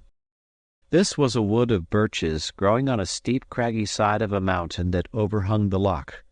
It had many openings and ferny howes, and a road or bridle track ran north and south through the midst of it, by the edge of which, where was a spring, I sat down to eat some oat bread of Mr. Henderland's, and think upon my situation. Here I was not only troubled by a cloud of stinging midges, but far more by the doubts of my mind. What I ought to do, why I was going to join myself with an outlaw and a would-be murderer like Allen, whether I should not be acting more like a man of sense to tramp back to the south country direct, by my own guidance and at my own charges, and what Mr. Campbell or even Mr. Henderland would think of me if they should learn my folly and presumption. These were the doubts that now began to come in on me stronger than ever. As I was so sitting and thinking, a sound of men and horses came to me through the wood, and presently after, at a turning of the road, I saw 4 travelers come into view. The way was in this part so rough and narrow that they came single and led their horses by the reins. The first was a great red-headed gentleman of an imperious and flushed face, who carried his hat in his hand and fanned himself, for he was in a breathing heat. The second, by his decent black garb and white wig, I correctly took to be a lawyer. The third was a servant and wore some part of his clothes in tartan, which showed that his master was of a Highland family, and either an outlaw or else in singular good odour with the government, since the wearing of tartan was against the act. If I had been better versed in these things, I would have known the tartan to be of the Argyle or Campbell colours. This servant had a good-sized portmanteau strapped on his horse, and a net of lemons to brew punch with, hanging at the saddle, though, as was often the custom with luxurious travellers in that part of the country. As for the fourth who brought up the tale, I had seen his like before, and knew him at once to be a sheriff's officer. I had no sooner seen these people coming than I made up my mind, for no reason that I could tell, to go through with my adventure, and when the first came alongside of me, I rose up from the bracken and asked him the way to Aucharn. He stopped and looked at me, as I thought, a little oddly, and then turning to the lawyer, "Mungo," said he, "there's many a man would think this more of a warning than 2 piats. Here am I on my road to Durer on the job ye ken, and here is a young lad starts up out of the bracken and speers if I'm on the way to Aucharn." "Glenure," said the other, "this is an ill subject for jesting." These two had now drawn close up and were gazing at me, while the 2 followers had halted about a stone cast in the rear. "And what seek ye in Aucharn?" said Colin Roy Campbell of Glenure. Him they called the Red Fox, for it was he that I had stopped. "The man that lives there," said I. "James of the Glens," says Glenure, musingly, and then to the lawyer, "Is he gathering his people, think ye?" "Anyway," says the lawyer, "we shall do better to bide where we are and let the soldiers rally us." "If you are concerned for me," said I am neither of his people nor yours, but an honest subject of King George, owing no man and fearing no man." "Why, very well said," replies the factor. "But if I may make so bold as ask, what does this honest man so far from his country? And why does he come seeking the brother of Ardshiel?" I have power here, I must tell you. I am king's factor upon several of these estates, and have 12 files of soldiers at my back. I have heard a waif word in the country, said I, a little nettled, that you were a hard man to drive. He still kept looking at me as if in doubt. Well, said he at last, your tongue is bold, but I am no unfriend to plainness. If ye had asked me the way to the door of James Stewart on any other day but this, I would have set you right and bidden ye Godspeed. But today, Mungo? And he turned again to look at the lawyer. But just as he turned there came the shot of a firelock from higher up the hill, and with the very sound of it, Glenure fell upon the road. "Oh, I'm dead!" he cried, several times over. The lawyer had caught him up and held him in his arms, the servant standing over and clasping his hands, and now the wounded man looked from one to another with scared eyes, and there was a change in his voice that went to the heart. "Take care of yourselves," said he. "I'm dead." He tried to open his clothes as if to look for the wound, but his fingers slipped on the buttons. With that he gave a great sigh, his head rolled on his shoulder, and he passed away. The lawyer said never a word, but his face was as sharp as a pen and as white as the dead man's. The servant broke out into a great noise of crying and weeping, like a child, and I, on my side, stood staring at them in a kind of horror. The sheriff's officer had run back at the first sound of the shot to hasten the coming of the soldiers. At last the lawyer laid down the dead man and his blood upon the road, and got to his own feet with a kind of stagger.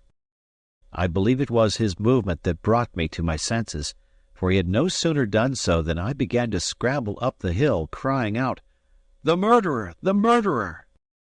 So little a time had elapsed that when I got to the top of the first steepness and could see some part of the open mountain, the murderer was still moving away at no great distance. He was a big man in a black coat, with metal buttons, and carried a long fowling piece. "Here!" I cried. "I see him!" At that the murderer gave a little quick look over his shoulder and began to run. The next moment he was lost in a fringe of birches. Then he came out again on the upper side, where I could see him climbing like a jackanapes, for that part was again very steep, and then he dipped behind a shoulder, and I saw him no more. All this time I had been running on my side, and had got a good way up, when a voice cried upon me to stand. I was at the edge of the upper wood, and so now, when I halted and looked back, I saw all the open part of the hill below me. The lawyer and the sheriff's officer were standing just above the road, crying and waving on me to come back, and on their left the redcoats, musket in hand, were beginning to struggle singly out of the lower wood. "Why should I come back?" I cried. "Come you on." "£10 if you take that lad," cried the lawyer. "He's an accomplice. He was posted here to hold us in talk." At that word, which I could hear quite plainly, though it was to the soldiers and not to me that he was crying it, my heart came in my mouth with quite a new kind of terror. Indeed, it is one thing to stand the danger of your life, and quite another to run the peril of both life and character. The thing besides had come so suddenly, like thunder out of a clear sky, that I was all amazed and helpless. The soldiers began to spread, some of them to run, and others to put up their pieces and cover me, and still I stood. "Jock in here among the trees," said a voice close by. Indeed, I scarce know what I was doing, but I obeyed, and as I did so I heard the firelocks bang and the balls whistle in the birches. Just inside the shelter of the trees I found Breck standing with a fishing rod. He gave me no salutation. Indeed, it was no time for civilities, only, "Come," says he, and set off running along the side of the mountain towards Balakulish, and I, like a sheep, to follow him. Now we ran among the birches, now stooping behind low humps upon the mountainside, now crawling on all fours among the heather. The pace was deadly. My heart seemed bursting against my ribs, and I had neither time to think nor breath to speak with. Only I remember seeing with wonder that Allen every now and then would straighten himself to his full height and look back, and every time he did so, there came a great faraway cheering and crying of the soldiers. Quarter of an hour later, Allen stopped, clapped down flat in the heather, and turned to me. "Now," said he, "it's earnest. Do as I do, for your life." And at the same speed, but now with infinitely more precaution, we traced back again across the mountainside by the same way that we had come, only perhaps higher, till at last Allen threw himself down in the upper wood of Lettermore, where I had found him at the first, and lay with his face in the bracken, panting like a dog. My own sides so ached, my head so swam, my tongue so hung out of my mouth with heat and dryness, that I lay beside him like one dead. Chapter 18. I talk with Allen in the wood of Lettermore. Allen was the first to come round. He rose, went to the border of the wood, peered out a little, and then returned and sat down. "Well," said he, "yon was a hot burst, David." I said nothing, nor so much as lifted my face. I had seen murder done, and a great ruddy jovial gentleman struck out of life in a moment. The pity of that sight was still sore within me, and yet that was but a part of my concern. Here was murder done upon the man Allen hated. Here was Allen skulking in the trees and running from the troops, and whether his was the hand that fired or only the head that ordered signified but little. By my way of it, my only friend in that wild country was blood guilty in the first degree. I held him in horror. I could not look upon his face. I would have rather lain alone in the rain on my cold isle than in that warm wood beside a murderer. "Are ye still wearied?" he asked again. "No," said I, still with my face in the bracken. "No, I'm not wearied now, and I can speak. You and me must twine," I said. "I liked you very well, Allen, but your ways are not mine, and they're not God's, and the short and the long of it is just that we must twine."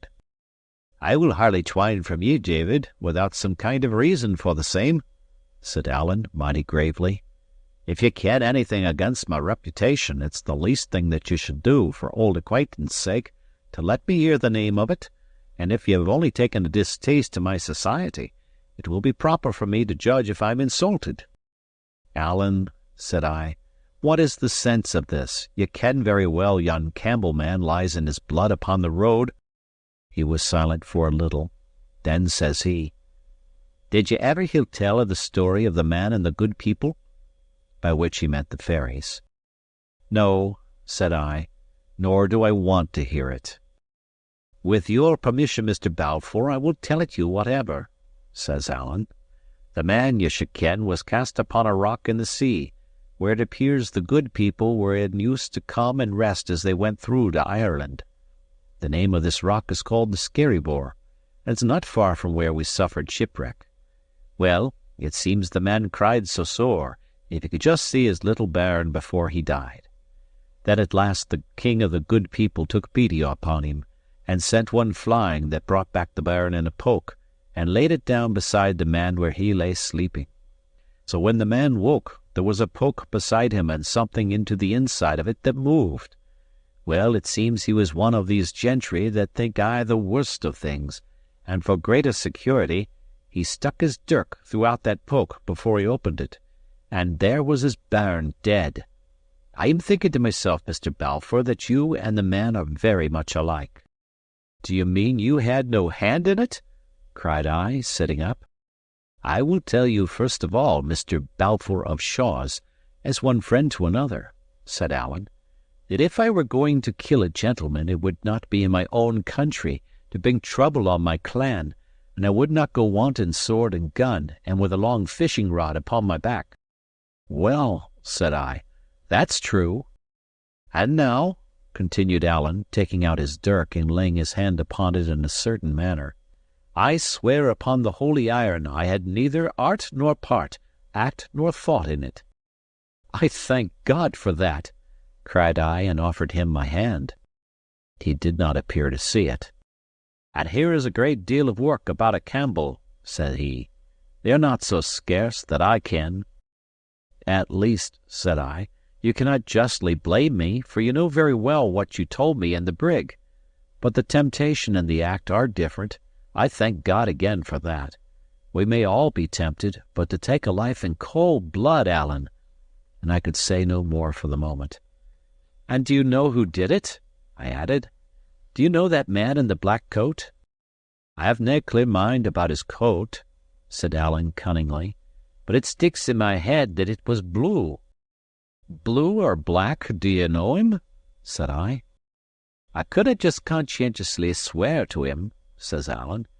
"He gaed very close by me, to be sure, but it's a strange thing that I should just have been tying my brogues." "Can you swear that you don't know him, Allen?" I cried, half angered, half in a mind to laugh at his evasions. "Not yet," says he, "but I have a grand memory for forgetting, David." "And yet there was one thing I saw clearly," said I, "and that was that you exposed yourself and me to draw the soldiers." "It's very likely," said Allen, "and so would any gentleman. You and me were innocent of that transaction." "The better reason, since we were falsely suspected, that we should get clear," I cried. "The innocent should surely come before the guilty." "Why, David," said he, "the innocent have aye a chance to get assoiled in court. But for the lad that shot the bullet, I think the best place for him will be the heather. Them that haven't dipped their hands in any little difficulty should be very mindful of the case of them that have, and that is the good Christianity. For if it was the other way round about, and the lad whom I couldn't just clearly see had been in our shoes, and we in his, as might very well have been, I think we would be a good deal obliged to him ourselves if he would draw the soldiers." When it came to this, I gave Allen up. But he looked so innocent all the time, and was in such clear good faith in what he said, and so ready to sacrifice himself for what he deemed his duty, that my mouth was closed. Mr. Henderland's words came back to me that we ourselves might take a lesson by these wild Highlanders. Well, here I had taken mine. Allen's morals were all tail first, but he was ready to give his life for them, such as they were. "Allen," said I, "I'll not say it's the good Christianity as I understand it, but it's good enough, and here I offer you my hand for the second time." Whereupon he gave me both of his, saying surely I had cast a spell upon him, for he could forgive me anything. Then he grew very grave, and said we had not much time to throw away, but must both flee that country, he because he was a deserter, and the whole of Appin would now be searched like a chamber, and every one obliged to give a good account of himself, and I, because I was certainly involved in the murder. "Oh," says I, willing to give him a little lesson, "I have no fear of the justice of my country." "As if this was your country," said he, "or as if you would be tried here in a country of Stuarts." "It's all Scotland," said I. "Man, I whiles wonder at ye," said Allen. "This is a Campbell that's been killed. Well, it'll be tried in Inverara, the Campbell's head place, with 15 Campbells in the jury box, and the biggest Campbell of all, and that's the Duke, sitting cocking on the bench. Justice, David, the same justice by all the world as Glenure found while ago at the roadside." This frightened me a little, I confess, and would have frightened me more if I had known how nearly exact were Allen's predictions.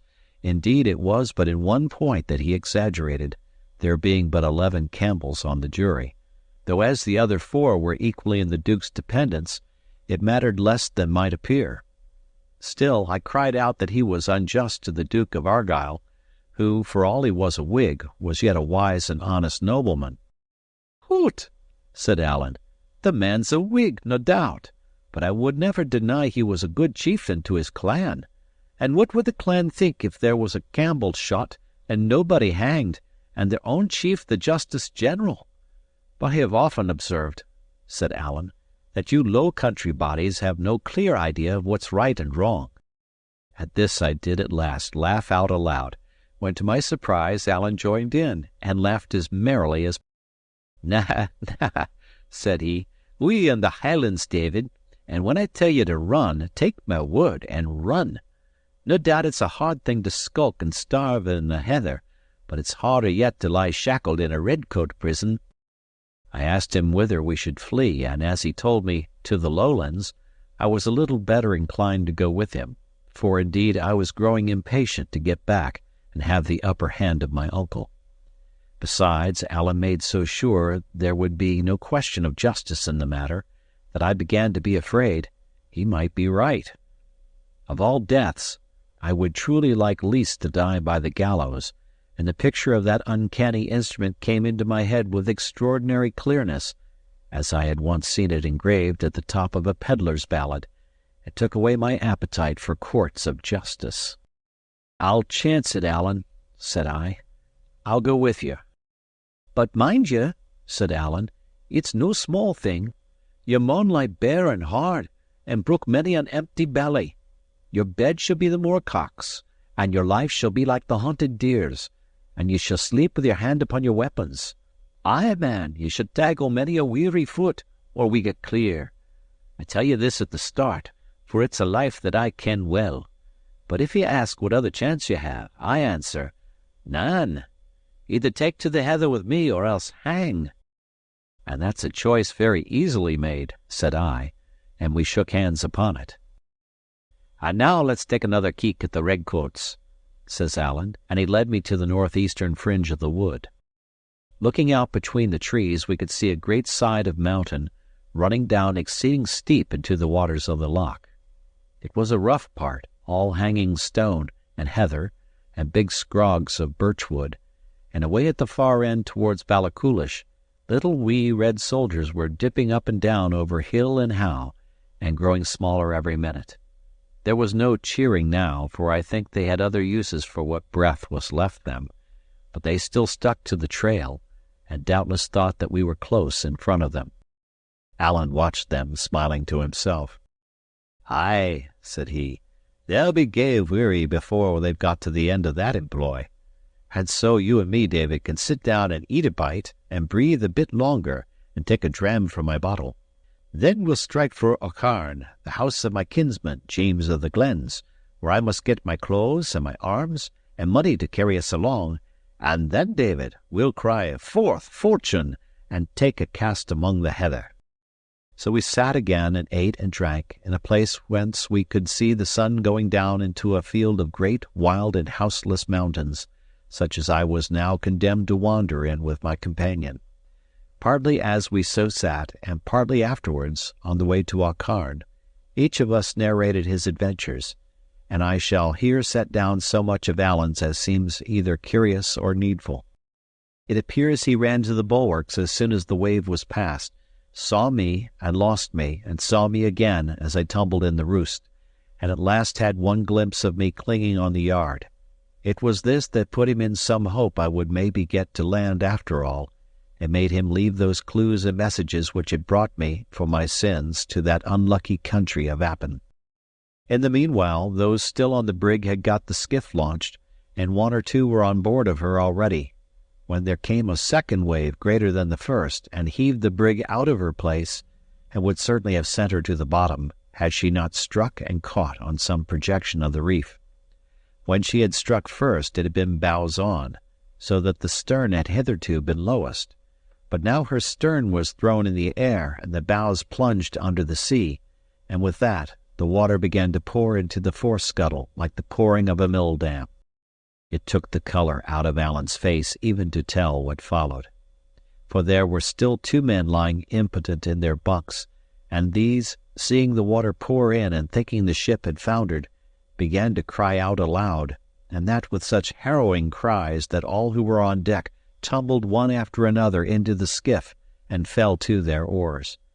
They were not 200 yards away when there came a third great sea, and at that the brig lifted clean over the reef, her canvas filled for a moment, and she seemed to sail in chase of them, but settling all the while, and presently she drew down and down, as if a hand were drawing her, and the sea closed over the Covenant of Dysart. Never a word they spoke as they pulled ashore, being stunned with the horror of that screaming, but they had scarce set foot upon the beach when Hoseason woke up, as if out of a muse, and bade them lay hands upon Allen. They hung back indeed, having little taste for the employment, but Hoseason was like a fiend, crying that Allen was alone, that he had a great sum about him, that he had been the means of losing the brig and drowning all their comrades, and that here was both revenge and wealth upon a single cast. It was 7 against 1. In that part of the shore there was no rock that Allen could set his back to, and the sailors began to spread out and come behind him. "And then," said Allen, "the little man with the red head. I have no mind of the name that he is called." "Riach," I said. "Aye," said Allen, "Riach. Well, it was him that took up the clubs for me, asked the men if they weren't afeard of a judgment, and says he, 'Dod, I'll put my back to the Highlandmans myself.' There's none such an entirely bad little man, yon little man with the red head," said Allen. "He has some spunks of decency." "Well," said I, "he was kind to me in his way." "And so was he to Allen," said he, "and by my troth I found his way a very good one. But you see, David, the loss of the ship and the cries of these poor lads set very ill upon the man, and I'm thinking that would be the cause of it." "Well, I would think so," says I, "for he was as keen as any of the rest at the beginning. But how did Hoseason take it?" "It sticks in my mind that he would take it very ill," says Allen. "But the little man cried to me to run, and indeed I thought it was a good observe, and ran. The last that I saw they were all in a knot upon the beach, like folk that were not agreeing very well together." "What do you mean by that?" said I. "Well, the fists were going," said Allen. "I saw one man go down like a pair of breeks. But I thought it would be better not to wait. You see, there's a strip of Campbell's in that end of Mull, which is no good company for a gentleman like me. If it hadn't been for that, I would have waited and looked for you myself, let alone giving a hand to the little man." It was droll how Allen dwelt on Mr. Riach's stature, for to say the truth, the one was not much smaller than the other. "So," says he, continuing, "I set my best foot forward, and whenever I met in with any one, I cried out there was a wreck ashore. Man, they didn't stop to fash with me. You should have seen them linking for the beach. And when they got there, they found they had the pleasure of a run, which is aye good for a Campbell. I'm thinking it was a judgment on the clan that the brig went down in the lump and didn't break.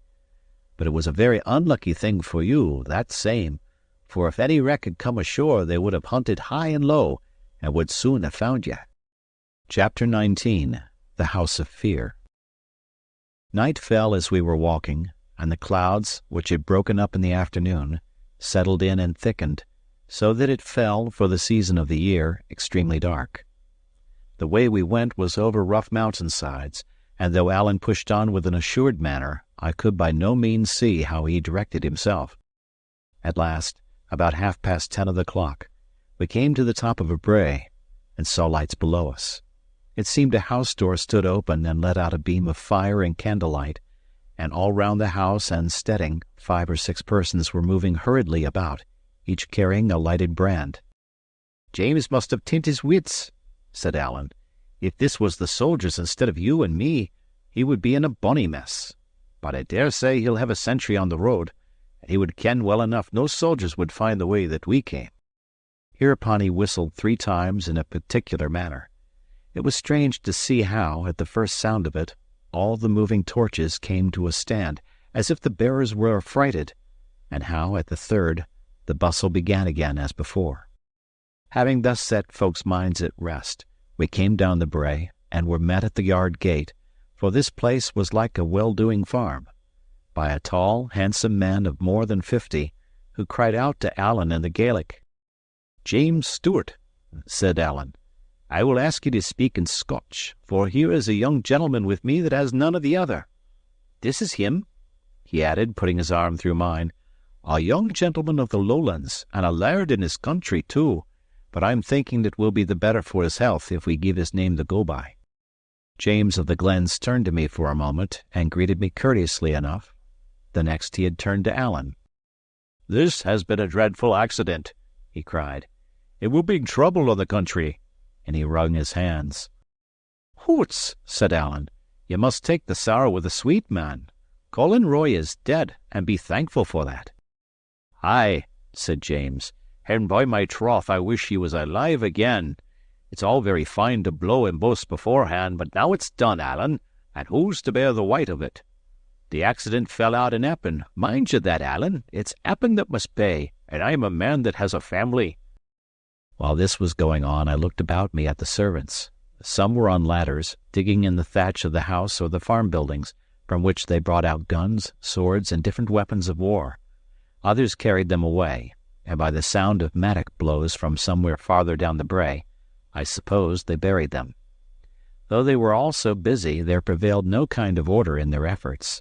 Men struggled together for the same gun and ran into each other with their burning torches, and James was continually turning about from his talk with Allen to cry out orders which were apparently never understood. The faces in the torchlight were like those of people overcome with hurry and panic, and though none spoke above his breath, their speech sounded both anxious and angry. It was about this time that a lassie came out of the house carrying a pack or bundle, and it has often made me smile to think how Allen's instinct awoke at the mere sight of it. "What's that the lassie has?" he asked. "We're just setting the house in order, Allen," said James in his frightened and somewhat fawning way. "They'll search Appin with candles, and we must have all things straight. We're digging the bit guns and swords into the moss, you see, and these, I am thinking, will be your own French clothes. We'll be to bury them, I believe." "Bury my French clothes!" cried Allen. "Troth, no." And he laid hold upon the packet and retired into the barn to shift himself, recommending me in the meanwhile to his kinsman. James carried me accordingly into the kitchen and sat down with me at table, smiling and talking at first in a very hospitable manner. But presently the gloom returned upon him. He sat frowning and biting his fingers, only remembered me from time to time, and then gave me but a word or two and a poor smile, and back into his private terrors. His wife sat by the fire and wept, with her face in her hands. Her eldest son was crouched upon the floor, running over a great mass of papers and now and again setting one alight and burning it to the bitter end. All the while a servant lass with a red face was rummaging about the room, in a blind hurry of fear, and whimpering as she went, and every now and again one of the men would thrust in his face from the yard and cry for orders. At last James could keep his seat no longer, and begged my permission to be so unmannerly as walk about. "I am but poor company altogether, sir," says he, "but I can think of nothing but this dreadful accident, and the trouble it is like to bring upon quite innocent persons." A little after he observed his son burning a paper which he thought should have been kept, and at that his excitement burst out so that it was painful to witness. He struck the lad repeatedly. "Are you gone gait?" he cried. "Do you wish to hang your father?" And forgetful of my presence, carried on at him a long time together in the Gaelic, the young man answering nothing, only the wife, at the name of hanging, throwing her apron over her face and sobbing out louder than before. This was all wretched for a stranger like myself to hear and see, and I was right glad when Allen returned, looking like himself in his fine French clothes, though, to be sure, they were now grown almost too battered and withered to deserve the name of fine. I was then taken out in my turn by another of the sons, and given that change of clothing of which I had stood so long in need, and a pair of Highland brogues made of deer leather, rather strange at first, but after a little practice very easy to the feet. By the time I came back, Allen must have told his story, for it seemed understood that I was to fly with him, and they were all busy upon our equipment. They gave us each a sword and pistols, though I professed my inability to use the former, and with these and some ammunition, a bag of oatmeal, an iron pan, and a bottle of right French brandy, we were ready for the heather. Money, indeed, was lacking. I had about 2 guineas left. Allen's belt having been dispatched by another hand, that trusty messenger had no more than 17 pence to his whole fortune, and as for James, it appears he had brought himself so low with journeys to Edinburgh and legal expenses on behalf of the tenants, that he could only scrape together 3 and 5 pence halfpenny, the most of it in coppers. "This'll no do," said Allen. "You must find a safe bit somewhere near by," said James, "and get word sent to me. You see, you'll have to get this business prettily off, Allen. This is no time to be stayed for a guinea or 2. They're sure to get wind of you, sure to seek you, and by my way of it, sure to lay on you the white of this day's accident. If it falls on you, it falls on me that am your near kinsman, and harboured you while you were in the country. And if it comes on me—" He paused and bit his fingers with a white face. "It would be a painful thing for our friends if I was to hang," said he. "It would be an ill day for Appin," says Allen. "It's a day that sticks in my throat," said James. "Oh, man, Allen, you and me have spoken like two fools," he cried, striking his hand upon the wall so that the house rang again. "Well, and that's true, too," said Allen. "And my friend from the Lowlands here," nodding at me, "gave me a good word upon that head, if I would only listen to him." "But see here," said James, returning to his former manner, "if they lay me by the heels, Allen, it's then that you'll be needing the money. For with all that I have said, and that you have said, it will look very black against the two of us. Do you mark that? Well, follow me out, and I'll see that I'll have to get a paper out against you myself. Have to offer a reward for you. Aye, will I? It's a sore thing to do between such near friends, but if I get the dirtim of this dreadful accident, I'll have to fend for myself, man. Do you see that?" He spoke with a pleading earnestness, taking Allen by the breast of the coat. "Aye," said Allen, "I see that." "And you'll have to be clear of the country, Allen. Aye, and clear of Scotland. You and your friend from the Lowlands, too. For I'll have to paper your friend from the Lowlands. You see that, Allen? Say that you see that." I thought Allen flushed a bit. "This is unco hard on me that brought him here, James," said he, throwing his head back. "It's like making me a traitor." "No, Allen, man," cried James. "Look things in the face. He'll be papered anyway. Mungo Campbell'll be sure to paper him. What matters if I paper him too? And then, Allen, I'm a man that has a family." And then, after a little pause on both sides, "And, Allen, it'll be a jury of Campbells," said he. "There's one thing," said Allen musingly, "that nobody kens his name." "Nor yet they shallna, Allen. There's my hand on that," cried James, for all the world as if he had really known my name and was foregoing some advantage. "But just the habit he was in, and what he looked like, and his age and the like, I couldn't well do less." "I wonder at your father's son," cried Allen sternly. "Would you sell the lad with a gift? Would you change his clothes and then betray him?" No, Allen," said James. No, the habit he took off, the habit Mungo saw him in." But I thought he seemed crestfallen indeed. He was clutching at every straw. And all the time, I dare say, saw the faces of his hereditary foes on the bench and in the jury box and the gallows in the background. "Well, sir," says Allen, turning to me, "what say you to that? You're here under the safeguard of my honour, and it's my part to see nothing done but what shall please you." "I have but one word to say," said I, "for to all this dispute I am a perfect stranger. But the plain common sense is to set the blame where it belongs, and that is on the man who fired the shot. Paper him, as you call it. Set the hunt on him, and let honest, innocent folks show their faces in safety." But at this both Allen and James cried out in horror, bidding me hold my tongue, for that was not to be thought of, and asking me what the Camerons would think, which confirmed me it must have been a Cameron from Mamore that did the act. And if I did not see that the lad might be caught— "You have not surely thought of that?" said they with such innocent earnestness that my hands dropped at my side and I despaired of argument. "Very well, then," said I. "Paper me, if you please. Paper Allen, paper King George. We're all three innocent, and that seems to be what's wanted." "But at least, sir," said I to James, recovering from my little fit of annoyance, "I am Allen's friend, and if I can be helpful to friends of his, I will not stumble at the risk." I thought it best to put a fair face on my consent, for I saw Allen troubled, and besides, thinks I to myself, as soon as my back is turned, they will paper me, as they call it, whether I consent or not. But in this I saw I was wrong, for I had no sooner said the words than Mrs. Stewart leaped out of her chair, came running over to us, and wept first upon my neck and then on Allen's, blessing God for our goodness to her family. "As for you, Allan, it was no more than your bounden duty," she said. "But for this lad that has come here and seen us at our worst, and seen the good man fleeching like a suitor, him that by right should give his commands like any king.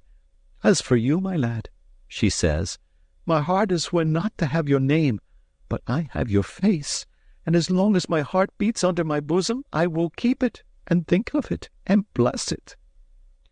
And with that she kissed me, and burst once more into such sobbing that I stood abashed. "Hoot, hoot," said Allan, looking mighty silly. "The day comes unco soon in this month of July, and tomorrow there'll be a fine to do in Appin, a fine riding of dragoons, and crying of 'Cracan,' and running of redcoats, and it behooves you and me to the sooner be gone." Thereupon we said farewell, and set out again, bending somewhat eastwards in a fine, mild, dark night, and over much the same broken country as before. Chapter 20. The Flight in the Heather, the Rocks. Sometimes we walked, sometimes ran, and as it drew on to morning, walked ever the less and ran the more. Though upon its face that country appeared to be a desert, yet there were huts and houses of the people, of which we must have passed more than 20, hidden in quiet places of the hills. When we came to one of these, Allan would leave me in the way, and go himself and rap upon the side of the house, and speak a while at the window with some sleeper awakened. This was to pass the news, which in that country was so much of a duty that Allan must pause to attend to it even while fleeing for his life, and so well attended to by others that in more than half of the houses where we called they had already heard of the murder. In the others, as well as I could make out, standing back at a distance and hearing a strange tongue, the news was received with more of consternation than surprise. For all our hurry, day began to come in while we were still far from any shelter. It found us in a prodigious valley, strewn with rocks, and where ran a foaming river. Wild mountains stood around it. There grew there neither grass nor trees, and I have sometimes thought since then that it may have been the valley called Glencoe, where the massacre was in the time of King William. But for the details of our itinerary I am all to seek, our way lying now by short cuts, now by great detours, our pace being so hurried, our time of journeying usually by night, and the names of such places as I asked and heard being in the Gaelic tongue and the more easily forgotten. The first peep of morning then showed us this horrible place, and I could see Allan knit his brow. "This is no fit place for you and me," he said. "This is the place they're bound to watch." And with that he ran harder than ever down to the waterside, in a part where the river was split in two among 3 rocks. It went through with a horrid thundering that made my belly quake, and there hung over the linn a little mist of spray. Allan looked neither to the right nor to the left, but jumped clean upon the middle rock, and fell there on his hands and knees to check himself, for that rock was small, and he might have pitched over on the far side. I had scarce time to measure the distance, or to understand the peril before I had followed him, and he had caught and stopped me. So there we stood, side by side upon a small rock slippery with spray, a far broader leap in front of us, and the river dinning upon all sides. When I saw where I was, there came on me a deadly sickness of fear, and I put my hand over my eyes. Allan took me and shook me. I saw he was speaking, but the roaring of the falls and the trouble of my mind prevented me from hearing. Only I saw his face was red with anger, and that he stamped upon the rock. The same look showed me the water raging by, and the mist hanging in the air, and with that I covered my eyes again and shuddered. The next minute Allan had set the brandy bottle to my lips and forced me to drink about a gill, which sent the blood into my head again. Then, putting his hands to his mouth, and his mouth to my ear, he shouted, "Hang or drown!" and turning his back upon me, leaped over the farther branch of the stream, and landed safe. I was now alone upon the rock, which gave me the more room. The brandy was singing in my ears. I had this good example fresh before me, and just wit enough to see that if I did not leap at once, I should never leap at all. I bent low on my knees, and flung myself forth, with that kind of anger of despair that has sometimes stood me instead of courage. Sure enough, it was but my hands that reached the full length, These slipped, caught again, slipped again, and I was slittering back into the lynn when Allen seized me, first by the hair, then by the collar, and with a great strain dragged me into safety. Never a word he said, but set off running again for his life, and I must stagger to my feet and run after him. I had been weary before, but now I was sick and bruised, and partly drunken with the brandy. I kept stumbling as I ran. I had a stitch that came near to overmaster me, and when at last Allen paused under a great rock that stood there among a number of others, it was none too soon for David Balfour. A great rock, I have said, but by rights it was two rocks leaning together at the top, both some 20 feet high, and at the first sight inaccessible. Even Allen, though you may say he had as good as 4 hands, failed twice in an attempt to climb them, and it was only at the third trial, and then by standing on my shoulders and leaping up with such force as I thought must have broken my collarbone, that he secured a lodgment. Once there he let down his leathern girdle, and with the aid of that and a pair of shallow footholds in the rock, I scrambled up beside him. Then I saw why we had come there, for the 2 rocks, being both somewhat hollow at the top and sloping one to the other, made a kind of dish or saucer, where as many as 3 or 4 men might have lain hidden. All this while Allen had not said a word, and had run and climbed with such a savage, silent frenzy of hurry, that I knew that he was in mortal fear of some miscarriage. Even now we were on the rock he said nothing, nor so much as relaxed the frowning look upon his face, but clapped flat down, and keeping only one eye above the edge of our place of shelter, scouted all round the compass. The dawn had come quite clear. We could see the stony sides of the valley, and its bottom, which was bestrewed with rocks, and the river which went from one side to another, and made white falls, but nowhere the smoke of a house, nor any living creature but some eagles screaming round a cliff. Then at last Allen smiled. "Aye," said he, "now we have a chance." And then looking at me with some amusement, "You're no very gleg at the jumping," said he. At this I suppose I coloured with mortification, for he added at once, "Hoots, small blame to ye. To be feared of a thing and yet to do it is what makes the prettiest kind of a man. And then there was water there, and water's a thing that dauntens even me." "No, no," said Allen, "it's no you that's to blame. It's me." I asked him why. "Why," said he, "I have proved myself a gomerel this night. For first of all I take a wrong road, and that in my own country of Appin, so that the day has caught us where we should never have been, and thanks to that we lie here in some danger and mair discomfort. And next, which is the worst of the two, for a man that has been so much among the heather as myself, I have come wanting a water bottle, and here we lie for a long summer's day with nothing but neat spirit. You may think that a small matter, but before it comes night, David, you give me news of it." I was anxious to redeem my character, and offered, if he would pour out the brandy, to run down and fill the bottle at the river. "It would not waste the good spirit either," says he.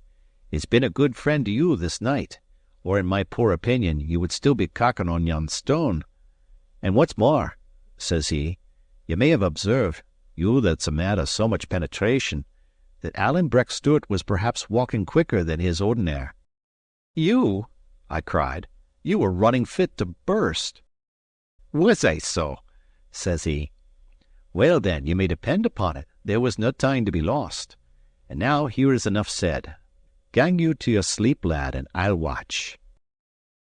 Accordingly I lay down to sleep. A little peaty earth had drifted in between the top of the 2 rocks, and some bracken grew there, to be a bed to me. The last thing I heard was still the crying of the eagles. I dare say it would be 9 in the morning when I was roughly awakened and found Allen's hand pressed upon my mouth. "Whisht," he whispered. "You were snoring." "Well," said I, surprised at his anxious and dark face, "and why not?" He peered over the edge of the rock and signed me to do the like. It was now high day, cloudless and very hot. The valley was as clear as in a picture. About half a mile up the water was a camp of redcoats. A big fire blazed in their midst, at which some were cooking, and nearby, on the top of a rock about as high as ours, there stood a sentry, with the sun sparkling on his arms. All the way down along the riverside were posted other sentries, here near together, there widely or scattered, some planted like the first on places of command, some on the ground level and marching and counter-marching, so as to meet halfway. Higher up the glen, where the ground was more open, the chain of posts was continued by horse soldiers, whom we could see in the distance riding to and fro. Lower down, the infantry continued, but as the stream was suddenly swelled by the confluence of a considerable burn, they were more widely set and only watched the fords and stepping stones. I took but one look at them and ducked again into my place. It was strange indeed to see this valley, which had lain so solitary in the hour of dawn, bristling with arms and dotted with the redcoats and breeches. "You see," said Allen, "this was what I was afraid of, Davy, that they would watch the burnside. They began to come in about 2 hours ago, and man, you're a grand hand at the sleeping. We're in a narrow place. If they get up the sides of the hill, they could easy spy us with a glass. But if they'll only keep in the foot of the valley, we'll do yet. The posts are thinner down the water, and come night we'll try our hand at getting by them." "And what are we to do till night?" I asked. "Lie here," says he, "and burstle." That one good Scotch word, burstle, was indeed the most of the story of the day that we had now to pass. You are to remember that we lay on the bare top of a rock, like scones upon a girdle. The sun beat upon us cruelly, the rock grew so heated, a man could scarce endure the touch of it, and the little patch of earth and fern, which kept cooler, was only large enough for one at a time.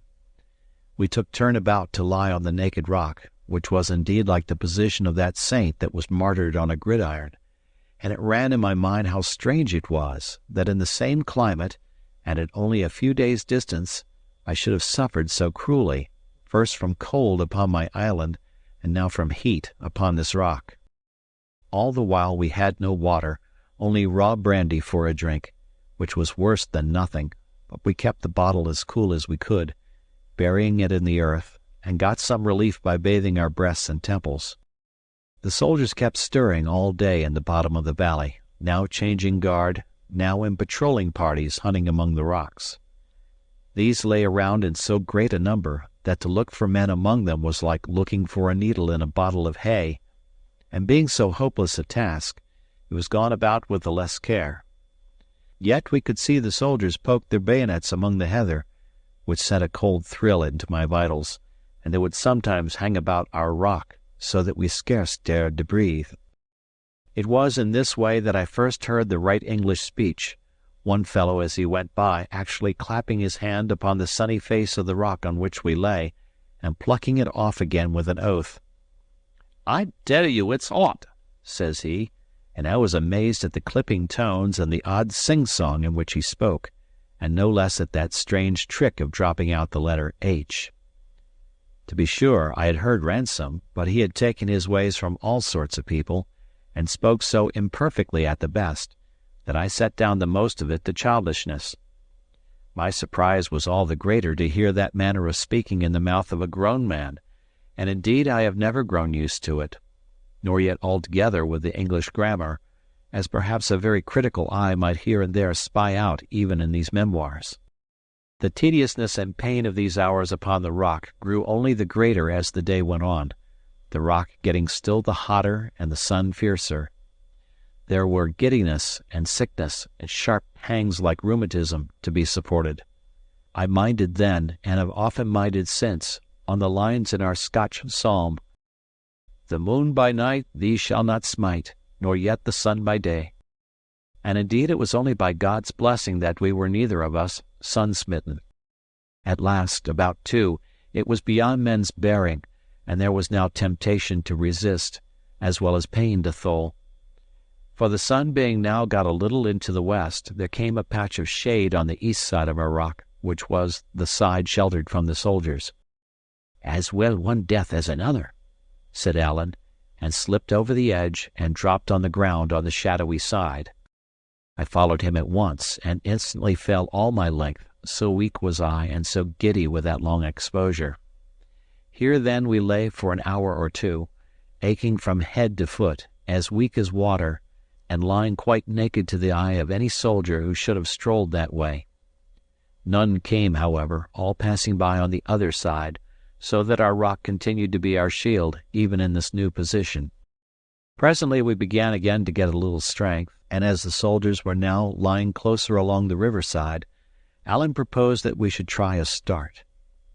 I was by this time afraid of but one thing in the world, and that was to be set back upon the rock. Anything else was welcome to me. So we got ourselves at once in marching order, and began to slip from rock to rock one after the other, now crawling flat on our bellies in the shade, now making a run for it, heart in mouth. The soldiers, having searched this side of the valley after a fashion, and being perhaps somewhat sleepy with the sultriness of the afternoon, had now laid by much of their vigilance, and stood dozing at their posts, or only kept a lookout along the banks of the river, so that in this way, keeping down the valley and at the same time towards the mountains, we drew steadily away from their neighborhood. But the business was the most wearing I have ever taken part in. A man had need of 100 eyes in every part of him to keep concealed in that uneven country and within cry of so many and scattered sentries.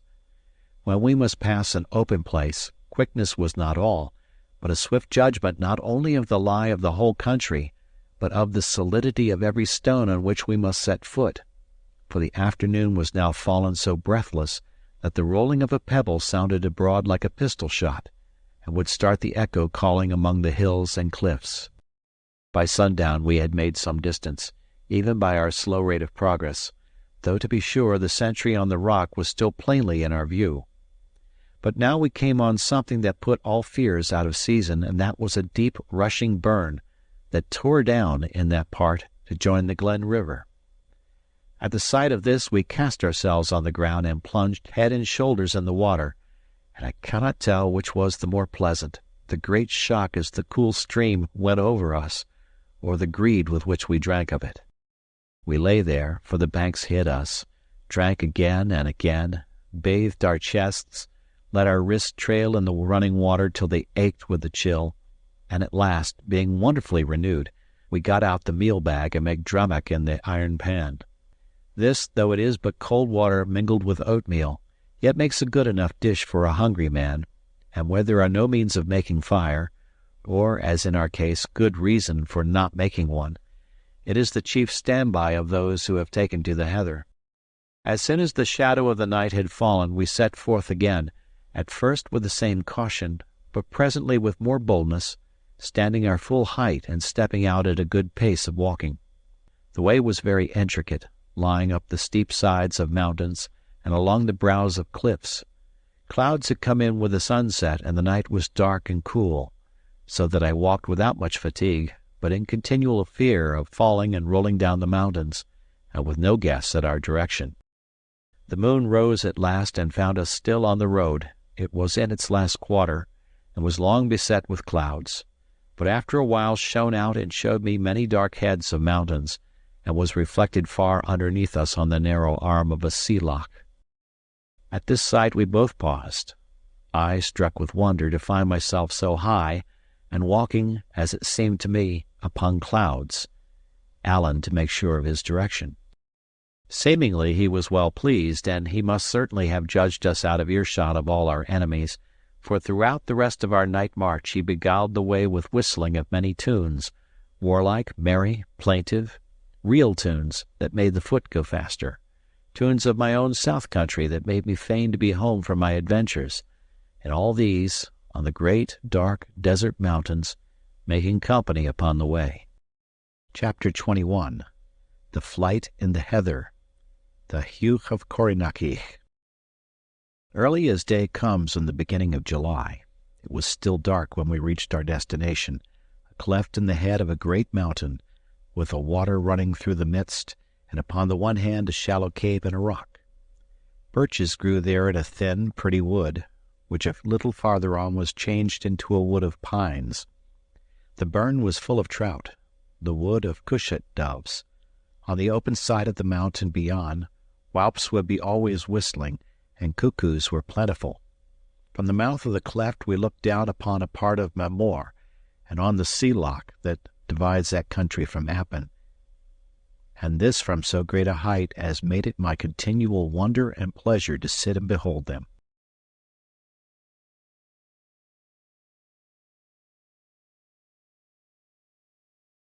The name of the cleft was the Hugh of Corrinachich, and although from its height and being so near upon the sea it was often beset with clouds, yet it was on the whole a pleasant place, and the 5 days we lived in it went happily. We slept in the cave, making our bed of heather bushes which we cut for that purpose, and covering ourselves with Alan's greatcoat. There was a low concealed place, in a turning of the glen, where we were so bold as to make fire, so that we could warm ourselves when the clouds set in, and cook hot porridge, and grill the little trouts that we caught with our hands under the stones and overhanging banks of the burn. This was indeed our chief pleasure and business, and not only to save our meal against worse times, but with a rivalry that much amused us, we spent a great part of our days at the waterside, stripped to the waist and groping about, or, as they say, guddling for these fish. The largest we got might have been 1/4 of a pound, but they were of good flesh and flavor, and when broiled upon the coals, lacked only a little salt to be delicious. In any by-time, Alan must teach me to use my sword, for my ignorance had much distressed him, and I think besides, as I had sometimes the upper hand of him in the fishing, he was not sorry to turn to an exercise where he had so much the upper hand of me. He made it somewhat more of a pain than need have been, for he stormed at me all through the lessons in a very violent manner of scolding, and would push me so close that I made sure he must run me through the body. I was often tempted to turn tail, but held my ground for all that, and got some profit of my lessons, if it was but to stand on guard with an assured countenance, which is often all that is required. So, though I could never in the least please my master, I was not altogether displeased with myself. In the meantime, you are not to suppose that we neglected our chief business, which was to get away. "It will be many a long day," Alan said to me in our first morning, "before the redcoats think upon seeking Corrinachich, so now we must get word sent to James, and he must find the siller for us." "And how shall we send that word?" says I. "We are here in a desert place, which yet we dare not leave, and unless you get the fowls of the air to be your messengers, I see not what we shall be able to do." "Aye," said Alan, "you're a man of small contrivance, David." Thereupon he fell in a muse, looking in the embers of the fire, and presently, getting a piece of wood, he fashioned it in a cross, the 4 ends of which he blackened on the coals. Then he looked at me a little shyly. "Could you lend me my button?" says he. "It seems a strange thing to ask a gift again, but I own I am loath to cut another." I gave him the button, whereupon he strung it on a strip of his greatcoat which he had used to bind the cross, and tying in a little sprig of birch and another of fir, he looked upon his work with satisfaction. "Now," said he, "there is a little clachan," what is called a hamlet in the English, "not very far from Corrinachich, and it has the name of Colisnacoan. There are living many friends of mine whom I could trust with my life, and some that I am no just so sure of. You see, David, there will be money set upon our heads. James himself is to set money on them. And as for the Campbells, they would never spare siller where there was a Stuart to be hurt. If it was otherwise, I would go down to Colisnacoan, whatever, and trust my life into these people's hands as lightly as I would trust another with my glove." "But being so?" said I. "Being so," said he, "I would as lief they did not see me. There's bad folk everywhere, and what's far worse, weak ones. So when it comes dark again, I will steal down into that clachan, and set this that I have been making in the window of a good friend of mine, John Breck MacCall, a bowman of Appin's." "With all my heart," says I, "and if he finds it, what is he to think?" "Well," says Alan, "I wish he was a man of more penetration, for by my troth I'm afraid he will make little enough of it. But this is what I have in mind. This cross is something in the nature of the cross tarry, or fiery cross, which is the signal of gathering in our clans. Yet he will know well enough the clan is not to rise, for there it is standing in his window, and no word with it. So he will say to himself, the clan is not to rise, but there is something. Then he will see my button, and that was Duncan Stewart's. And then he will say to himself, the son of Duncan is in the heather, and has need of me. Well, said I, it may be, but even supposing so, there is a good deal of heather between here and the Forth. And that is a very true word, says Allen. But then John Breck will see the sprig of birch and the sprig of pine, and he will say to himself, if he is a man of any penetration at all, which I misdoubt, Allen will be lying in a wood which is both of pines and birches. Then he will think to himself, that is not so very rife hereabout, and then he will come and give us a look up in Corrynakiegh. And if he does not, David, the devil may fly away with him for what I care, or he will be no worth the salt to his porridge. Man, said I, drolling with him a little, you are very ingenious, but would it not be simpler for you to write him a few words in black and white? And that is an excellent observe, Mr. Balfour of Shaw's, said Allen, drolling with me, and it would certainly be much simpler for me to write to him, but it would be a sore job for John Breck to read it. He would have to go to the school for 2 or 3 years, and it's possible we might be wearied waiting on him.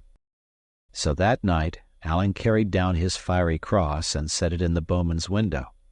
He was troubled when he came back, for the dogs had barked, and the folk run out from their houses, and he thought he had heard a clatter of arms and seen a redcoat come to one of the doors.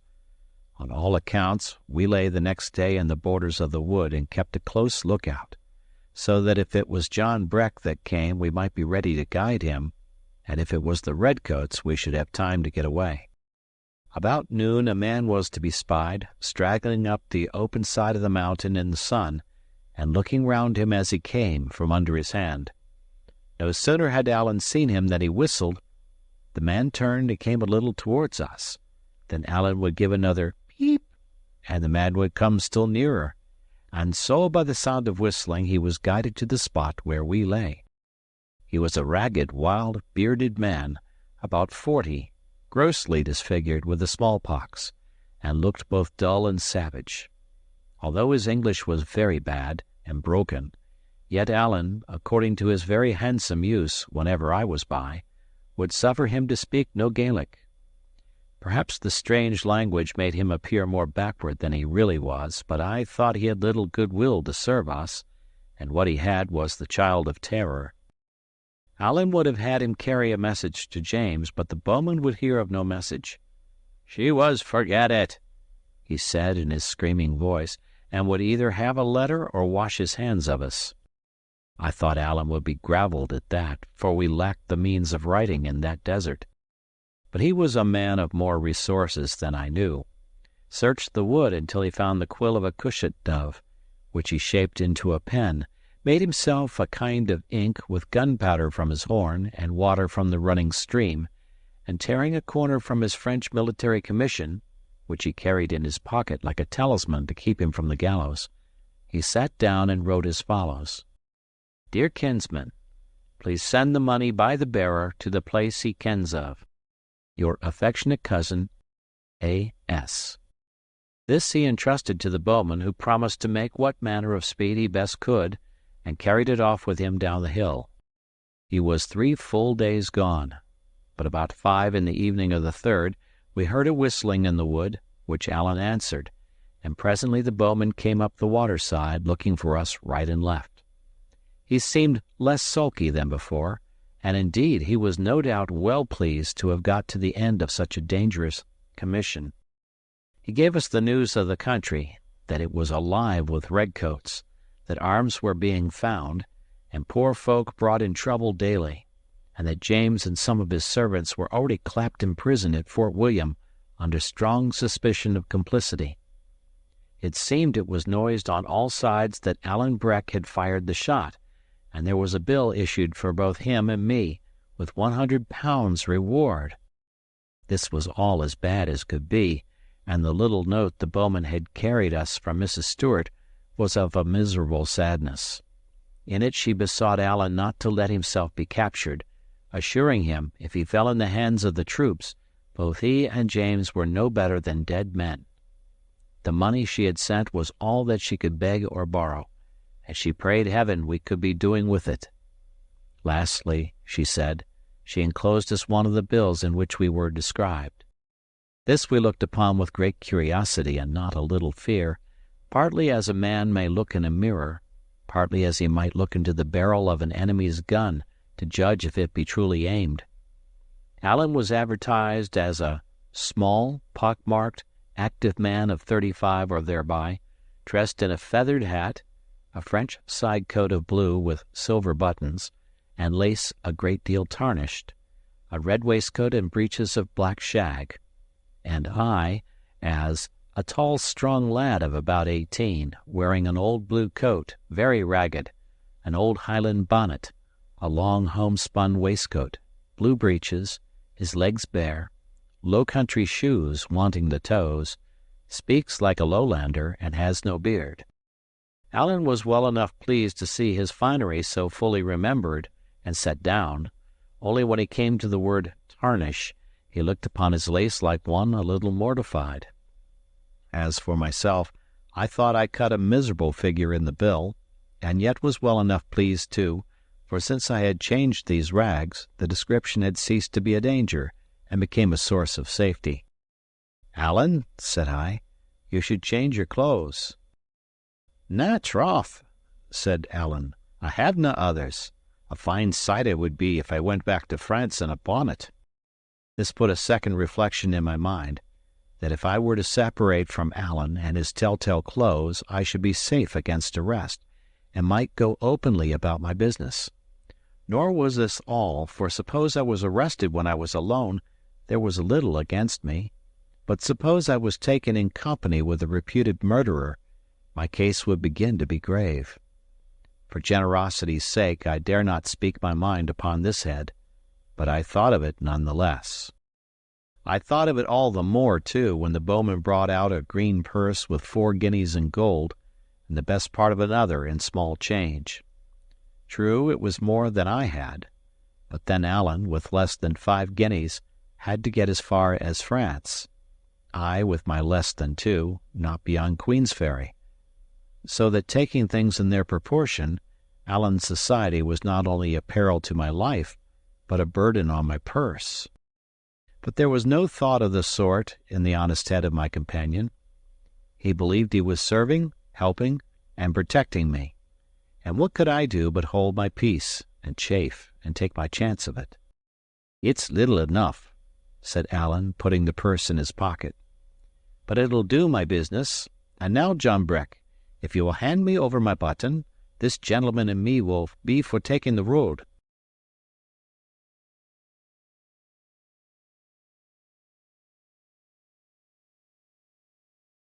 But the bowman, after feeling about in a hairy purse that hung in front of him in the Highland manner, though he wore otherwise the lowland habit, with sea trousers, began to roll his eyes strangely, and at last said, "Her Nanso will lose it," meaning he thought he had lost it. "What!" cried Allen, "you will lose my button that was my father's before me? Now I will tell you what is in my mind, John Breck. It is in my mind this is the worst day's work that ever you did since you was born." And as Allen spoke, he set his hands on his knees and looked at the bowman with a smiling mouth, and that dancing light in his eyes that meant mischief to his enemies. Perhaps the bowman was honest enough. Perhaps he had meant to cheat, and then, finding himself alone with 2 of us in a desert place, cast back to honesty as being safer, at least, and all at once he seemed to find that button and handed it to Allen. "Well, and it is a good thing for the honor of the McCalls," said Allen, and then to me, "Here is my button back again, and I thank you for parting with it, which is of a piece with all your friendships to me." Then he took the warmest parting of the bowman. "For," says he, "ye have done very well by me, and set your neck at a venture, and I will always give you the name of a good man." Lastly, the bowman took himself off by one way, and Allen and I, getting our chattels together, struck into another to resume our flight. Chapter 22. The Flight in the Heather, the Moor. Some 7 hours' incessant hard traveling brought us early in the morning to the end of a range of mountains. In front of us there lay a piece of low, broken desert land, which we must now cross. The sun was not long up, and shone straight in our eyes. A little thin mist went up from the face of the moorland like a smoke, so that, as Allen said, there might have been 20 squadrons of dragoons there, and we none the wiser.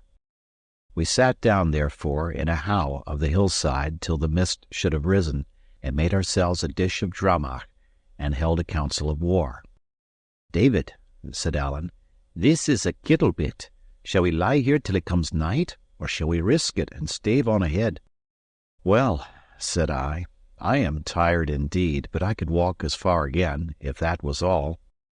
"Aye, but it isn't," said Allen, "nor yet the half. This is how we stand. Appin's fair death to us. To the south it's all Campbell's, and not to be thought of. To the north, well, there's no muckle to be gained by going north, neither for you that wants to get to Queen's Ferry, nor yet for me that wants to get to France. Well, then, we can strike east."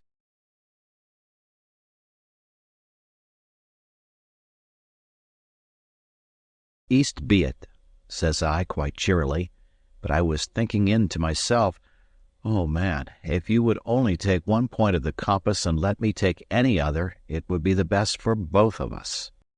"Well, then, east, you see, we have the muirs," said Allen. "Once there, David, it's mere pitch and doss. Out on yon bald, naked, flat place, where can a body turn to? Let the redcoats come over a hill, they can spy you miles away, and the sorrows in their horses' heels, they would soon ride you down. It's no good place, David, and I'm free to say it's worse by daylight than by dark." "Allen," said I, "hear my way of it. Appin's death for us, we have none too much money, nor yet meal. The longer they seek, the nearer they may guess where we are. It's all a risk, and I give my word to go ahead until we drop." Allen was delighted. "There are whiles," said he, "when you're altogether too canny and Whiggish to be company for a gentleman like me, but there come other whiles when you show yourself a metal spark, and it's then, David, that I love you like a brother." The mist rose and died away, and showed us that country lying as waste as the sea. Only the moorfowl and the peewees crying upon it, and far over to the east a herd of deer moving like dots. Much of it was red with heather, much of the rest broken up with bogs and hags and peaty pools. Some had been burnt black in a heath fire, and in another place there was quite a forest of dead firs standing like skeletons. A wearier-looking desert man never saw, but at least it was clear of troops, which was our point. We went down accordingly into the waste, and began to make our toilsome and devious travel towards the eastern verge. There were the tops of mountains all round, you are to remember, from whence we might be spied at any moment, so it behooved us to keep in the hollow parts of the moor, and when these turned aside from our direction, to move upon its naked face with infinite care. Sometimes, for half an hour together, we must crawl from one heather bush to another, as hunters do when they are hard upon the deer. It was a clear day again, with a blazing sun. The water in the brandy bottle was soon gone, and altogether, if I had guessed what it would be to crawl half the time upon my belly, and to walk much of the rest stooping nearly to the knees, I should certainly have held back from such a killing enterprise. Toiling and resting, and toiling again, we wore away the morning, and about noon lay down in a thick bush of heather to sleep. Allen took the first watch, and it seemed to me I had scarce closed my eyes before I was shaken up to take the second.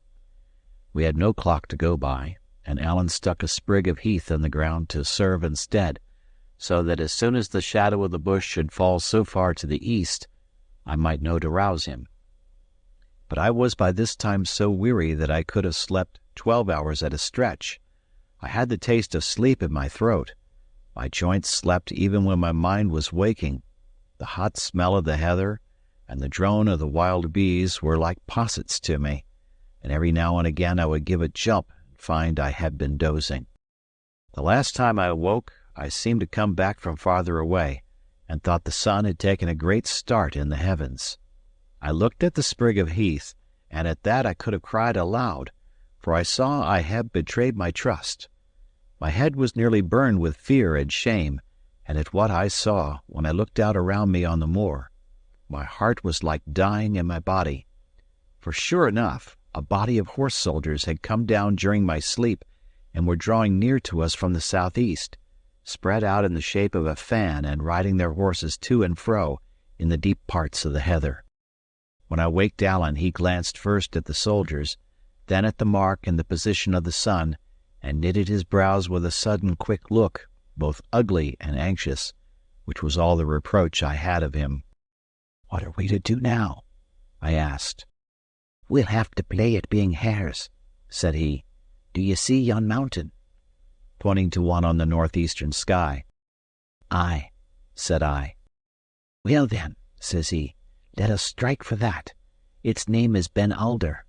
It is a wild desert mountain full of hills and hollows, and if we can win to it before the morn, we may do yet." "But, Allen," cried I, "that will take us across the very coming of the soldiers." "I ken that fine," said he, "but if we are driven back on Appin, we are 2 dead men. So now, David, man, be brisk." With that he began to run forward on his hands and knees with an incredible quickness, as though it was his natural way of going. All the time, too, he kept winding in and out in the lower parts of the moorland, where we were the best concealed. Some of these had been burned or at least scathed with fire, and there rose in our faces, which were close to the ground, a blinding, choking dust as fine as smoke. The water was long out, and this posture of running on the hands and knees brings an overmastering weakness and weariness, so that the joints ache and the wrists faint under your weight. Now and then, indeed, where there was a big bush of heather, we lay a while, and panted, and putting aside the leaves, looked back at the dragoons. They had not spied us, for they held straight on, a half-troop, I think, covering about 2 miles of ground, and beating it mighty thoroughly as they went. I had awakened just in time. A little later, and we must have fled in front of them instead of escaping on one side. Even as it was, the least misfortune might betray us, and now and again, when a grouse rose out of the heather with a clap of wings, we lay as still as the dead and were afraid to breathe. The aching and faintness of my body, the laboring of my heart, the soreness of my hands, and the smarting of my throat and eyes, and the continual smoke of dust and ashes, had soon grown to be so unbearable that I would gladly have given up. Nothing but the fear of Allen lent me enough of a false kind of courage to continue. As for himself, and you are to bear in mind that he was cumbered with a greatcoat, he had first turned crimson, but as time went on, the redness began to be mingled with patches of white. His breath cried and whistled as it came, and his voice, when he whispered his observations in my ear during our halts, sounded like nothing human. Yet he seemed in no way dashed in spirits, nor did he at all abate in his activity, so that I was driven to marvel at the man's endurance. At length, in the first gloaming of the night, we heard a trumpet sound, and looking back from among the heather, saw the troop beginning to collect. A little after, they had built a fire and camped for the night, about the middle of the waste. At this I begged and besought that we might lie down and sleep. "There shall be no sleep the night," said Allen. "From now on these weary dragoons of yours will keep the crown of the muirland, and none will get out of Appin but winged fowls. We got through in the nick of time, and shall we jeopard what we've gained? Na, na, when the day comes, it shall find you and me in a fast place on Ben Alder." "Allen," I said, "it's not the want of will, it's the strength that I want. If I could, I would, but as sure as I'm alive, I cannot." "Very well, then," said Allen, "I'll carry ye." I looked to see if he were jesting, but no, the little man was in dead earnest, and the sight of so much resolution shamed me. "Lead away," said I. "I'll follow." He gave me one look as much as to say, "Well done, David," and off he set again at his top speed. It grew cooler and even a little darker, but not much, with the coming of the night. The sky was cloudless. It was still early in July and pretty far north. In the darkest part of that night you would have needed pretty good eyes to read, but for all that I have often seen it darker in a winter midday. Heavy dew fell and drenched the moor like rain, and this refreshed me for a while. When we stopped to breathe, and I had time to see all about me, the clearness and sweetness of the night, the shapes of the hills like things asleep, and the fire dwindling away behind us like a bright spot in the midst of the moor, anger would come upon me in a clap that I must still drag myself in agony and eat the dust like a worm. By what I have read in books, I think few that have held a pen were ever really wearied, or they would write of it more strongly. I had no care of my life, neither past nor future, and I scarce remembered there was such a lad as David Balfour. I did not think of myself, but just of each fresh step which I was sure would be my last, with despair, and of Allen, who was the cause of it, with hatred. Allen was in the right trade as a soldier. This is the officer's part, to make men continue to do things, they know not wherefore, and when, if the choice was offered, they would lie down where they were and be killed. And I dare say I would have made a good enough private, for in these last hours it never occurred to me that I had any choice but just to obey as long as I was able, and die obeying. Day began to come in, after years, I thought, and by that time we were past the greatest danger, and could walk upon our feet like men, instead of crawling like brutes. But, dear heart, have mercy! What a pair we must have made, going double like old grandfathers, stumbling like babes, and as white as dead folk. Never a word passed between us. Each set his mouth and kept his eyes in front of him, and lifted up his foot and set it down again, like people lifting weights at a country play, all the while with the moorfowl crying "peep" in the heather, and the light coming slowly clearer in the east. I say Allen did as I did, not that ever I looked at him, for I had enough ado to keep my feet, but because it is plain he must have been as stupid with weariness as myself, and looked as little where we were going, or we should not have walked into an ambush like blind men. It fell in this way. We were going down a heathery brae, Allen leading and I following a pace or two behind, like a fiddler and his wife, when upon a sudden the heather gave a rustle, 3 or 4 ragged men leaped out, and the next moment we were lying on our backs, each with a dirk at his throat. I don't think I cared. The pain of this rough handling was quite swallowed up by the pains of which I was already full, and I was too glad to have stopped walking to mind about a dirk. I lay looking up in the face of the man that held me, and I mind his face was black with the sun, and his eyes very light, but I was not afraid of him.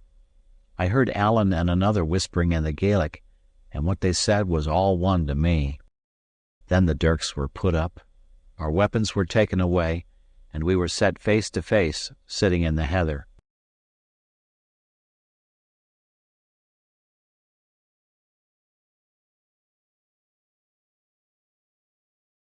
"They are Cluny's men," said Allen. "We couldn't have fallen better. We're just to bide here with these, which are his out-sentries, till they can get word to the chief of my arrival." Now Cluny Macpherson, the chief of the clan Furich, had been one of the leaders of the great rebellion 6 years before. There was a price on his life, and I had supposed him long ago in France, with the rest of the heads of that desperate party.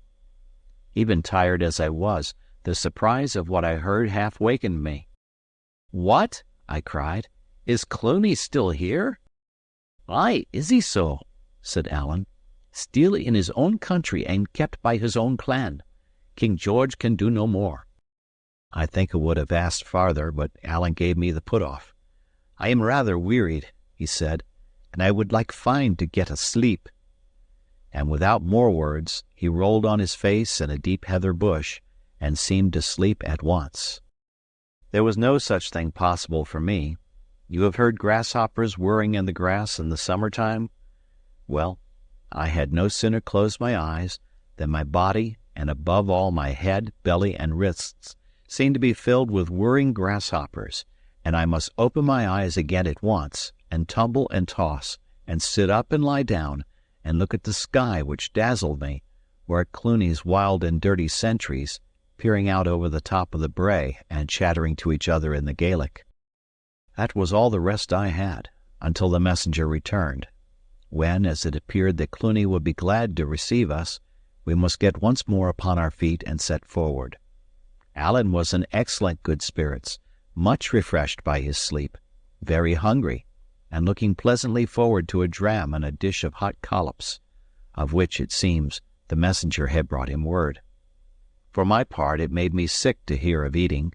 I had been dead heavy before, and now I felt a kind of dreadful lightness, which would not suffer me to walk. I drifted like a gossamer.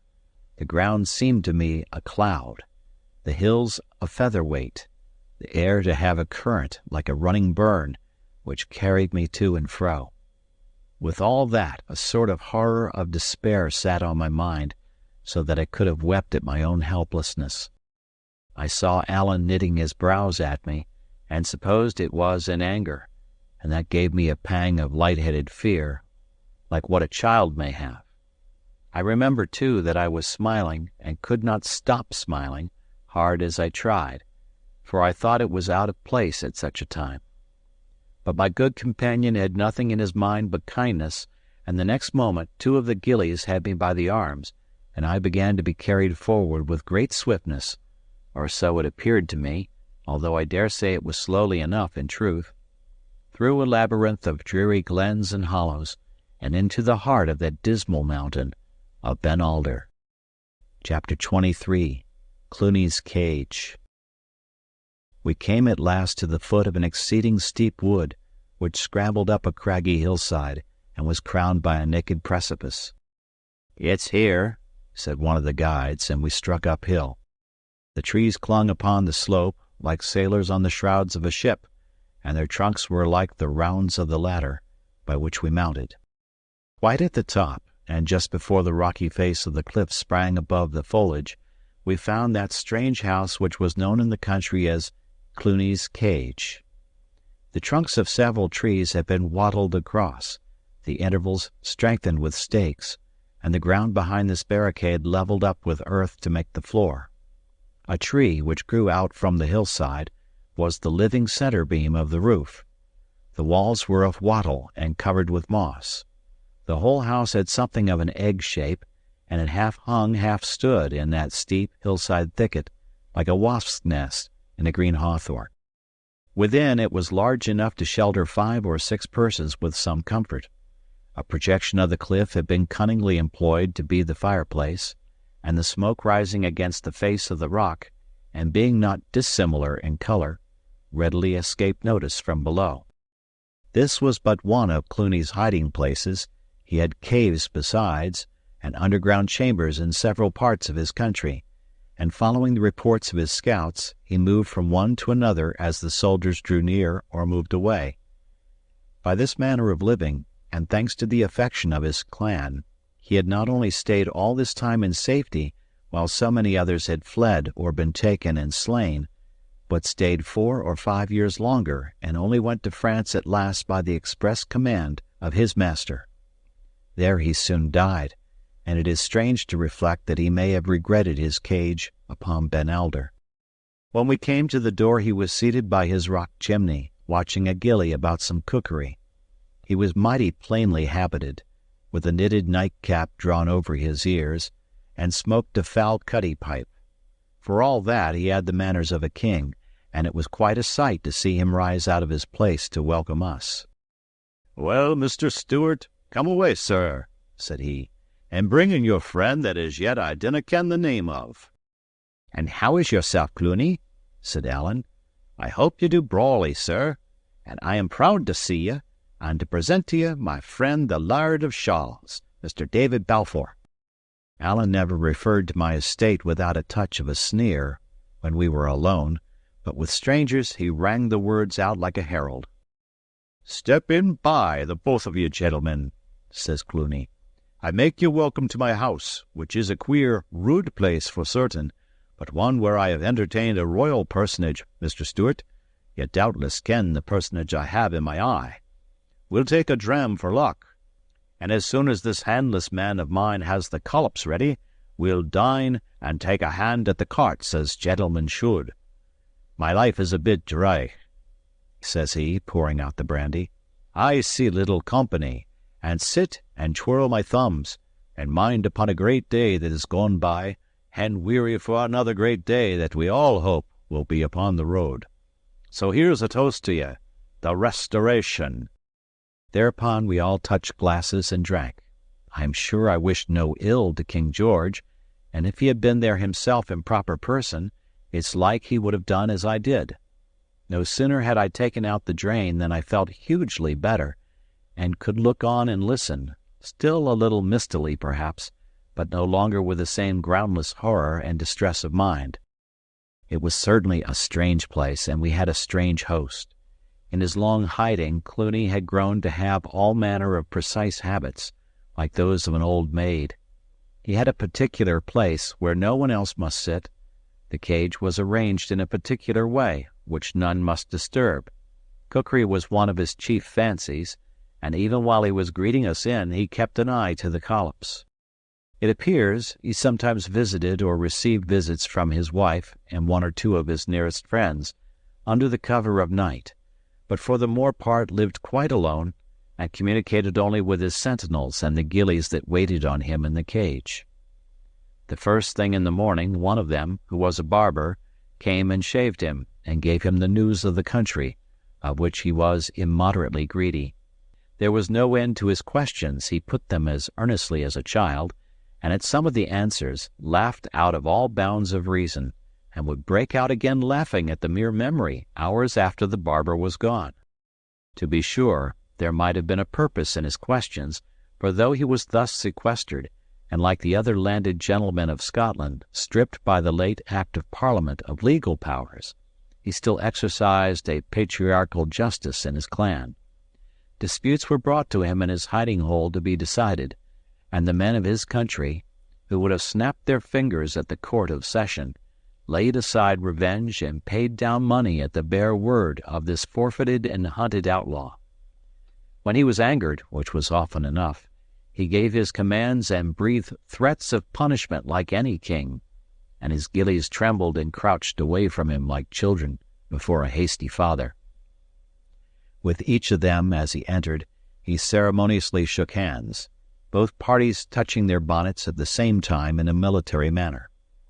Altogether, I had a fair chance to see some of the inner workings of a Highland clan, and this with a proscribed, fugitive chief, his country conquered, the troops riding upon all sides in quest of him, sometimes within a mile of where he lay, and when the least of the ragged fellows whom he raided and threatened could have made a fortune by betraying him. On that first day, as soon as the collops were ready, Cluny gave them with his own hand a squeeze of a lemon, for he was well supplied with luxuries, and bade us draw in to our meal. "They," said he, meaning the collops, "are such as I give his Royal Highness in this very house, bating the lemon juice, for at that time we were glad to get the meat and never fashed for kitchen. Indeed, there were more dragoons than lemons in my country in the year 46. I do not know if the collops were truly very good, but my heart rose against the sight of them, and I could eat but little. All the while Cluny entertained us with stories of Prince Charlie's stay in the cage, giving us the very words of the speakers, and rising from his place to show us where they stood. By these I gathered the prince was a gracious, spirited boy, like the son of a race of polite kings, but not so wise as Solomon.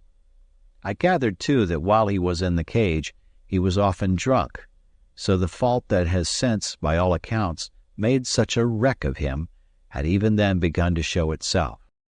We were no sooner done eating than Cluny brought out an old, thumbed, greasy pack of cards, such as you may find in a mean inn, and his eyes brightened in his face as he proposed that we should fall to playing.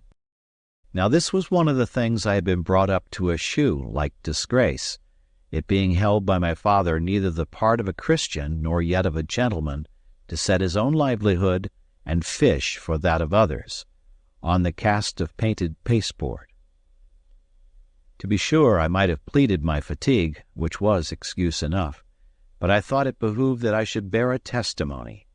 I must have got very red in the face, but I spoke steadily and told them I had no call to be a judge of others, but for my own part it was a matter in which I had no clearness. Cluny stopped mingling the cards. "What in devil's name is this?" says he. "What kind of Whiggish canting talk is this for the house of Cluny Macpherson?" "I will put my hand in the fire for Mr. Balfour," says Allen. "He is an honest and a mettled gentleman, and I would have you bear in mind who says it. I bear a king's name," says he, cocking his hat, "and I and any that I call friend are company for the best. But the gentleman is tired, and should sleep. If he has no mind to the carts, it will never hinder you and me, and I'm fit and willing, sir, to play you any game that you can name." "Sir," says Cluny, "in this poor house of mine I would have you to ken that any gentleman may follow his pleasure. If your friend would like to stand on his head, he is welcome, and if either he or you or any other man is not precisely satisfied, I would be proud to step outside with him." I had no will that these two friends should cut their throats for my sake. "Sir," said I'm very wearied, as Allen says, and what's more, as you are a man that likely has sons of your own, I may tell you it was a promise to my father." Say no more," said Cluny, and pointed me to a bed of heather in a corner of the cage. For all that, he was displeased enough, looked at me askance, and grumbled when he looked. And indeed it must be owned that both my scruples and the words in which I declared them smacked somewhat of the Covenanter, and were little in their place among wild Highland Jacobites. What with the brandy and the venison, a strange heaviness had come over me, and I had scarce lain down upon the bed before I fell into a kind of trance, in which I continued almost the whole time of our stay in the cage. Sometimes I was broad awake and understood what passed. Sometimes I only heard voices, or men snoring like the voice of a silly river, and the plaids upon the wall dwindled down and swelled out again like firelight shadows on the roof. I must sometimes have spoken or cried out, for I remember I was now and then amazed at being answered, yet I was conscious of no particular nightmare, only of a general, black, abiding horror, a horror of the place I was in, and the bed I lay in, and the plaids on the wall, and the voices, and the fire, and myself. The barber gillie, who was a doctor too, was called in to prescribe for me, but as he spoke in the Gaelic, I understood not a word of his opinion, and was too sick even to ask for a translation. I knew well enough I was ill, and that was all I cared about. I paid little heed while I lay in this poor pass, but Allen and Cluny were most of the time at the cards, and I am clear that Allen must have begun by winning, for I remember sitting up and seeing them hard at it, and a great glittering pile of as much as 60 or 100 guineas on the table. It looked strange enough to see all this wealth in a nest upon a cliffside, wattled about growing trees, and even then I thought it seemed deep water for Allen to be riding, who had no better battle horse than a green purse in a matter of 5 pounds. The luck, it seems, changed on the second day. About noon I was wakened as usual for dinner, and as usual refused to eat, and was given a dram with some bitter infusion which the barber had prescribed. The sun was shining in at the open door of the cage, and this dazzled and offended me. Cluny sat at the table, biting the pack of cards. Allen had stooped over the bed and had his face close to my eyes, to which, troubled as they were with the fever, it seemed of the most shocking bigness. He asked me for a loan of my money. "What for?" said I. "Oh, just for a loan," said he. "But why?" I repeated. "I don't see." "Hoot, David," said Allen, You wouldn't have grudged me a loan?" "I would, though, if I'd had my senses, but all I thought of then was to get his face away, and I handed him my money. On the morning of the third day, when we had been 48 hours in the cage, I awoke with a great relief of spirits, very weak and weary indeed, but seeing things of the right size and with their honest everyday appearance. I had a mind to eat, moreover, rose from bed of my own movement, and as soon as we had breakfasted, stepped to the entry of the cage and sat down outside in the top of the wood. It was a gray day with a cool, mild air, and I sat in a dream all morning, only disturbed by the passing by of Cluny's scouts and servants coming with provisions and reports, for as the coast was at that time clear, you might almost say he held court openly. When I returned, he and Allen had laid the cards aside and were questioning a gillie, and the chief turned about and spoke to me in the Gaelic. "I have no Gaelic, sir," said I. Now, since the card question, everything I said or did had the power of annoying Cluny. "Your name has more sense than yourself, then," said he angrily, "for it's good Gaelic. But the point is this. My scout reports all clear in the south, and the question is, have you the strength to go?" I saw cards on the table, but no gold, only a heap of little written papers, and these all on Cluny's side. Allen, besides, had an odd look, like a man not very well content, and I began to have a strong misgiving.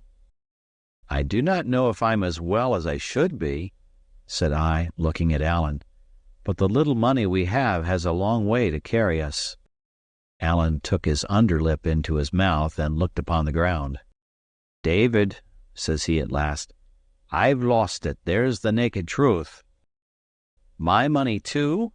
said I. "Your money too," says Allen with a groan. "You shouldna ha' given it me. I'm daft when I get to the carts." Hoot toot, said Cluny. "It was all daffing, it's all nonsense. Of course you'll have your money back again, and the double of it, if you'll make so free with me. It would be a singular thing for me to keep it. It's not to be supposed that I would be any hindrance to gentlemen in your situation. That would be a singular thing," cries he, and began to pull gold out of his pocket with a mighty red face. Allen said nothing, only looked on the ground. "Will you step to the door with me, sir?" said I.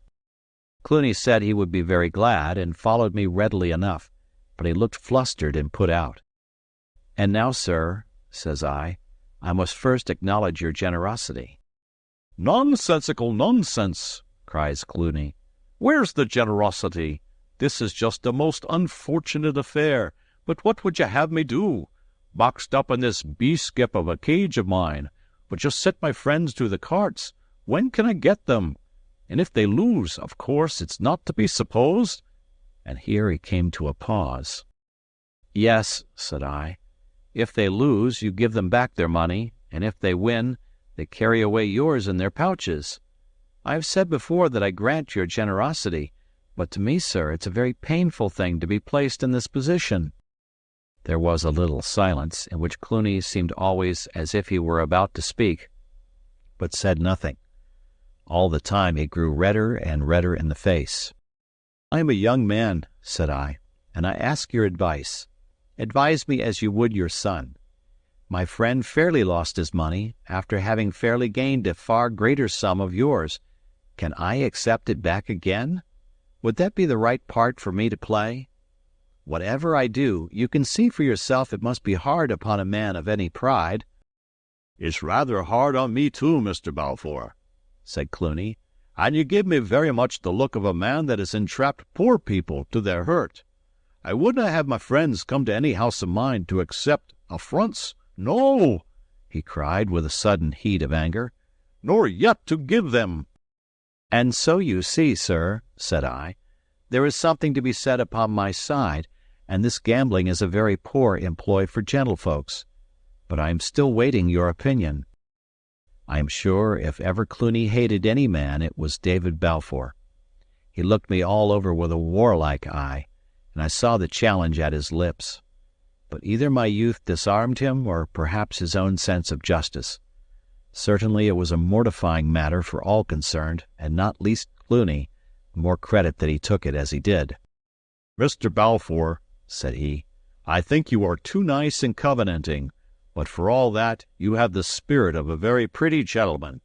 Upon my honest word, you may take this money. It's what I would tell my son, and here's my hand along with it." Chapter 24. The Flight in the Heather. The Quarrel. Allen and I were put across Loch Errocht under cloud of night, and went down its eastern shore to another hiding-place near the head of Loch Rannoch, whither we were led by one of the gillies from the cage. This fellow carried all our luggage and Allen's greatcoat in the bargain, trotting along under the burthen, far less than the half of which used to weigh me to the ground, like a stout hill pony with a feather. Yet he was a man that in plain contest I could have broken on my knee. Doubtless it was a great relief to walk disencumbered, and perhaps without that relief and the consequent sense of liberty and lightness I could not have walked at all. I was but new risen from a bed of sickness, and there was nothing in the state of our affairs to hearten me for much exertion, travelling as we did over the most dismal deserts in Scotland, under a cloudy heaven and with divided hearts among the travellers. For long we said nothing, marching alongside or one behind the other, each with a set countenance. I, angry and proud, and drawing what strength I had from these two violent and sinful feelings. Allen, angry and ashamed that he had lost my money, angry that I should take it so ill. The thought of a separation ran always the stronger in my mind, and the more I approved of it, the more ashamed I grew of my approval. It would be a fine, handsome, generous thing indeed for Allen to turn round and say to me, "Go, I am in the most danger, and my company only increases yours." But for me to turn to the friend who certainly loved me and say to him, "You are in great danger, I am in but little. Your friendship is a burden. Go, take your risks and bear your hardships alone." No, that was impossible, and even to think of it privily to myself made my cheeks to burn. And yet Allen had behaved like a child, and what is worse, a treacherous child. Wheedling my money from me while I lay half-conscious was scarce better than theft, and yet here he was trudging by my side, without a penny to his name, and by what I could see, quite blithe to sponge upon the money he had driven me to beg.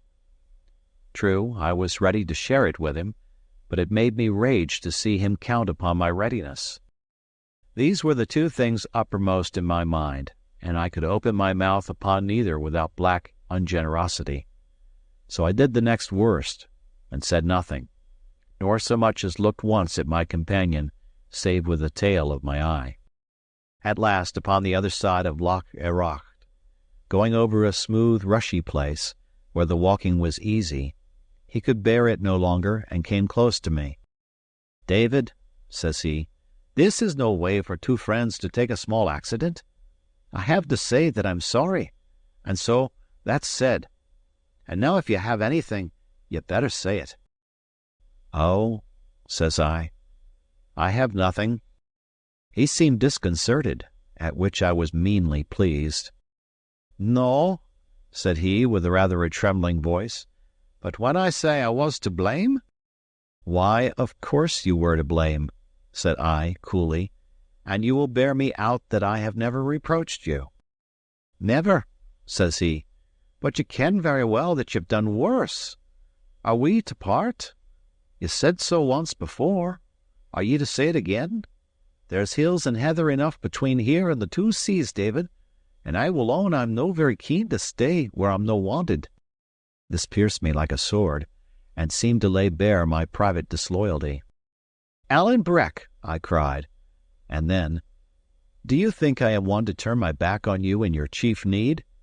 You dursn't say it to my face. My whole conduct's there to give the lie to it. It's true, I fell asleep upon the muir, but that was from weariness, and you do wrong to cast it up to me." "Which is what I never did," said Allen. "But aside from that," I continued, What have I done that you should even me to dogs by such a supposition? I never yet failed a friend, and it's not likely I'll begin with you. There are things between us that I can never forget, even if you can." "I will only say this to you, David," said Allen very quietly, "that I have long been owing you my life, and now I owe you money. You should try to make that burden light for me." This ought to have touched me, and in a manner it did, but the wrong manner. I felt I was behaving badly, and was now not only angry with Allen, but angry with myself in the bargain, and it made me the more cruel. "You asked me to speak," said I. "Well, then, I will. You own yourself that you have done me a disservice. I have had to swallow an affront. I have never reproached you. I never named the thing till you did. And now you blame me," cried I, "because I cannot laugh and sing as if I were glad to be affronted. The next thing will be that I'm to go down upon my knees and thank you for it. You should think more of others, Alan Breck. If you thought more of others, you would perhaps speak less about yourself, and when a friend that likes you very well has passed over an offense without a word, you would be blithe to let it lie, instead of making it a stick to break his back with. By your own way of it, it was you that was to blame, then it should not be you to seek the quarrel." "Aweel," said Allen, "say no mair." And we fell back into our former silence, and came to our journey's end, and supped, and lay down to sleep, without another word. The gillie put us across Loch Rannoch in the dusk of the next day, and gave us his opinion as to our best route. This was to get us up at once into the tops of the mountains to go round by a circuit, turning the heads of Glen Lyon, Glen Loche, and Glen Dochart, and come down upon the lowlands by Kippen and the upper waters of the Forth. Allen was little pleased with a route which led us through the country of his blood foes, the Glenorchy Campbells. He objected that by turning to the east we should come almost at once among the Athol Stewarts, a race of his own name and lineage, although following a different chief, and come besides by a far easier and swifter way to the place whither we were bound. But the gillie, who was indeed the chief man of Cluny's scouts, had good reasons to give him on all hands, naming the force of troops in every district, and alleging finally, as well as I could understand, that we should nowhere be so little troubled as in a country of the Campbells. Allen gave way at last, but with only half a heart. "It's one of the dowiest countries in Scotland," said he. "There's nothing there that I ken but heath and crows and Campbells. But I see that you're a man of some penetration, and be it as you please." We set forth accordingly by this itinerary, and for the best part of 3 nights travelled on eerie mountains and among the wellheads of wild rivers, often buried in mist, almost continually blown and rained upon, and not once cheered by any glimpse of sunshine. By day we lay and slept in the drenching heather. By night incessantly clambered upon breakneck hills and among rude crags. We often wandered. We were often so involved in fog that we must lie quiet till it lightened. A fire was never to be thought of. Our only food was drammach and a portion of cold meat that we had carried from the cage, and as for drink, heaven knows we had no want of water. This was a dreadful time, rendered the more dreadful by the gloom of the weather and the country. I was never warm. My teeth chattered in my head. I was troubled with a very sore throat, such as I had on the isle. I had a painful stitch in my side which never left me, and when I slept in my wet bed, with the rain beating above and the mood oozing below me, it was to live over again in fancy the worst part of my adventures, to see the Tower of Shaws lit by lightning, Ransom carried below on the men's backs, Shuan dying on the Roundhouse floor, or Colin Campbell grasping at the bosom of his coat.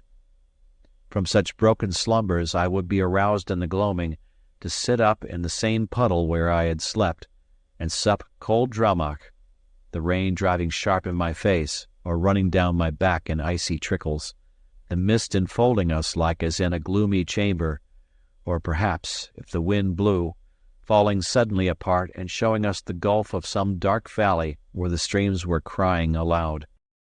The sound of an infinite number of rivers came up from all around. In this steady rain the springs of the mountains were broken up.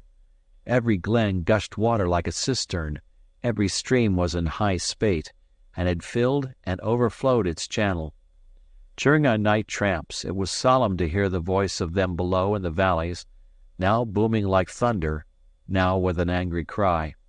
I could well understand the story of the water kelpie, that demon of the streams, who is fabled to keep wailing and roaring at the ford until the coming of the doomed traveler. Allen, I saw, believed it, or half believed it, and when the cry of the river rose more than usually sharp, I was little surprised, though of course I could still be shocked, to see him cross himself in the manner of the Catholics. During all these horrid wanderings we had no familiarity, scarcely even that of speech. The truth is that I was sickening for my grave, which is my best excuse. But besides that, I was of an unforgiving disposition from my birth, slow to take offense, slower to forget it, and now incensed both against my companion and myself. For the best part of 2 days he was unweariedly kind, silent indeed, but always ready to help, and always hoping, as I could very well see, that my displeasure would blow by. For the same length of time I stayed in myself, nursing my anger, roughly refusing his services, and passing him over with my eyes as if he had been a bush or a stone.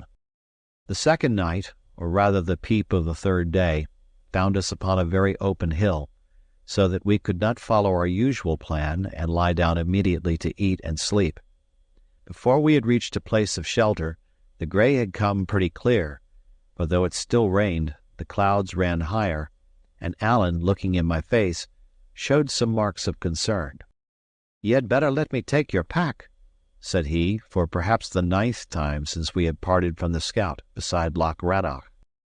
"I do very well, I thank you," said I, as cold as ice. Allen flushed darkly. "I'll not offer it again," he said. "I'm not a patient man, David." "I never said you were," said I, which was exactly the rude, silly speech of a boy of 10. Allen made no answer at the time, but his conduct answered for him. Henceforth, it is to be thought, he quite forgave himself for the affair at Cluny's, cocked his hat again, walked jauntily, whistled airs, and looked at me upon one side with a provoking smile. The third night we were to pass through the western end of the country of Balquhidder. It came clear and cold, with a touch in the air like frost, and a northerly wind that blew the clouds away and made the stars bright. The streams were full, of course, and still made a great noise among the hills, but I observed that Allen thought no more upon the kelpie, and was in high good spirits. As for me, the change of weather came too late. I had lain in the mire so long that, as the Bible has it, my very clothes abhorred me. I was dead weary, deadly sick, and full of pains and shiverings. The chill of the wind went through me, and the sound of it confused my ears. In this poor state I had to bear from my companion something in the nature of a persecution. He spoke a good deal, and never without a taunt. Whig was the best name he had to give me. "Here," he would say, "here's a dub for you to jump, my Wiggy. I ken you're a fine jumper," and so on, all the time with a gibing voice and face. I knew it was my own doing and no one else's, but I was too miserable to repent. I felt I could drag myself but little farther. Pretty soon I must lie down and die on these wet mountains like a sheep or a fox, and my bones must whiten there like the bones of a beast. My head was light, perhaps, but I began to love the prospect. I began to glory in the thought of such a death, alone in the desert, with the wild eagles besieging my last moments. Allen would repent then, I thought. He would remember, when I was dead, how much he owed me, and the remembrance would be torture.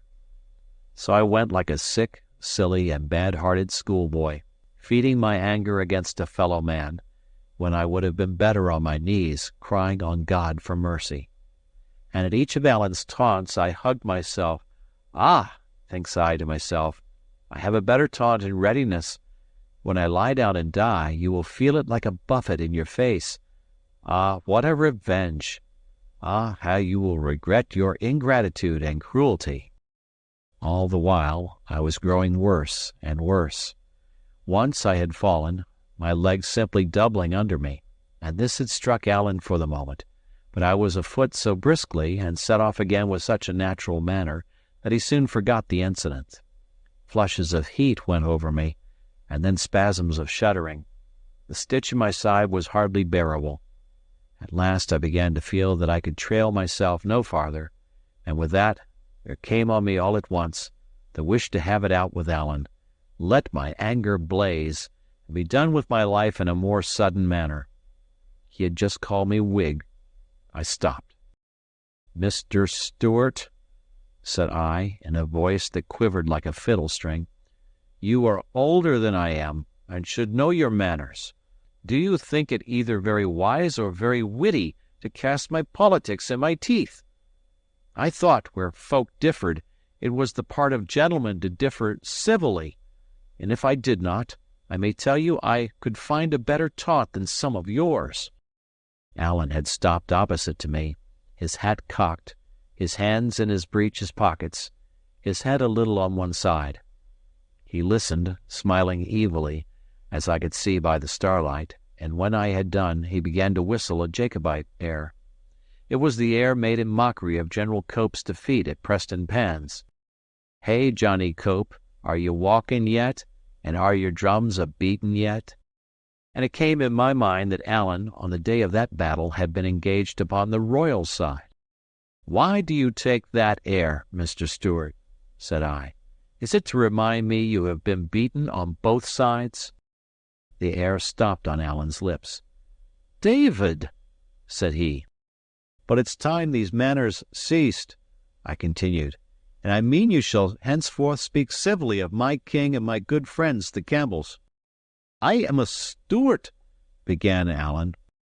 "Oh," says I ken ye bear a king's name, but you are to remember, since I have been in the Highlands, I've seen a good many of those that bear it, and the best I can say of them is this, that they would be none the worse of washing." "Do you know that you insult me?" said Allen very low. "I'm sorry for that," said I, "for I am not done, and if you distaste the sermon, I doubt the perlicue will please you as little. You have been chased in the field by the grown men of my party. It seems a poor kind of pleasure to outface a boy. Both the Campbells and the Whigs have beaten you. You have run before them like a hare. It behooves you to speak of them as of your betters." Allen stood quite still, the tails of his greatcoat clapping behind him in the wind. "This is a pity," he said at last. "There are things said that cannot be passed over." "I never asked you to," said I. "I am as ready as yourself." "Ready?" said he. "Ready," I repeated. "I am no blower and boaster like some that I could name. Come on." And drawing my sword, I fell on guard as Allen himself had taught me. "David," he cried, "are ye daft? I cannot draw upon ye, David. It's fair murder." "That was your lookout when you insulted me," said I. "It's the truth," cried Allen, and he stood for a moment, wringing his mouth in his hand like a man in sore perplexity. "It's the bare truth," he said, and drew his sword. But before I could touch his blade with mine, he had thrown it from him and fallen to the ground. "Na, na," he kept saying. "Na, na, I cannot. At this the last of my anger oozed all out of me, and I found myself only sick and sorry and blank and wondering at myself. I would have given the world to take back what I had said, but a word once spoken, who can recapture it? I minded me of all Allen's kindness and courage in the past, how he had helped and cheered and borne with me in our evil days, and then recalled my own insults, and saw that I had lost forever that doughty friend. At the same time, the sickness that hung upon me seemed to redouble, and the pang in my side was like a sword for sharpness. I thought I must have swooned where I stood. This it was that gave me a thought. No apology could blot out what I had said. It was needless to think of one. None could cover the offense. But where an apology was vain, a mere cry for help might bring Allen back to my side. I put my pride away from me. "Allen," I said, "if you cannot help me, I must just die here." He started up sitting and looked at me. "It's true," said I. "I'm by with it. Oh, let me get into the build of a house. I can die there easier." I had no need to pretend, whether I chose or not. I spoke in a weeping voice that would have melted a heart of stone. "Can you walk?" asked Allen. "No," said I, "not without help. This last hour my legs have been fainting under me. I've a stitch in my side like a red-hot iron. I cannot breathe right. If I die, you can forgive me, Allen? In my heart, I liked you fine, even when I was the angriest." "Wheesht, wheesht," cried Allen. "Dinna say that. David, man, you can—" He shut his mouth upon a sob. "Let me get my arm about you," he continued. "That's the way. Now lean upon me hard. Good kens where there's a house. We're in Balwhidder, too. There should be no want of houses, no, nor friends' houses here. Do you gang easier so, Davy?" "Aye," said I can be doing this way." I pressed his arm with my hand. Again he came near sobbing. "Davy," said he, "I'm no a right man at all. I have neither sense nor kindness. I couldna remember you were just a bairn. I couldna see you were dying on your feet, Davy. You have to try and forgive me." "Oh, man, let's say no more about it," said I. "We're neither one of us to mend the other. That's the truth. We must just bear and forbear, man Allen. Oh, but my stitch is sore. Is there no house?" "I'll find a house to you, David," he said stoutly. "We'll follow down the burn, where there's bound to be houses. My poor man, will you no be better on my back?" "Oh, Allen," says I, "and me a good 12 inches taller?" "You're no such thing," cried Allen with a start. "There may be a trifling matter of an inch or two. I'm no saying I'm just exactly what you would call a tall man, whatever.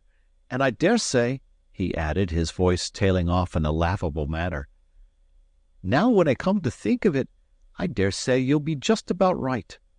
Aye, it'll be a foot or near hand, or maybe even more." It was sweet and laughable to hear Allen eat his words up in the fear of some fresh quarrel. I could have laughed, had not my stitch caught me so hard, but if I had laughed, I think I must have wept too. "Allen," cried I, "what makes you so good to me? What makes you care for such a thankless fellow?" "'Deed, and I don't know," said Allen, "for just precisely what I thought I liked about you was that you never quarrelled. And now I like you better." Chapter 25 in Balquhidder. At the door of the first house we came to, Allen knocked, which was of no very safe enterprise in such a part of the Highlands as the braes of Balquhidder. No great clan held rule there. It was filled and disputed by small septs and broken remnants, and what they call chiefless folk, driven into the wild country about the springs of Forth and Teith by the advance of the Campbells. Here were Stewarts and MacLarens, which came to the same thing, for the MacLarens followed Allen's chief in war, and made but one clan with Appin. Here, too, were many of that old, proscribed, nameless, red-handed clan of the MacGregors. They had always been ill-considered, and now worse than ever, having credit with no side or party in the whole country of Scotland. Their chief, MacGregor of MacGregor, was in exile. The more immediate leader of that part of them about Balquhidder, James More, Rob Roy's eldest son, lay waiting his trial in Edinburgh Castle.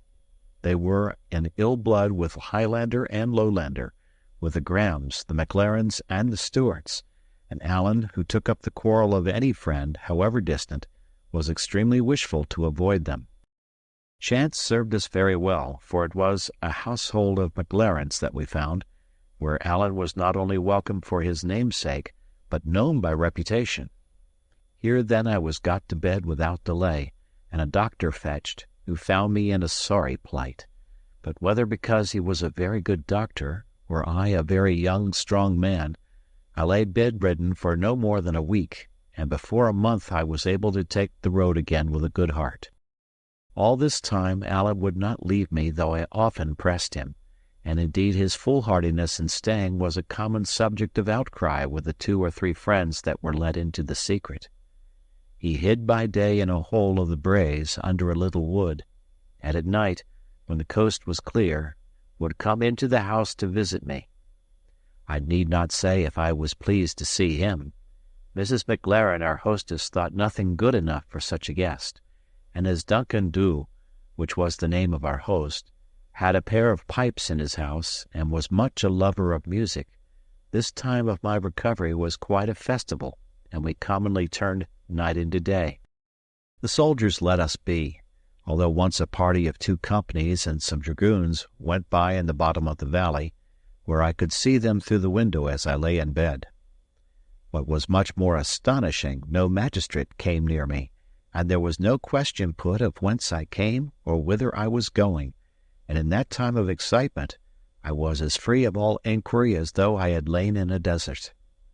Yet my presence was known before I left to all the people in Balquhidder and the adjacent parts, many coming about the house on visits, and these, after the custom of the country, spreading the news among their neighbors.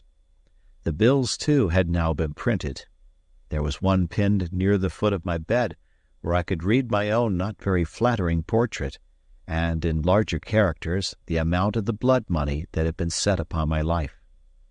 Duncan Dhu and the rest that knew that I had come there in Allen's company could have entertained no doubt of who I was, and many others must have had their guess.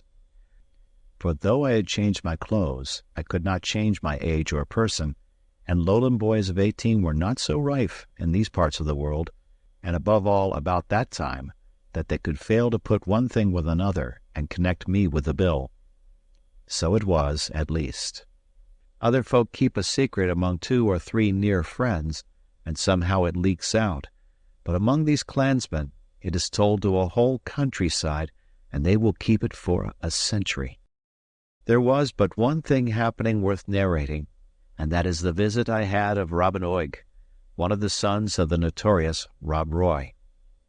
He was sought upon all sides on a charge of carrying a young woman from Balfron and marrying her, as was alleged, by force. Yet he stepped about Balquhidder like a gentleman in his own walled policy. It was he who had shot James McLaren at the plough stilts, a quarrel never satisfied, yet he walked into the house of his blood enemies as a rider might into a public inn. Duncan had time to pass me word of who it was, and we looked at one another in concern. You should understand, it was then close upon the time of Allen's coming. The 2 were little likely to agree, and yet if we sent word or sought to make a signal, it was sure to arouse suspicion in a man under so dark a cloud as the MacGregor. He came in with a great show of civility, but like a man among inferiors, took off his bonnet to Mrs. McLaren, but clapped it on his head again to speak to Duncan, and leaving thus set himself, as he would have thought, in a proper light, came to my bedside and bowed. "I am given to know, sir," says he, "that your name is Balfour." "They call me David Balfour," said I, "at your service." "I would give ye my name in return, sir," he replied, "but it's one somewhat blown upon of late days, and it'll perhaps suffice if I tell you that I am own brother to James More Drummond or MacGregor, of whom you will scarce have failed to hear." "No, sir," said I, a little alarmed, "nor yet of your father, MacGregor Campbell." And I sat up and bowed in bed, for I thought best to compliment him, in case he was proud of having had an outlaw to his father. He bowed in return. "But what I am about to say, sir," he went on, "is this. In the year 45, my brother raised a part of the Gregara and marched 6 companies to strike a stroke for the good side, and the surgeon that marched with our clan and cured my brother's leg when it was broken in the brush at Preston Pans was a gentleman of the same name precisely as yourself. He was brother to Balfour of Bath, and if you are in any reasonable degree of nearness one of that gentleman's kin, I have come to put myself and my people at your command.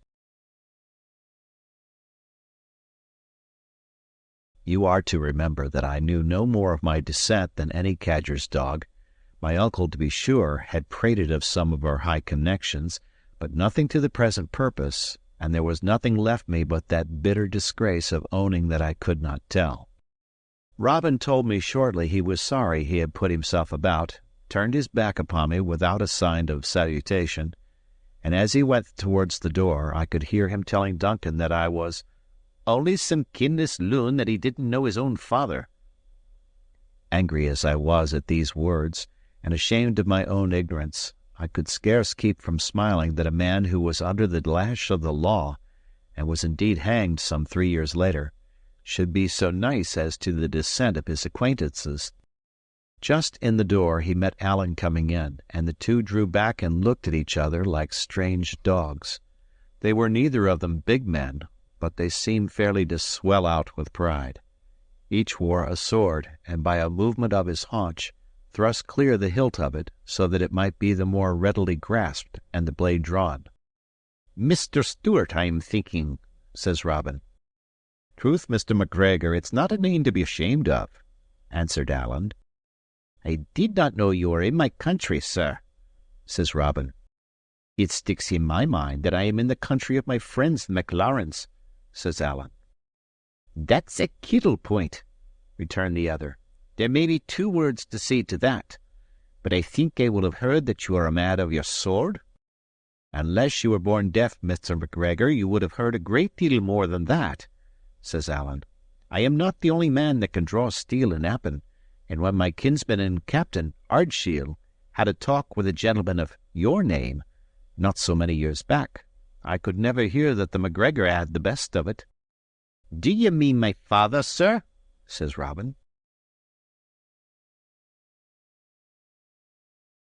"Well, I wouldna wonder," said Allen. "The gentleman I have in mind had the ill taste to clap Campbell to his name." "My father was an old man," returned Robin. "The match was unequal. You and me would make a better pair, sir." "I was thinking that," said Allen. I was half out of bed, and Duncan had been hanging at the elbow of these fighting cocks, ready to intervene upon the least occasion. But when that word was uttered, it was a case of now or never, and Duncan, with something of a white face to be sure, thrust himself between. "Gentlemen," said he, "I will have been thinking of a very different matter whatever. Here are my pipes, and here are you 2 gentlemen who are both acclaimed pipers. It's an old dispute which one of you is the best. Here will be a broad chance to settle it." "Why, sir," said Allen, still addressing Robin, from whom indeed he had not so much as shifted his eyes, nor yet Robin from him. "Why, sir," says Allen, "I think I will have heard some soft of the sort. Have you music, as folks say? Are ye a bit of a piper?" "I can pipe like a Maccrimmon," cries Robin. "And that is a very bold word," quoth Allen. "I have made bolder words good before now," returned Robin, "and that against better adversaries." "It is easy to try that," says Allen. Duncan Dhu made haste to bring out a pair of pipes that was his principal possession, and to set before his guests a mutton ham and a bottle of that drink which they call Athol Brose, which is made of old whiskey, strained honey, and sweet cream, slowly beaten together in the right order and proportion. The 2 enemies were still on the very breach of a quarrel, but down they sat, one upon each side of the peat fire, with a mighty show of politeness. Maclaren pressed them to taste his mutton ham and the wife's brose, reminding them that the wife was out of Athol and had a name far and wide for her skill in that confection. But Robin put aside these hospitalities as bad for the breath. "I would have ye to remark, sir," said Allen, "that I have not broken bread for near upon 10 hours, which will be worse for the breath than any brose in Scotland." "I will take no advantages, Mr. Stewart," replied Robin. "Eat and drink, I'll follow you." Each ate a small portion of the ham and drank a glass of the brose to Mrs. Maclaren, and then after a great number of civilities, Robin took the pipes and played a little spring in a very ranting manner. "Aye, you can blow," said Allen, and taking the instrument from his rival, he first played the same spring in a manner identical with Robin's, and then wandered into variations, which, as he went on, he decorated with a perfect flight of grace notes, such as pipers love, and call the warblers. I had been pleased with Robin's playing. Allen's ravished me. "That's not very bad, Mr. Stewart," said the rival, "but you show a poor device in your warblers." "Me?" cried Allen, the blood starting to his face. "I give you the lie." "Do you own yourself beaten at the pipes, then?" said Robin, "that you seek to change them for the sword?" "And that's very well said, Mr. McGregor," returned Allen. "And in the meantime," laying a strong accent on the word, "I take back the lie. I appeal to Duncan." "Indeed, you need appeal to nobody," said Robin.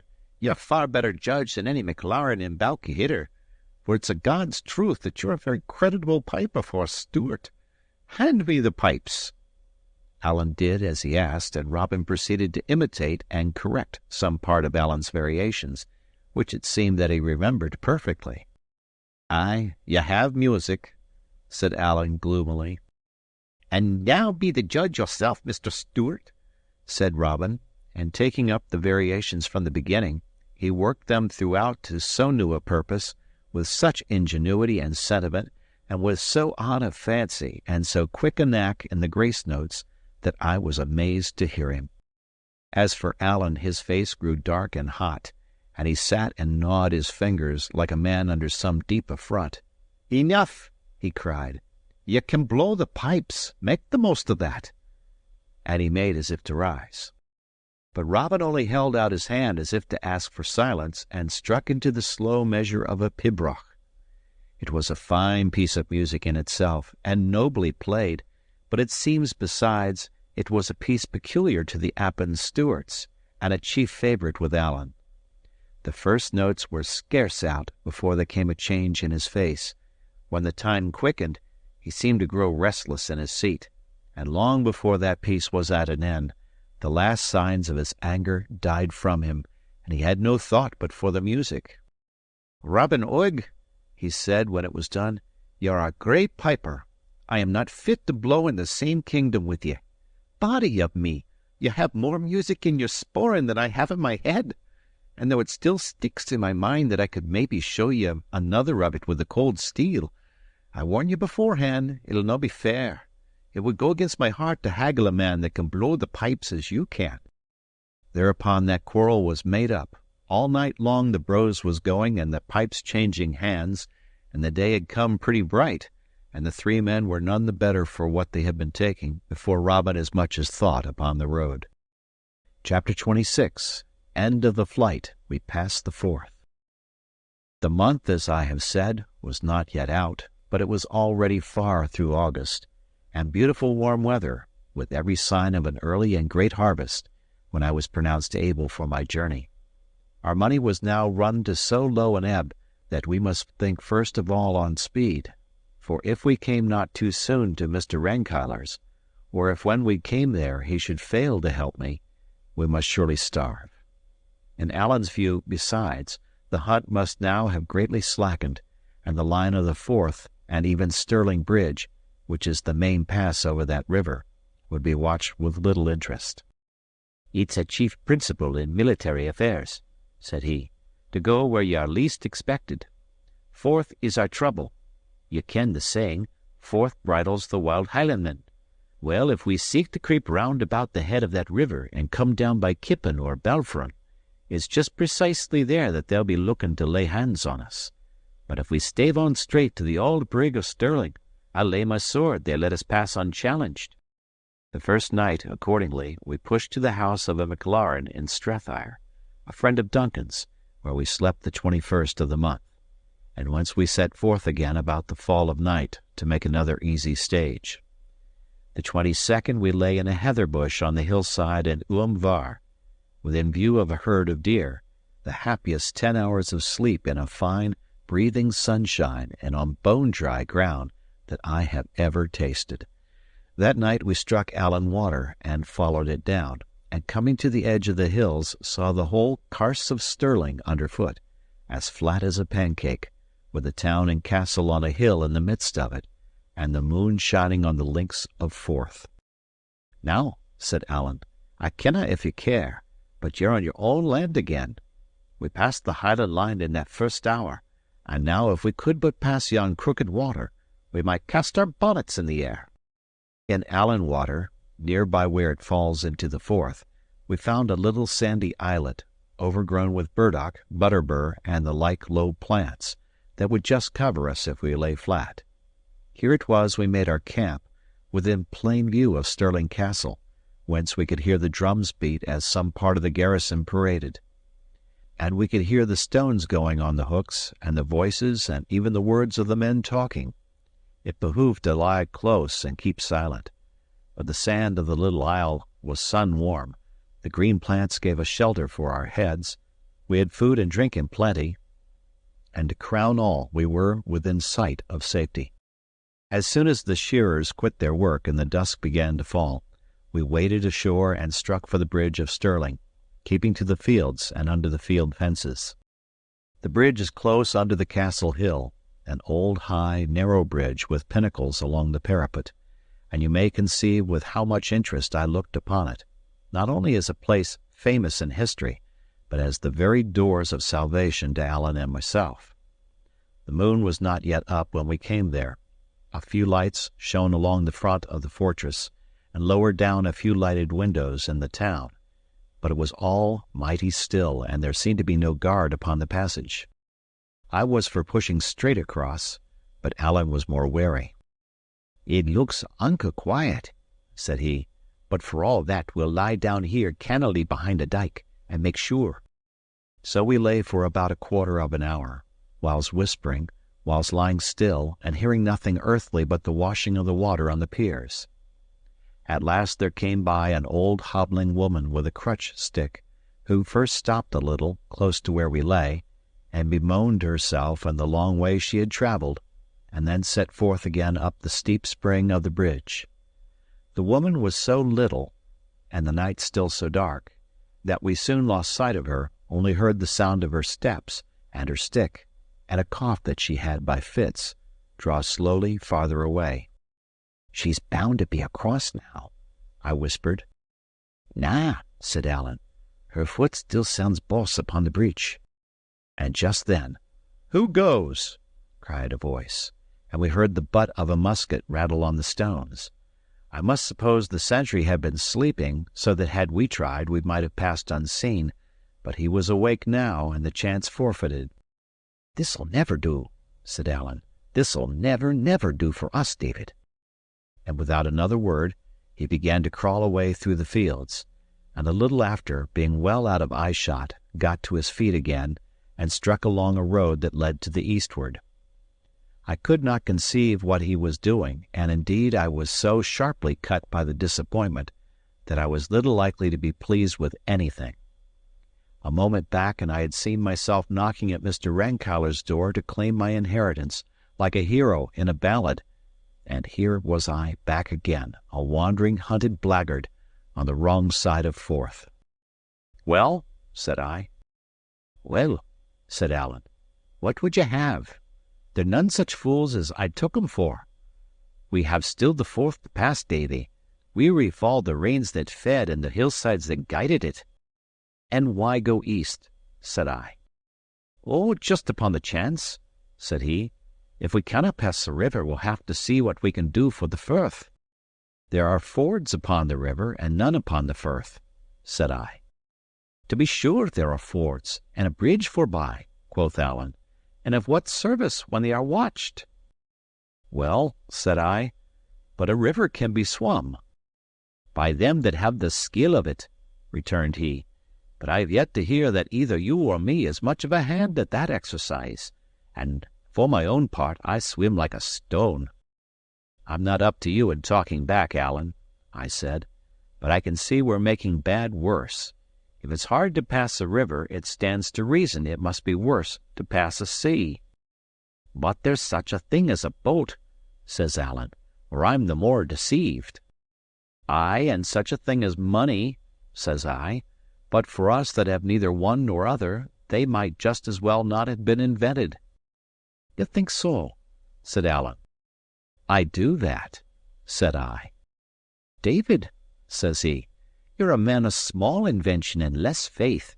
But let me set my wits upon the hone, and if I cannot beg, borrow, or yet steal a boat, I'll make one. I think I see ye, said I. And what's more than all of that, if you pass a bridge, it can tell no tales. But if we pass the firth, there's the boat on the wrong side. Somebody must have brought it. The countryside will all be in a buzz. Man, cried Allen, if I make a boat, I'll make a body to take it back again. So deave me with no more of your nonsense, but walk, for that's what you've got to do, and let Allen think for you. All night, then, we walked through the north side of the Carse under the high line of the Orkill Mountains, and by Alloa and Clackmadden and Culross, all of which we avoided. And about 10 in the morning, mighty hungry and tired, came to the little clachan of Limekilns. This is a place that sits near in by the waterside and looks across the Hope to the town of the Queensferry. Smoke went up from both of these and from other villages and farms upon all hands. The fields were being reaped, 2 ships lay anchored, and boats were coming and going on the Hope. It was altogether a right pleasant sight to me, and I could not take my fill of gazing at these comfortable green cultivated hills and the busy people both of the field and sea. For all that, there was Mr. Rancoller's house on the south shore, where I had no doubt wealth awaited me, and here was I upon the north, clad in poor enough attire of an outlandish fashion, with 3 silver shillings left to me of all my fortune, a price set upon my head, and an outlawed man for my sole company. Oh, Allen, said I, to think of it! Over there's all that heart could want waiting me, and the birds go over, and the boats go over. All they please can go, but just me only. Oh, man, but it's a heartbreak. In Limekilns we entered a small change-house, which we only knew to be a public by the wand over the door, and bought some bread and cheese from a good-looking lass that was the servant. This we carried with us in a bundle, meaning to sit and eat it in a bush of wood on the seashore, that we saw some third part of a mile in front. As we went, I kept looking across the water and sighing to myself, and though I took no heed of it, Allen had fallen into a muse. At last he stopped in the way.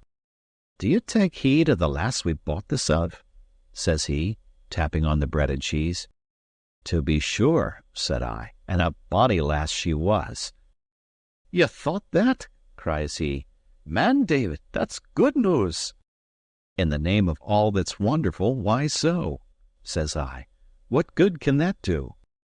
"Well," said Allen with one of his droll looks, "I was rather in hopes it would maybe get us that boat." "If it were the other way about, it would be liker it," said I. "That's all you can, you see," said Allen. "I don't want the lass to fall in love with you. I want her to be sorry for you, David, to which end there is no manner of need that she should take you for a beauty. Let me see," looking me curiously over. "I wish you were a wee thing paler, but apart from that you'll do fine for my purpose. You have a fine hangdog, rag and tatter, clapper-maclaw kind of a look to you, as if you'd stolen the coat from a potato bogle. Come, right about, and back to the change-house for that boat of ours." I followed him, laughing. "David Balfour," said he, "you're a very funny gentleman by your way of it, and this is a very funny employ for you, no doubt. For all that, if you have any affection for my neck, to say nothing of your own, you will perhaps be kind enough to take this matter responsibly. I am going to do a bit of play-acting, the bottom ground of which is just exactly as serious as the gallows for the pair of us. So bear it, if you please, in mind, and conduct yourself according." "Well, well," said I, "have it as you will." As we got near the clachan, he made me take his arm and hang upon it like one almost helpless with weariness, and by the time he pushed open the change-house door, he seemed to be half carrying me. The maid appeared surprised, as well she might be, at our speedy return, but Allen had no words to spare for her in explanation, helped me to a chair, called for a tass of brandy with which he fed me in little sips, and then breaking up the bread and cheese helped me to eat it like a nursery lass, the whole with that grave, concerned, affectionate countenance that might have imposed upon a judge. It was small wonder if the maid were taken with the picture we presented of a poor, sick, overwrought lad and his most tender comrade.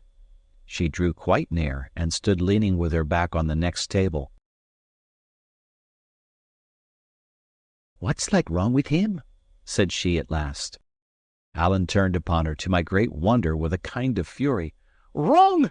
cries he. "He's walked more hundreds of miles than he has hairs upon his chin, and slept oftener in wet heather than dry sheets. Wrong, quoth she. Wrong enough, I would think. Wrong indeed." And he kept grumbling to himself as he fed me, like a man ill-pleased. "He's young for the like of that," said the maid. "O'er young," said Allen, with his back to her. "He would be better riding," said she. "And where could I get a horse to him?" cried Allen, turning on her with the same appearance of fury. "Would you have me steal?"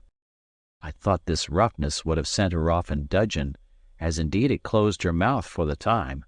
But my companion knew very well what he was doing, and for as simple as he was in some things of life, had a great fund of roguishness in such affairs as these.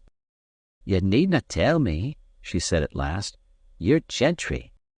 "Well," said Allen, softened a little, I believe against his will, by this artless comment, "and suppose we were. Did ever you hear the gentress put money in folks' pockets?" She sighed at this, as if she were herself some disinherited great lady. "No," says she, "that's true indeed." I was all this while chafing at the part I played, and sitting tongue-tied between shame and merriment, but somehow at this I could hold in no longer, and bade Allen let me be, for I was better already. My voice stuck in my throat, for I ever hated to take part in lies, but my very embarrassment helped on the plot, for the last no doubt set down my husky voice to sickness and fatigue. "Has he no friends?" said she in a tearful voice. "That has he so," cried Allen. "If we could but win to them. Friends and rich friends, beds to lie in, food to eat, doctors to see to him, and here he must tramp in the dubs, and sleep in the heather like a beggarman." "And why that?" says the lass. "My dear," said Allen, "I canna very safely say, but I'll tell you what I'll do instead," says he. "I'll whistle ye a bit tune." And with that he leaned pretty far over the table, and in a mere breath of a whistle, but with a wonderful pretty sentiment, gave her a few bars of "Charlie is my darling." "Wheesht," says she, and looked over her shoulder to the door. "That's it," said Allen. "And him so young," cries the lass. "He's old enough to—" and Allen stuck his forefinger on the back part of his neck, meaning that I was old enough to lose my head. "It would be a black shame," she cried, flushing high. "It's what will be, though," said Allen, "unless we manage the better." At this the lass turned and ran out of that part of the house, leaving us alone together. Allen in high good humour at the furthering of his schemes, and I in bitter dudgeon at being called a Jacobite and treated like a child. "Allen," I cried, "I can stand no more of this." "You have to sit it then, Davy," said he, "for if you upset the pot now, you may scrape your own life out of the fire, but Allen Breck is a dead man." This was so true that I could only groan, and even my groans served Allen's purpose, for it was overheard by the lass as she came flying in again with a dish of white puddings and a bottle of strong ale. "Poor lamb," says she, and had no sooner set the meat before us than she touched me on the shoulder with a little friendly touch, as much as to bid me cheer up. Then she told us to fall to, and there would be no more to pay, for the inn was her own, or at least her father's, and he was gone for the day to Pittencrieff. We waited for no second bidding, for bread and cheese is but cold comfort, and the puddings smelt excellently well. And while we sat and ate, she took up that same place by the next table, looking on and thinking and frowning to herself, and drawing the string of her apron through her hand. "I'm thinking you have a rather long tongue," she said at last to Alan. "Aye," said Alan, "but you see I ken the folk I speak to." "I would never betray you," said she, "if you mean that." "No," said he, "you're not that kind, but I'll tell you what you would do. You would help." "I couldna," said she, shaking her head. "Na, I couldna." "No," said he, "but if you could?" She answered him nothing. "Look here, my lass," said Alan. "There are boats in the kingdom of Fife, for I saw two, no less, upon the beach, as I came in by your town's end. Now, if we could have the use of a boat to pass under cloud of night into Lothian, and some secret, decent kind of a man to bring that boat back again and keep his counsel, there would be two souls saved, mine to all likelihood, his to a dead surety. If we lack that boat, we have but 3 shillings left in the wide world, and where to go, and how to do, and what other place there is for us except the chains of a gibbet. I give you my naked word I kenna. Shall we go wanting, lassie? Are you to lie in your warm bed and think upon us, when the wind gowls in the chimney and the rain tirls on the roof?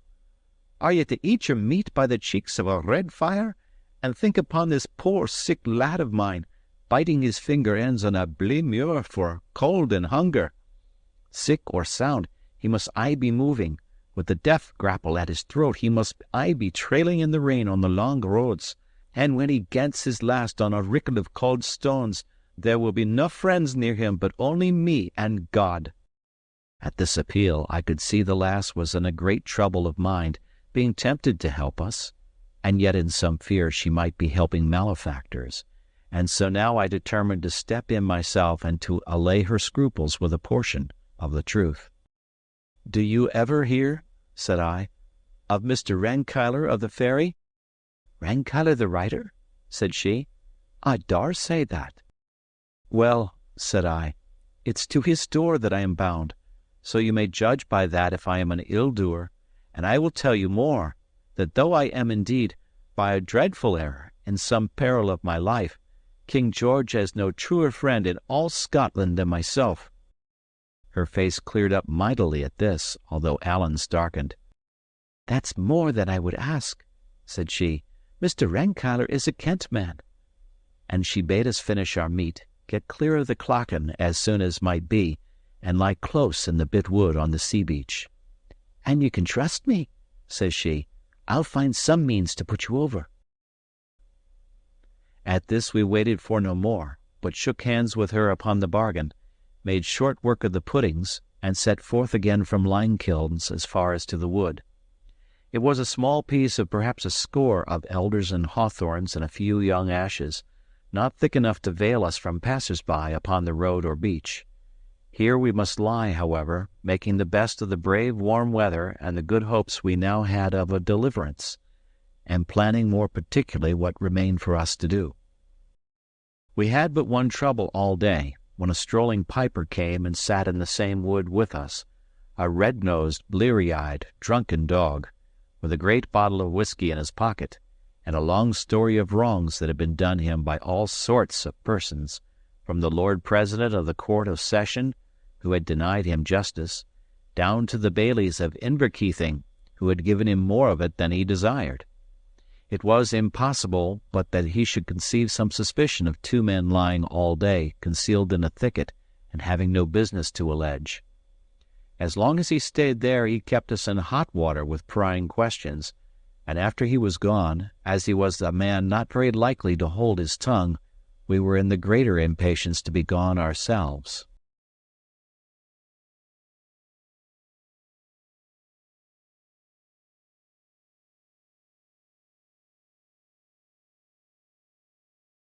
The day came to an end with the same brightness. The night fell quiet and clear. Lights came out in houses and hamlets, and then, one after another, began to be put out. But it was past 11, and we were long since strangely tortured with anxieties, before we heard the grinding of oars upon the rowing-pins. At that we looked out and saw the lass herself coming rowing to us in a boat. She had trusted no one with our affairs, not even her sweetheart, if she had one, but as soon as her father was asleep, had left the house by a window, stolen a neighbor's boat, and come to our assistance single-handed. I was abashed how to find expression for my thanks, but she was no less abashed at the thought of hearing them, begged us to lose no time and to hold our peace, saying, very properly, that the heart of our matter was in haste and silence, and so, what with one thing and another, she had set us on the Lothian shore not far from Carridon, had shaken hands with us, and was out again at sea and rowing for lime-kilns, before there was one word said either of her service or our gratitude. Even after she was gone we had nothing to say, as indeed nothing was enough for such a kindness. Only Alan stood a great while upon the shore, shaking his head. "It is a very fine lass," he said at last. "David, it is a very fine lass." And a matter of an hour later, as we were lying in a den on the seashore, and I had been already dozing, he broke out again in commendations of her character. For my part, I could say nothing. She was so simple a creature that my heart smote me, both with remorse and fear. Remorse because we had traded upon her ignorance, and fear lest we should have any way involved her in the dangers of our situation. Chapter 27. I come to Mr. Rankeillor. The next day it was agreed that Alan should fend for himself till sunset, but as soon as it began to grow dark, he should lie in the fields by the roadside near to Newhalls, and stir for naught until he heard me whistling. At first I proposed I should give him for a signal the bonny house of Airlie, which was a favourite of mine, but he objected that as the piece was very commonly known, any ploughman might whistle it by accident, and taught me instead a little fragment of a Highland air, which has run in my head from that day to this, and will likely run in my head when I lie dying. Every time it comes to me, it takes me off to that last day of my uncertainty, with Alan sitting up in the bottom of the den, whistling and beating the measure with a finger, and the grey of the dawn coming on his face. I was in the long street of Queensferry before the sun was up. It was a fairly built burg, the houses of good stone, many slated, the town hall not so fine, I thought, as that of Peebles, nor yet the street so noble, but take it altogether, it put me to shame for my foul tatters. As the morning went on, and the fires began to be kindled, and the windows to open, and the people to appear out of the houses, my concern and despondency grew ever the blacker. I saw now that I had no grounds to stand upon, and no clear proof of my rights, nor so much as of my own identity. If it was all a bubble, I was indeed sorely cheated and left in a sore pass.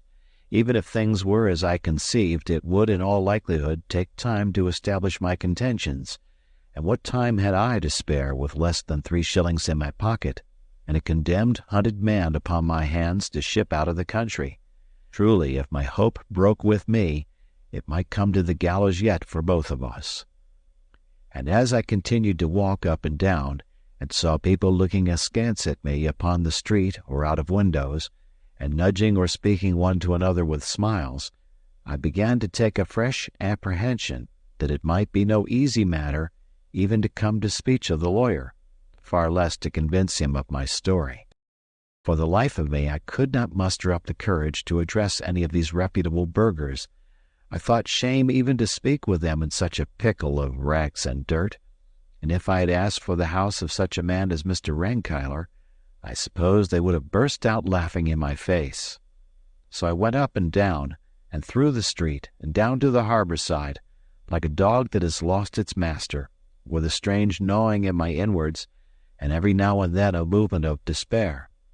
It grew to be high day at last, perhaps 9 in the forenoon, and I was worn with these wanderings, and chanced to have stopped in front of a very good house on the landward side, a house with beautiful clear glass windows, flowering knots upon the sills, the walls new harled, and a chase dog sitting yawning on the step like one that was at home.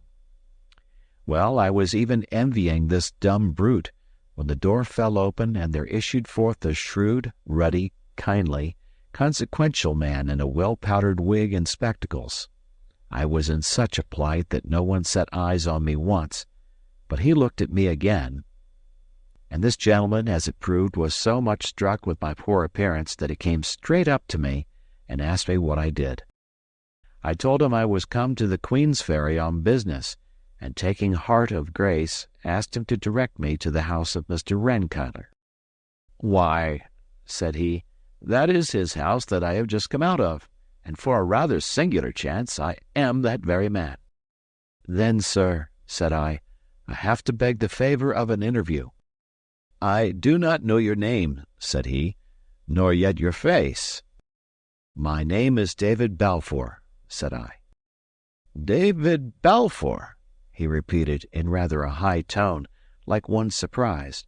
"And where have you come from, Mr. David Balfour?" he asked, looking me pretty dryly in the face. "I have come from a great many strange places, sir," said I, "but I think it would be as well to tell you where and how in a more private manner." He seemed to muse a while, holding his lip in his hand, and looking now at me and now upon the causeway of the street. "Yes," says he, "that will be the best, no doubt." And he led me back with him into his house, cried out to someone whom I could not see that he would be engaged all morning, and brought me into a little dusty chamber full of books and documents. Here he sat down, and bade me be seated, though I thought he looked a little ruefully from his clean chair to my muddy rags. "And now," says he, "if you have any business, pray be brief and come swiftly to the point. Nec gemino bellum Trojanum orditur ab vovo. Do you understand that?" says he with a keen look. "I will even do as Horace says, sir," I answered, smiling, "and carry you in medias res." He nodded as if he was well pleased, and indeed his scrap of Latin had been set to test me. For all that, and though I was somewhat encouraged, the blood came in my face when I added, "I have reason to believe myself some rights on the estate of Shaw's." He got a paper book out of a drawer and set it before him, open. "Well," said he, but I had shot my bolt and sat speechless. "Come, come, Mr. Balfour," said he, "you must continue. Where were you born?" "In Essendine, sir," said I. "The year 1733, the 12th of March." He seemed to follow this statement in his paper book, but what that meant I knew not. "Your father and mother?" said he. "My father was Alexander Balfour, schoolmaster of that place," said I, "and my mother Grace Peterrow. I think her people were from Angus." "Have you any papers proving your identity?" asked Mr. Renkyler. "No, sir," said I, "but they are in the hands of Mr. Campbell, the minister, and could be readily produced. Mr. Campbell, too, would give me his word, and for that matter I do not think my uncle would deny me." "Meaning Mr. Ebenezer Balfour?" says he. "The same," said I. "Whom have you seen?" he asked. "By whom I was received into his own house," I answered. "Did you ever meet a man of the name of Hoseason?" asked Mr. Renkyler. "I did so, sir, for my sins," said I, "for it was by his means and the procurement of my uncle that I was kidnapped within sight of this town, carried to sea, suffered shipwreck and 100 other hardships, and stand before you today in this poor accoutrement." "You say you were shipwrecked," said Renkyler. "Where was that?" "Off the south end of the Isle of Mull," said I. "The name of the isle on which I was cast up is the island narrated." "Ah," says he, smiling, "you are deeper than me in the geography, but so far, I may tell you, this agrees pretty exactly with other informations that I hold. But you say you were kidnapped. In what sense?" "In the plain meaning of the word, sir," said I. "I was on my way to your house when I was trepanned on board the brig, cruelly struck down, thrown below, and knew no more of anything till we were far at sea. I was destined for the plantations, a fate that, in God's providence, I have escaped." "The brig was lost on June the 27th, says he, looking in his book, "and we are now at August the 24th. Here is a considerable hiatus, Mr. Balfour, of near upon 2 months. It has already caused a vast amount of trouble to your friends, and I own I shall not be very well contented until it is set right." "Indeed, sir," said I, "these months are very easily filled up, but yet before I told my story, I would be glad to know that I was talking to a friend." "This is to argue in a circle," said the lawyer. "I cannot be convinced till I have heard you. I cannot be your friend till I am properly informed. If you were more trustful, it would better befit your time of life. And you know, Mr. Balfour, we have a proverb in the country that evildoers are evil dreaders." "You are not to forget, sir," said I, "that I have already suffered by my trustfulness, and was shipped off to be a slave by the very man that, if I rightly understand, is your employer." All this while I had been gaining ground with Mr. Rankeillor, and in proportion as I gained ground, gaining confidence. But at this sally, which I made with something of a smile myself, he fairly laughed aloud. "No, no," said he, "it is not so bad as that. Fui non sum. I was indeed your uncle's man of business, but while you, immerbis juvenis custode remoto, were gallivanting in the West, a good deal of water has run under the bridges, and if your ears did not sing, it was not for lack of being talked about. On the very day of your sea disaster, Mr. Campbell stalked into my office, demanding you from all the winds.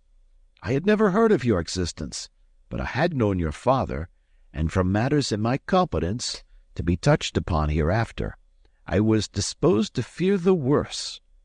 Mr. Ebenezer admitted having seen you, declared, what seemed improbable, that he had given you considerable sums, and that you had started for the continent of Europe, intending to fulfill your education, which was probable and praiseworthy. Interrogated how you had come to send no word to Mr. Campbell, he deponed that you had expressed a great desire to break with your past life. Further interrogated where you now were, protested ignorance, but believed you were in Leyden. That is a close sum of his replies. I am not exactly sure that anyone believed him," continued Mr. Rankeillor with a smile, "and in particular he so much disrelished me expressions of mind that, in a word, he showed me to the door." We were then at a full stand, for whatever shrewd suspicions we might entertain, we had no shadow of probation.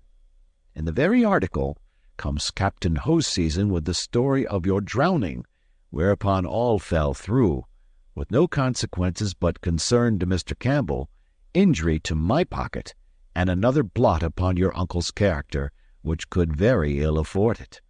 "And now, Mr. Balfour," said he, "you understand the whole process of these matters, and can judge for yourself to what extent I may be trusted."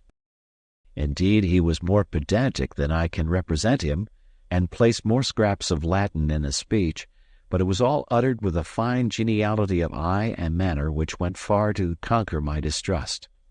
Moreover, I could see he now treated me as if I was myself beyond a doubt, so that first part of my identity seemed fully granted. "Sir," said I, "if I tell you my story, I must commit a friend's life to your discretion. Pass me your word it shall be sacred, and for what touches myself I will ask no better guarantee than just your face."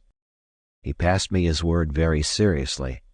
"But," said he, "these are rather alarming prolocutions, and if there are in your story any little jostles to the law, I would beg you to bear in mind that I am a lawyer, and pass lightly."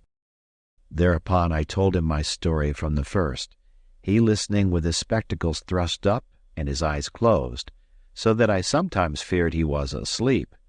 But no such matter. He heard every word, as I found afterward, with such quickness of hearing and precision of memory as often surprised me.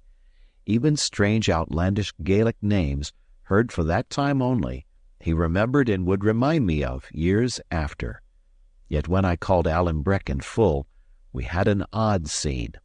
The name of Alan had of course rung through Scotland, with the news of the Appin murder and the offer of the reward, and it had no sooner escaped me than the lawyer moved in his seat and opened his eyes. "I would name no unnecessary names, Mr. Balfour," said he. above all of Highlanders, many of whom are obnoxious to the law." "Well, it might have been better not," said I, "but since I have let it slip, I may as well continue." "Not at all," said Mr. Rankeillor. "I am somewhat dull of hearing, as you may have remarked, and I am far from sure I caught the name exactly. We will call your friend, if you please, Mr. Thomas, that there may be no reflections. And in future I would take some such way with any Highlander that you may have to mention, dead or alive." By this I saw he must have heard the name all too clearly, and had already guessed I might be coming to the murder. If he chose to play this part of ignorance, it was no matter of mine, so I smiled, said it was no very Highland-sounding name, and consented. Through all the rest of my story, Allen was Mr. Thompson, which amused me the more, as it was a piece of policy after his own heart. James Stewart, in like manner, was mentioned under the style of Mr. Thompson's kinsman. Colin Campbell passed as Mr. Glenn, and to Cluny, when I came to that part of my tale, I gave the name of Mr. Jameson, a Highland chief. It was truly the most open farce, and I wondered that the lawyer should care to keep it up. But, after all, it was quite in the taste of that age, when there were two parties in the state, and quiet persons, with no very high opinions of their own, sought out every cranny to avoid offence to either. "Well, well," said the lawyer when I had quite done, "this is a great epic, a great Odyssey of yours. You must tell it, sir, in a sound Latinity when your scholarship is riper, or in English if you please, though for my part I prefer the stronger tongue. You have rolled much, quae regio in terris. What parish in Scotland, to make a homely translation, has not been filled with your wanderings? You have shown, besides, a singular aptitude for getting into false positions, and, yes, upon the whole, for behaving well in them. This Mr. Thompson seems to me a gentleman of some choice qualities, though perhaps a trifle bloody-minded. It would please me none the worse if, with all his merits, he were soused in the North Sea, for the man, Mr. David, is a sore embarrassment. But you are doubtless quite right to adhere to him. Indubitably he adhered to you. It comes, we may say, he was your true companion, nor less paribus curus vestigia figit, for I dare say you would both take an aura thought upon the gallows. Well, well, these days are fortunately by, and I think, speaking humanly, that you are near the end of your troubles." As he thus moralized on my adventures, he looked upon me with so much humor and benignity that I could scarce contain my satisfaction. I had been so long wandering with lawless people, and making my bed upon the hills and under the bare sky, that to sit once more in a clean, covered house, and to talk amicably with a gentleman in broadcloth, seemed mighty elevations. Even as I thought so, my eye fell on my unseemly tatters, and I was once more plunged in confusion. But the lawyer saw and understood me. He rose, called over the stair to lay another plate, for Mr. Balfour would stay to dinner, and led me into a bedroom in the upper part of the house. Here he set before me water and soap and a comb, and laid out some clothes that belonged to his son. And here, with another apposite tag, he left me to my toilet. Chapter 28. I go in quest of my inheritance. I made what change I could in my appearance, and blithe was I to look in the glass and find the beggarman a thing of the past, and David Balfour come to life again. And yet I was ashamed of the change too, and above all of the borrowed clothes. When I had done, Mr. Rankeillor caught me on the stair, made me his compliments, and had me again into the cabinet. "Sit you down, Mr. David," said he, "and now you are looking a little more like yourself, let me see if I can find you any news. You will be wondering, no doubt, about your father and your uncle?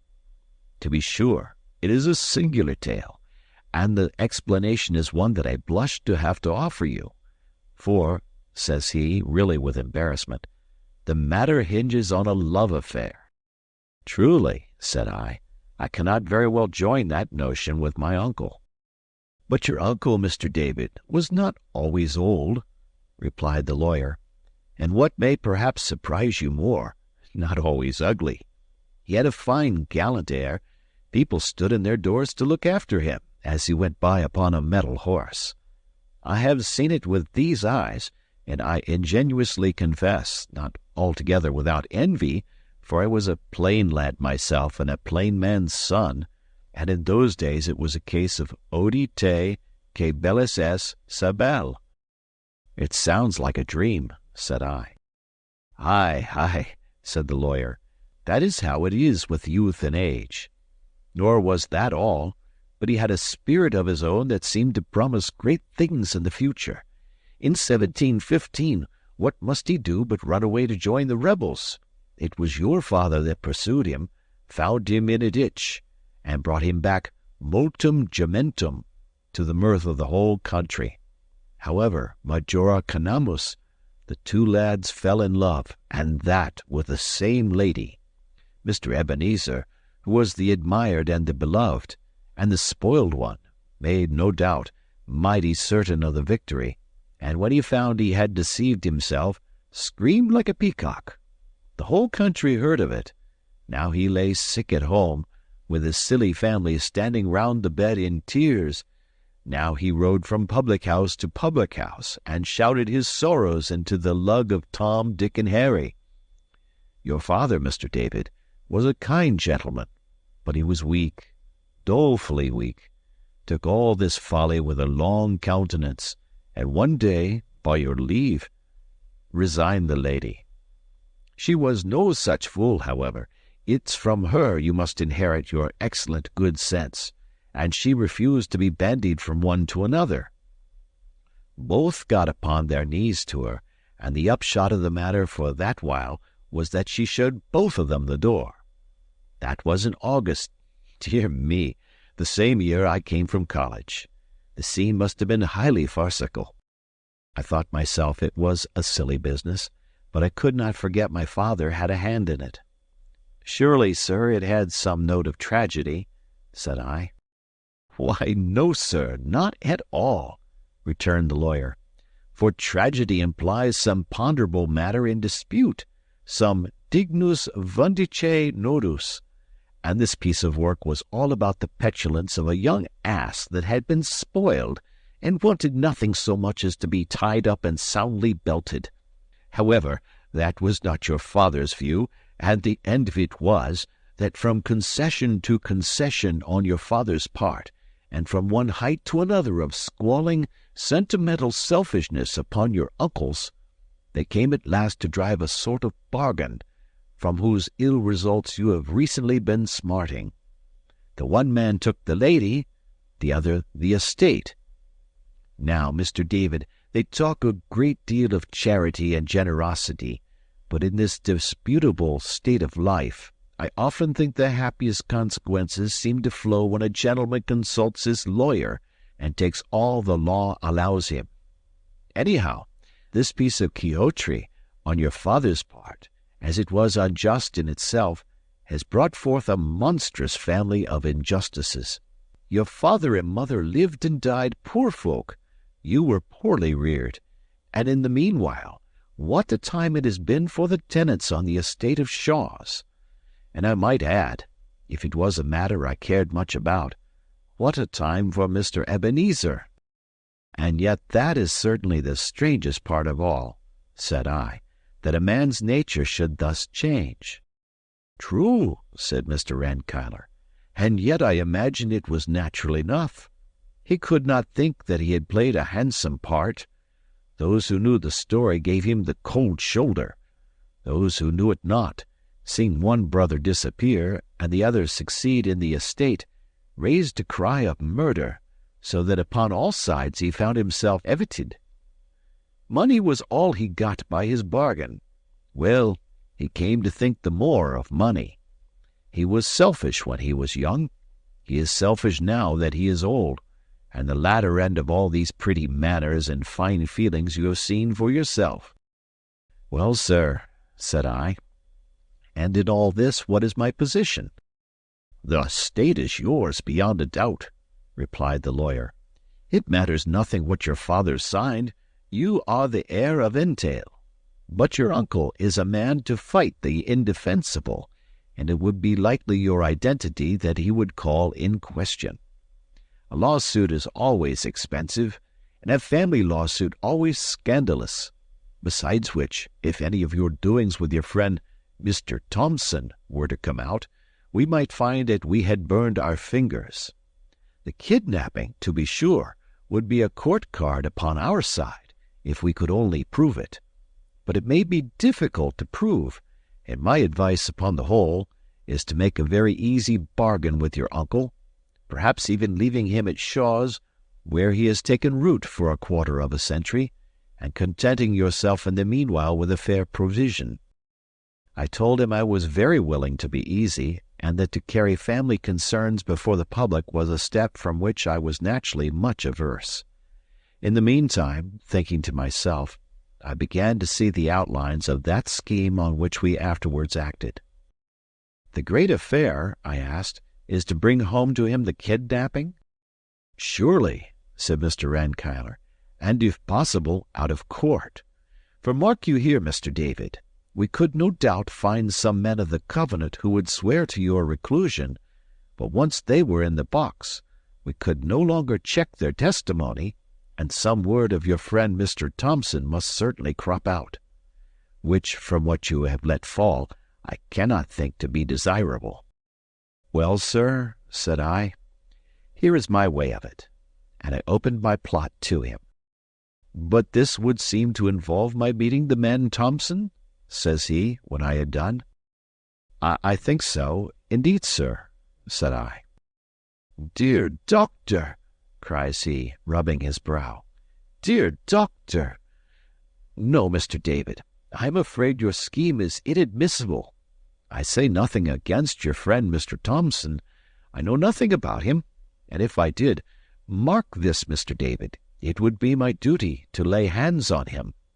Now I put it to you, is it wise to meet? He may have matters to his charge.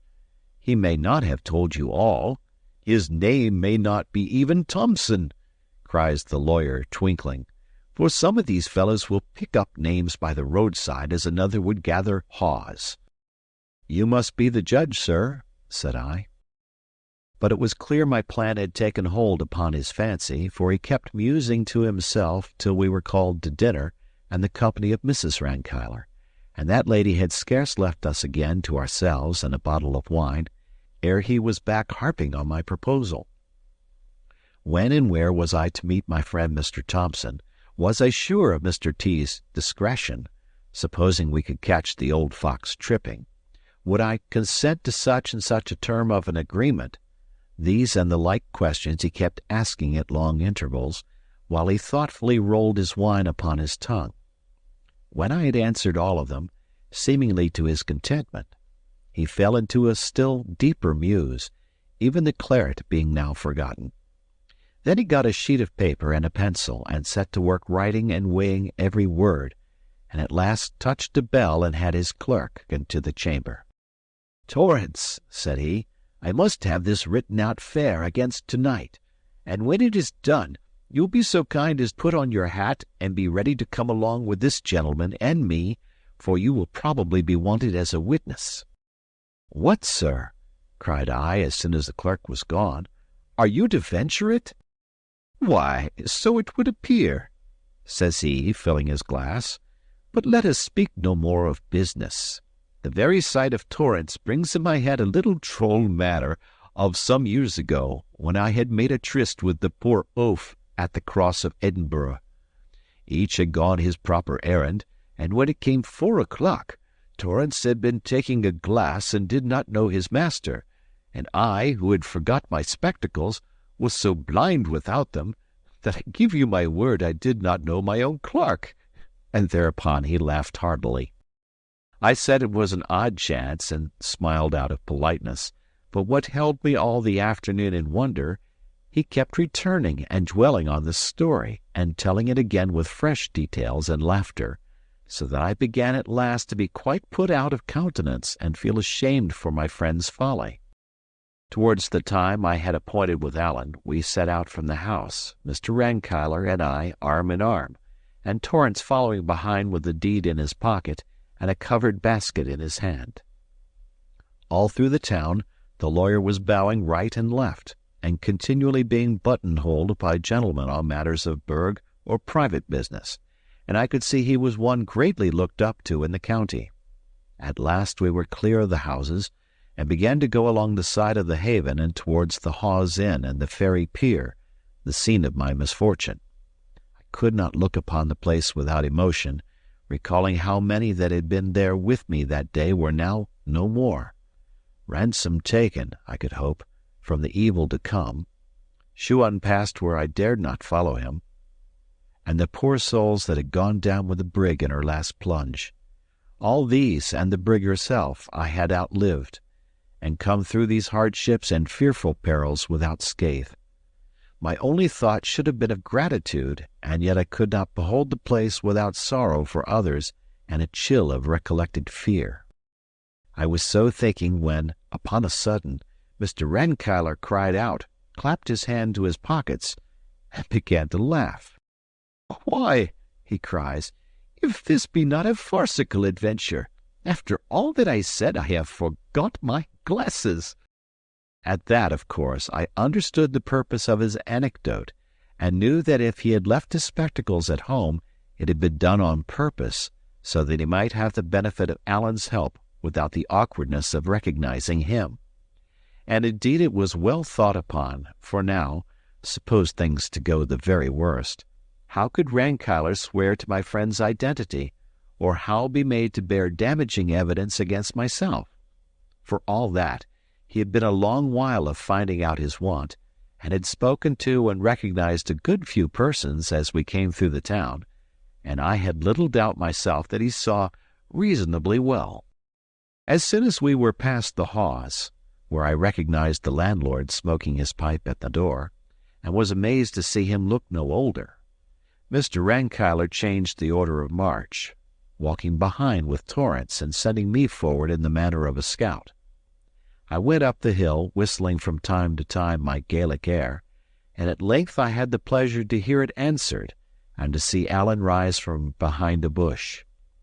He was somewhat dashed in spirits, having passed a long day alone skulking in the county, and made but a poor meal in an alehouse near Dundas. But at the mere sight of my clothes he began to brighten up, and as soon as I had told him in what a forward state our matters were, and the part I looked to him to play in what remained, he sprang into a new man. "And this is a very good notion of yours," said he, "and I dare to say that you could lay your hands upon no better man to put it through than Allen Breck. It is not a thing, mark ye, that any one could do, but takes a gentleman of penetration. But it sticks in my head your lawyer man will be somewhat wearying to see me," says Allen. Accordingly I cried and waved on Mr. Rankeillor, who came up alone and was presented to my friend, Mr. Thompson. "Mr. Thompson, I am pleased to meet you," said he, "but I have forgotten my glasses, and our friend Mr. David here," clapping me on the shoulder, "will tell you that I am little better than blind, and that you must not be surprised if I pass you by tomorrow." This he said, thinking that Allen would be pleased, but the Highlandman's vanity was ready to startle at a less manner than that. "Why, sir," says he, stiffly, "I would say it mattered the less as we are met here for a particular end, to see justice done to Mr. Balfour, and by what I can see, not very likely to have much else in common. But I accept your apology, which was a very proper one to make."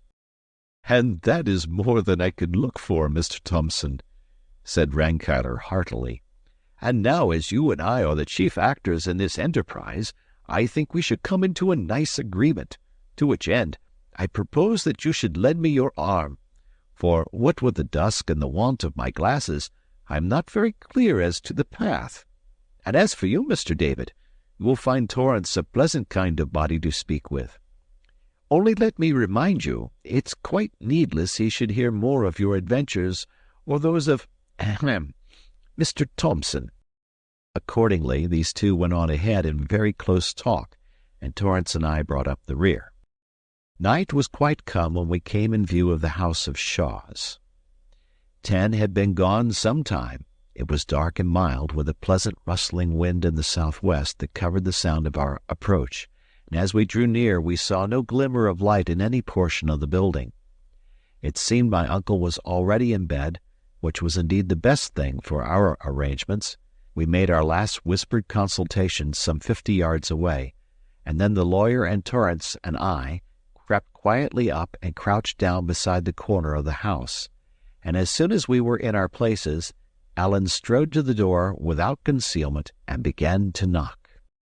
Chapter 29. I Come into My Kingdom. For some time Allen volleyed upon the door, and his knocking only roused the echoes of the house and neighborhood. At last, however, I could hear the noise of a window gently thrust up, and knew that my uncle had come to his observatory. By what light there was, he could see Allen standing like a dark shadow on the steps. The 3 witnesses were hidden quite out of his view, so that there was nothing to alarm an honest man in his own house. For all that, he studied his visitor a while in silence, and when he spoke his voice had a quaver of misgiving. "What's this?" says he. "This is no kind of time of night for decent folk, and I have no troukings with nighthawks. What brings you here? I have a blunderbush." "Is that yourself, Mr. Balfour?" returned Allen, stepping back and looking up into the darkness. "Have a care of that blunderbuss. They're nasty things to burst." "What brings you here, and what are ye?" says my uncle angrily. "I have no matter of inclination to rout out my name to the countryside," said Allen, "but what brings me here is another story, being more of your affair than mine, and if you're sure it's what you would like, I'll set it to a tune and sing it to you." "And what is it?" asked my uncle. "David," says Allen. "What was that?" cried my uncle in a mighty changed voice. "Shall I give you the rest of the name, then?" said Allen. There was a pause, and then, "I'm thinking I'd better let you in," said my uncle, doubtfully. "I dare say that," said Allen. "But the point is, would I go? Now I will tell you what I am thinking. I am thinking that it is here upon this doorstep that we must confer upon this business, and it shall be here or nowhere at all whatever, for I would have you to understand that I am as stiff-necked as yourself, and a gentleman of better family." This change of note disconcerted Ebenezer. He was a little while digesting it, and then says he, Well, what must be must," and shut the window. But it took him a long time to get downstairs, and a still longer to undo the fastenings, repenting, I dare say, and taking with fresh claps of fear at every second step and every bolt and bar. At last, however, we heard the creak of the hinges, and it seems my uncle slipped gingerly out, and, seeing that Allen had stepped back a pace or two, set him down on the top doorstep with the blunderbuss ready in his hands. "And now," says he, "mind I have my blunderbush, and if you take a step nearer you're as good as deed." "Very civil speech," says Allen, "to be sure." "Na," says my uncle, "but this is no very chanty kind of a proceeding, and I'm bound to be prepared. And now that we understand each other, you can name your business." "Why," says Allen, "you that are a man of so much understanding will doubtless have perceived that I am a Highland gentleman. My name has no business in my story, but the county of my friends is not so very far from the Isle of Mull, of which you will have heard. It seems there was a ship lost in those parts, and the next day a gentleman of my family was seeking wreckwood for his fire along the sands, when he came upon a lad that was half drowned. Well, he brought him to, and he and some other gentlemen took and clapped him in an old ruined castle, where from that day to this he has been a great expense to my friends.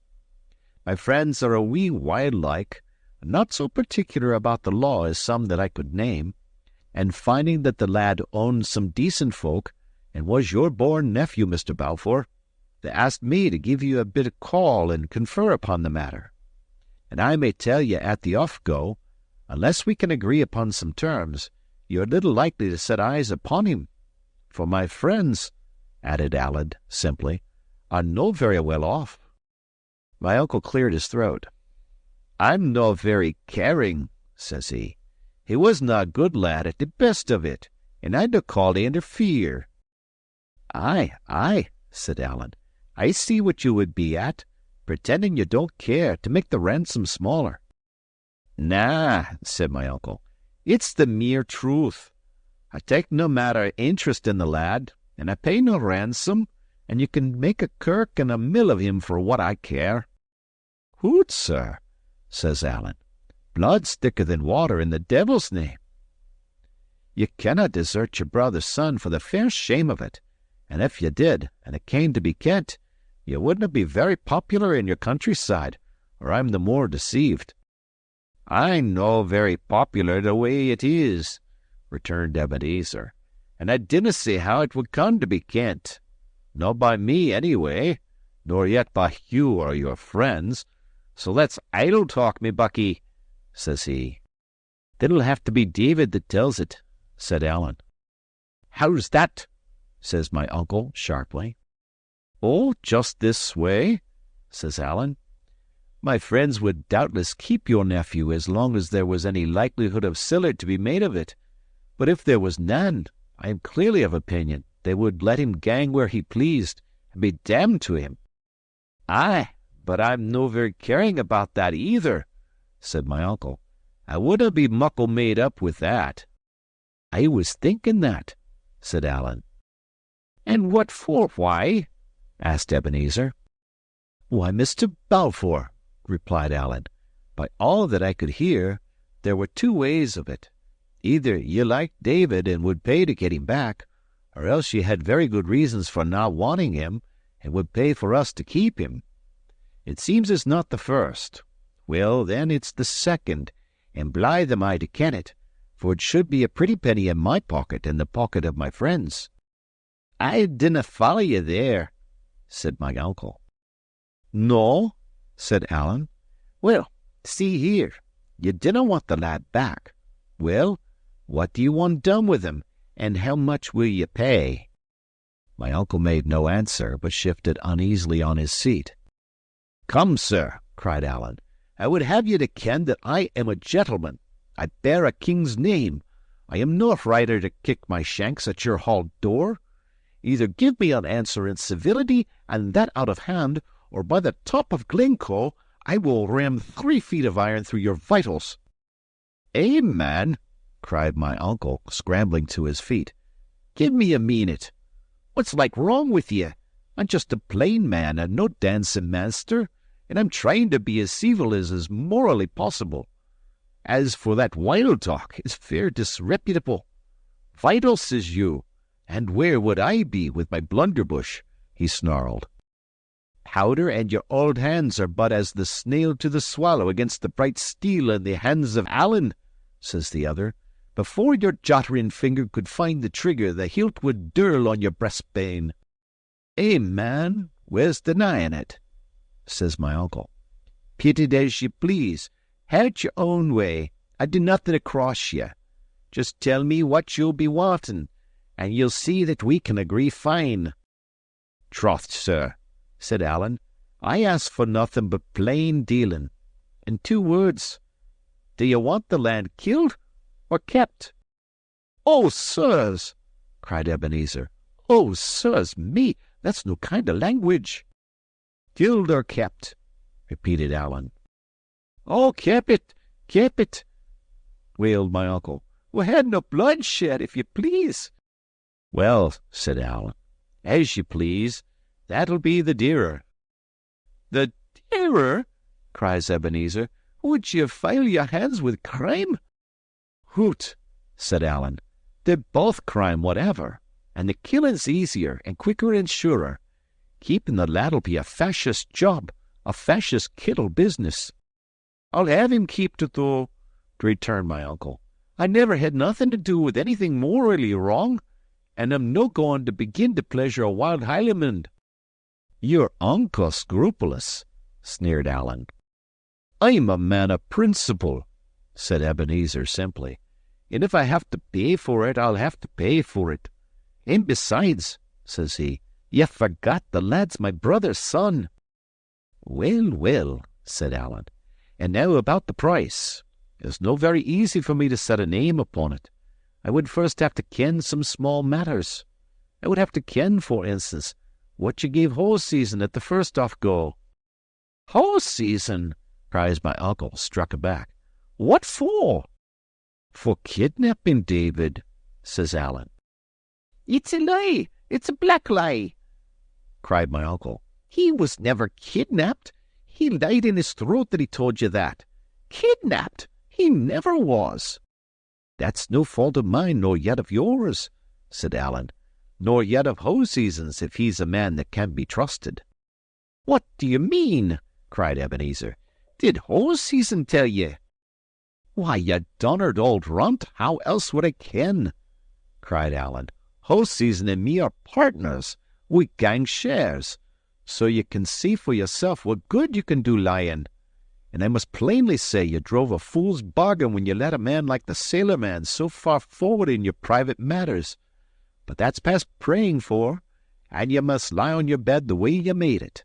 And the point in hand is just this. What did you pay him?" "Has he told you himself?" asked my uncle. "That's my concern," said Allen. "Weel," said my uncle, "I dinna care what he said. He lied. And the solemn God's truth is this, that I gave him £20. But I'll be perfectly honest with you, for by that he was to have the selling of the lad in Carolina. Work would be as muckle mair, but no from my pocket, you see." "Thank you, Mr. Thompson. That will do excellently well," said the lawyer, stepping forward, and then mighty civilly, "Good evening, Mr. Balfour," said he. And "Good evening, Uncle Ebenezer," said I. And "It's a braw nicht, Mr. Balfour," added Torrance. Never a word said my uncle, neither black nor white, but just sat where he was on the top doorstep and stared upon us like a man turned to stone. Allen filched away his blunderbuss, and the lawyer, taking him by the arm, plucked him up from the doorstep, led him into the kitchen, whither we all followed, and set him down in a chair beside the hearth, where the fire was out and only a rushlight burning. There we all looked upon him for a while, exulting greatly in our success, but yet with a sort of pity for the man's shame. "Come, come, Mr. Ebenezer," said the lawyer, "you must not be downhearted, for I promise you we shall make easy terms. In the meanwhile, give us the cellar key, and Torrance shall draw us a bottle of your father's wine in honour of the event." Then turning to me and taking me by the hand, "Mr. David," says he, "I wish you all joy in your good fortune, which I believe to be deserved." And then to Allen, with a spice of drollery, "Mr. Thompson, I pay you my compliment. It was most artfully conducted, but in one point you somewhat outran my comprehension. Do I understand your name to be James, or Charles, or is it George, perhaps?" "And why should it be any of the three, sir?" quoth Allen, drawing himself up like one who smelt an offence. "Only, sir, that you mentioned a king's name," replied Rankeillor, "and as there has never yet been a King Thompson, or his fame at least has never come my way, I judged you must refer to that you had in baptism." This was just the stab that Allen would feel keenest, and I am free to confess he took it very ill. Not a word would he answer, but stepped off to the far end of the kitchen and sat down and sulked, and it was not till I stepped after him and gave him my hand and thanked him by title as the chief spring of my success that he began to smile a bit, and was at last prevailed upon to join our party. By that time we had the fire lighted and a bottle of wine uncorked. A good supper came out of the basket, to which Torrance and I and Allen set ourselves down, while the lawyer and my uncle passed into the next chamber to consult. They stayed there closeted about an hour, at the end of which period they had come to a good understanding, and my uncle and I set our hands to the agreement in a formal manner. By the terms of this, my uncle bound himself to satisfy Rankeillor as to his intromissions, and to pay me 2 clear thirds of the yearly income of Shaw's. So the beggar and the ballad had come home, and when I lay down that night on the kitchen chests, I was a man of means and had a name in the country. Allen and Torrance and Rankeillor slept and snored on their hard beds, but for me, who had lain out under heaven and upon dirt and stones so many days and nights, and often with an empty belly and in fear of death, this good change in my case unmanned me more than any of the former evil ones, and I lay till dawn looking at the fire on the roof and planning the future. Chapter 30. Goodbye. As far as I was concerned myself, I had come to port, but I still had Allen, to whom I was so much beholden, on my hands, and I felt besides a heavy charge in the matter of the murder and James of the Glens. On both these heads I unbosomed to Rankeillor the next morning, walking to and fro about 6 o'clock before the house of Shaw's, and with nothing in view but the fields and woods that had been my ancestors' and were now mine. Even as I spoke on these grave subjects, my eye would take a glad bit of a run over the prospect, and my heart jump with pride.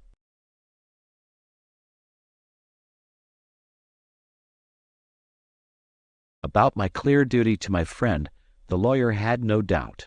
I must help him out of the county at whatever risk, but in the case of James he was of a different mind.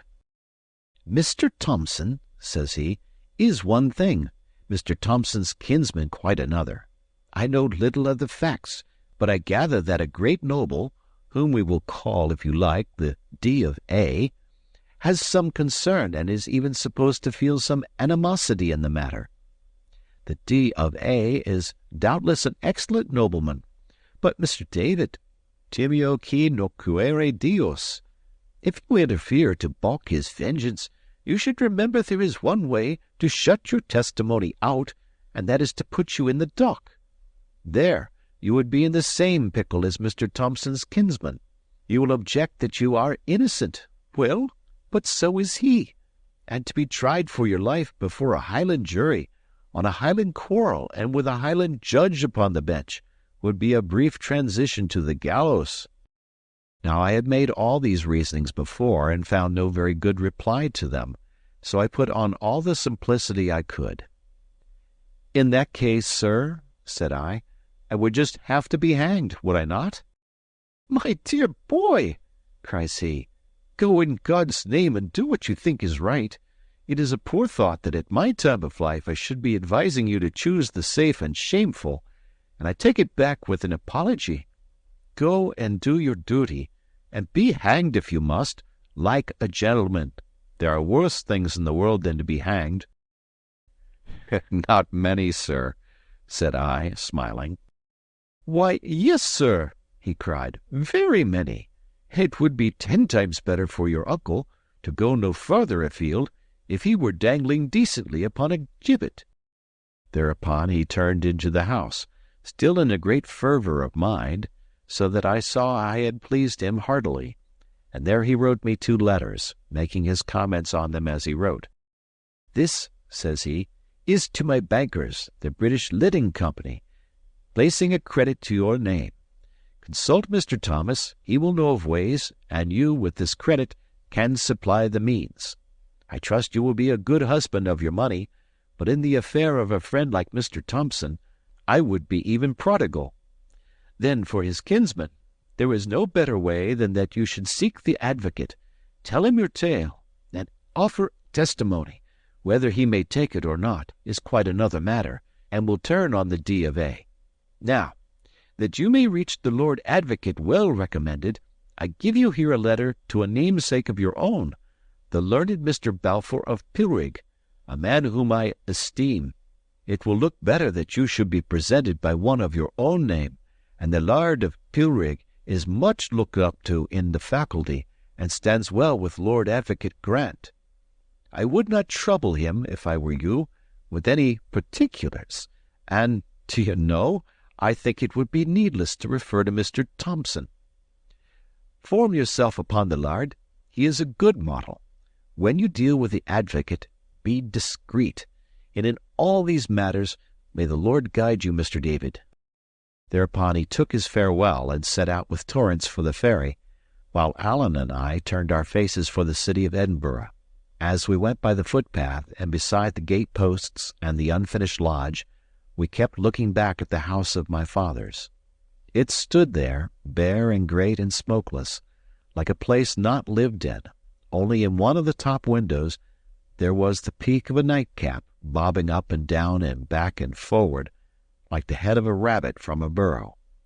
I had little welcome when I came, and less kindness while I stayed, but at least I was watched as I went away. Allen and I went slowly forward upon our way, having little heart either to walk or speak. The same thought was uppermost in both, that we were near the time of our parting, and remembrance of all the bygone days sat upon us sorely. We talked indeed of what should be done, and it was resolved that Allen should keep to the county, biding now here, now there, but coming once in the day to a particular place where I might be able to communicate with him, either in my own person or by messenger. In the meanwhile I was to seek out a lawyer who was an Appin steward, and a man therefore to be wholly trusted, and it should be his part to find a ship and to arrange for Allen's safe embarkation. No sooner was this business done than the word seemed to leave us, and though I would seek to jest with Allen under the name of Mr. Thompson, and he with me on my new clothes and my estate, you could feel very well that we were nearer tears than laughter. We came the byway over the hill of Corstorphine, and when we got near to the place called Rest and Be Thankful, and looked down on Corstorphine bogs and over to the city and the castle on the hill, we both stopped, for we both knew without a word said that we had come to where our ways parted. Here he repeated to me once again what had been agreed upon between us, the address of the lawyer, the daily hour at which Allen might be found, and the signals that were to be made by any that came seeking him. Then I gave what money I had, a guinea or two of Rankeillor's, so that he should not starve in the meanwhile, and then we stood a space and looked over at Edinburgh in silence. "Well, good-bye," said Allen, and held out his left hand. "Good-bye," said I, and gave the hand a little grasp, and went off downhill. Neither one of us looked the other in the face, nor so long as he was in my view did I take one back glance at the friend I was leaving. But as I went on my way to the city I felt so lost and lonesome that I could have found it in my heart to sit down by the dike and cry and weep like any baby. It was coming near noon when I passed in by the West Kirk and the Grass Market into the streets of the capital.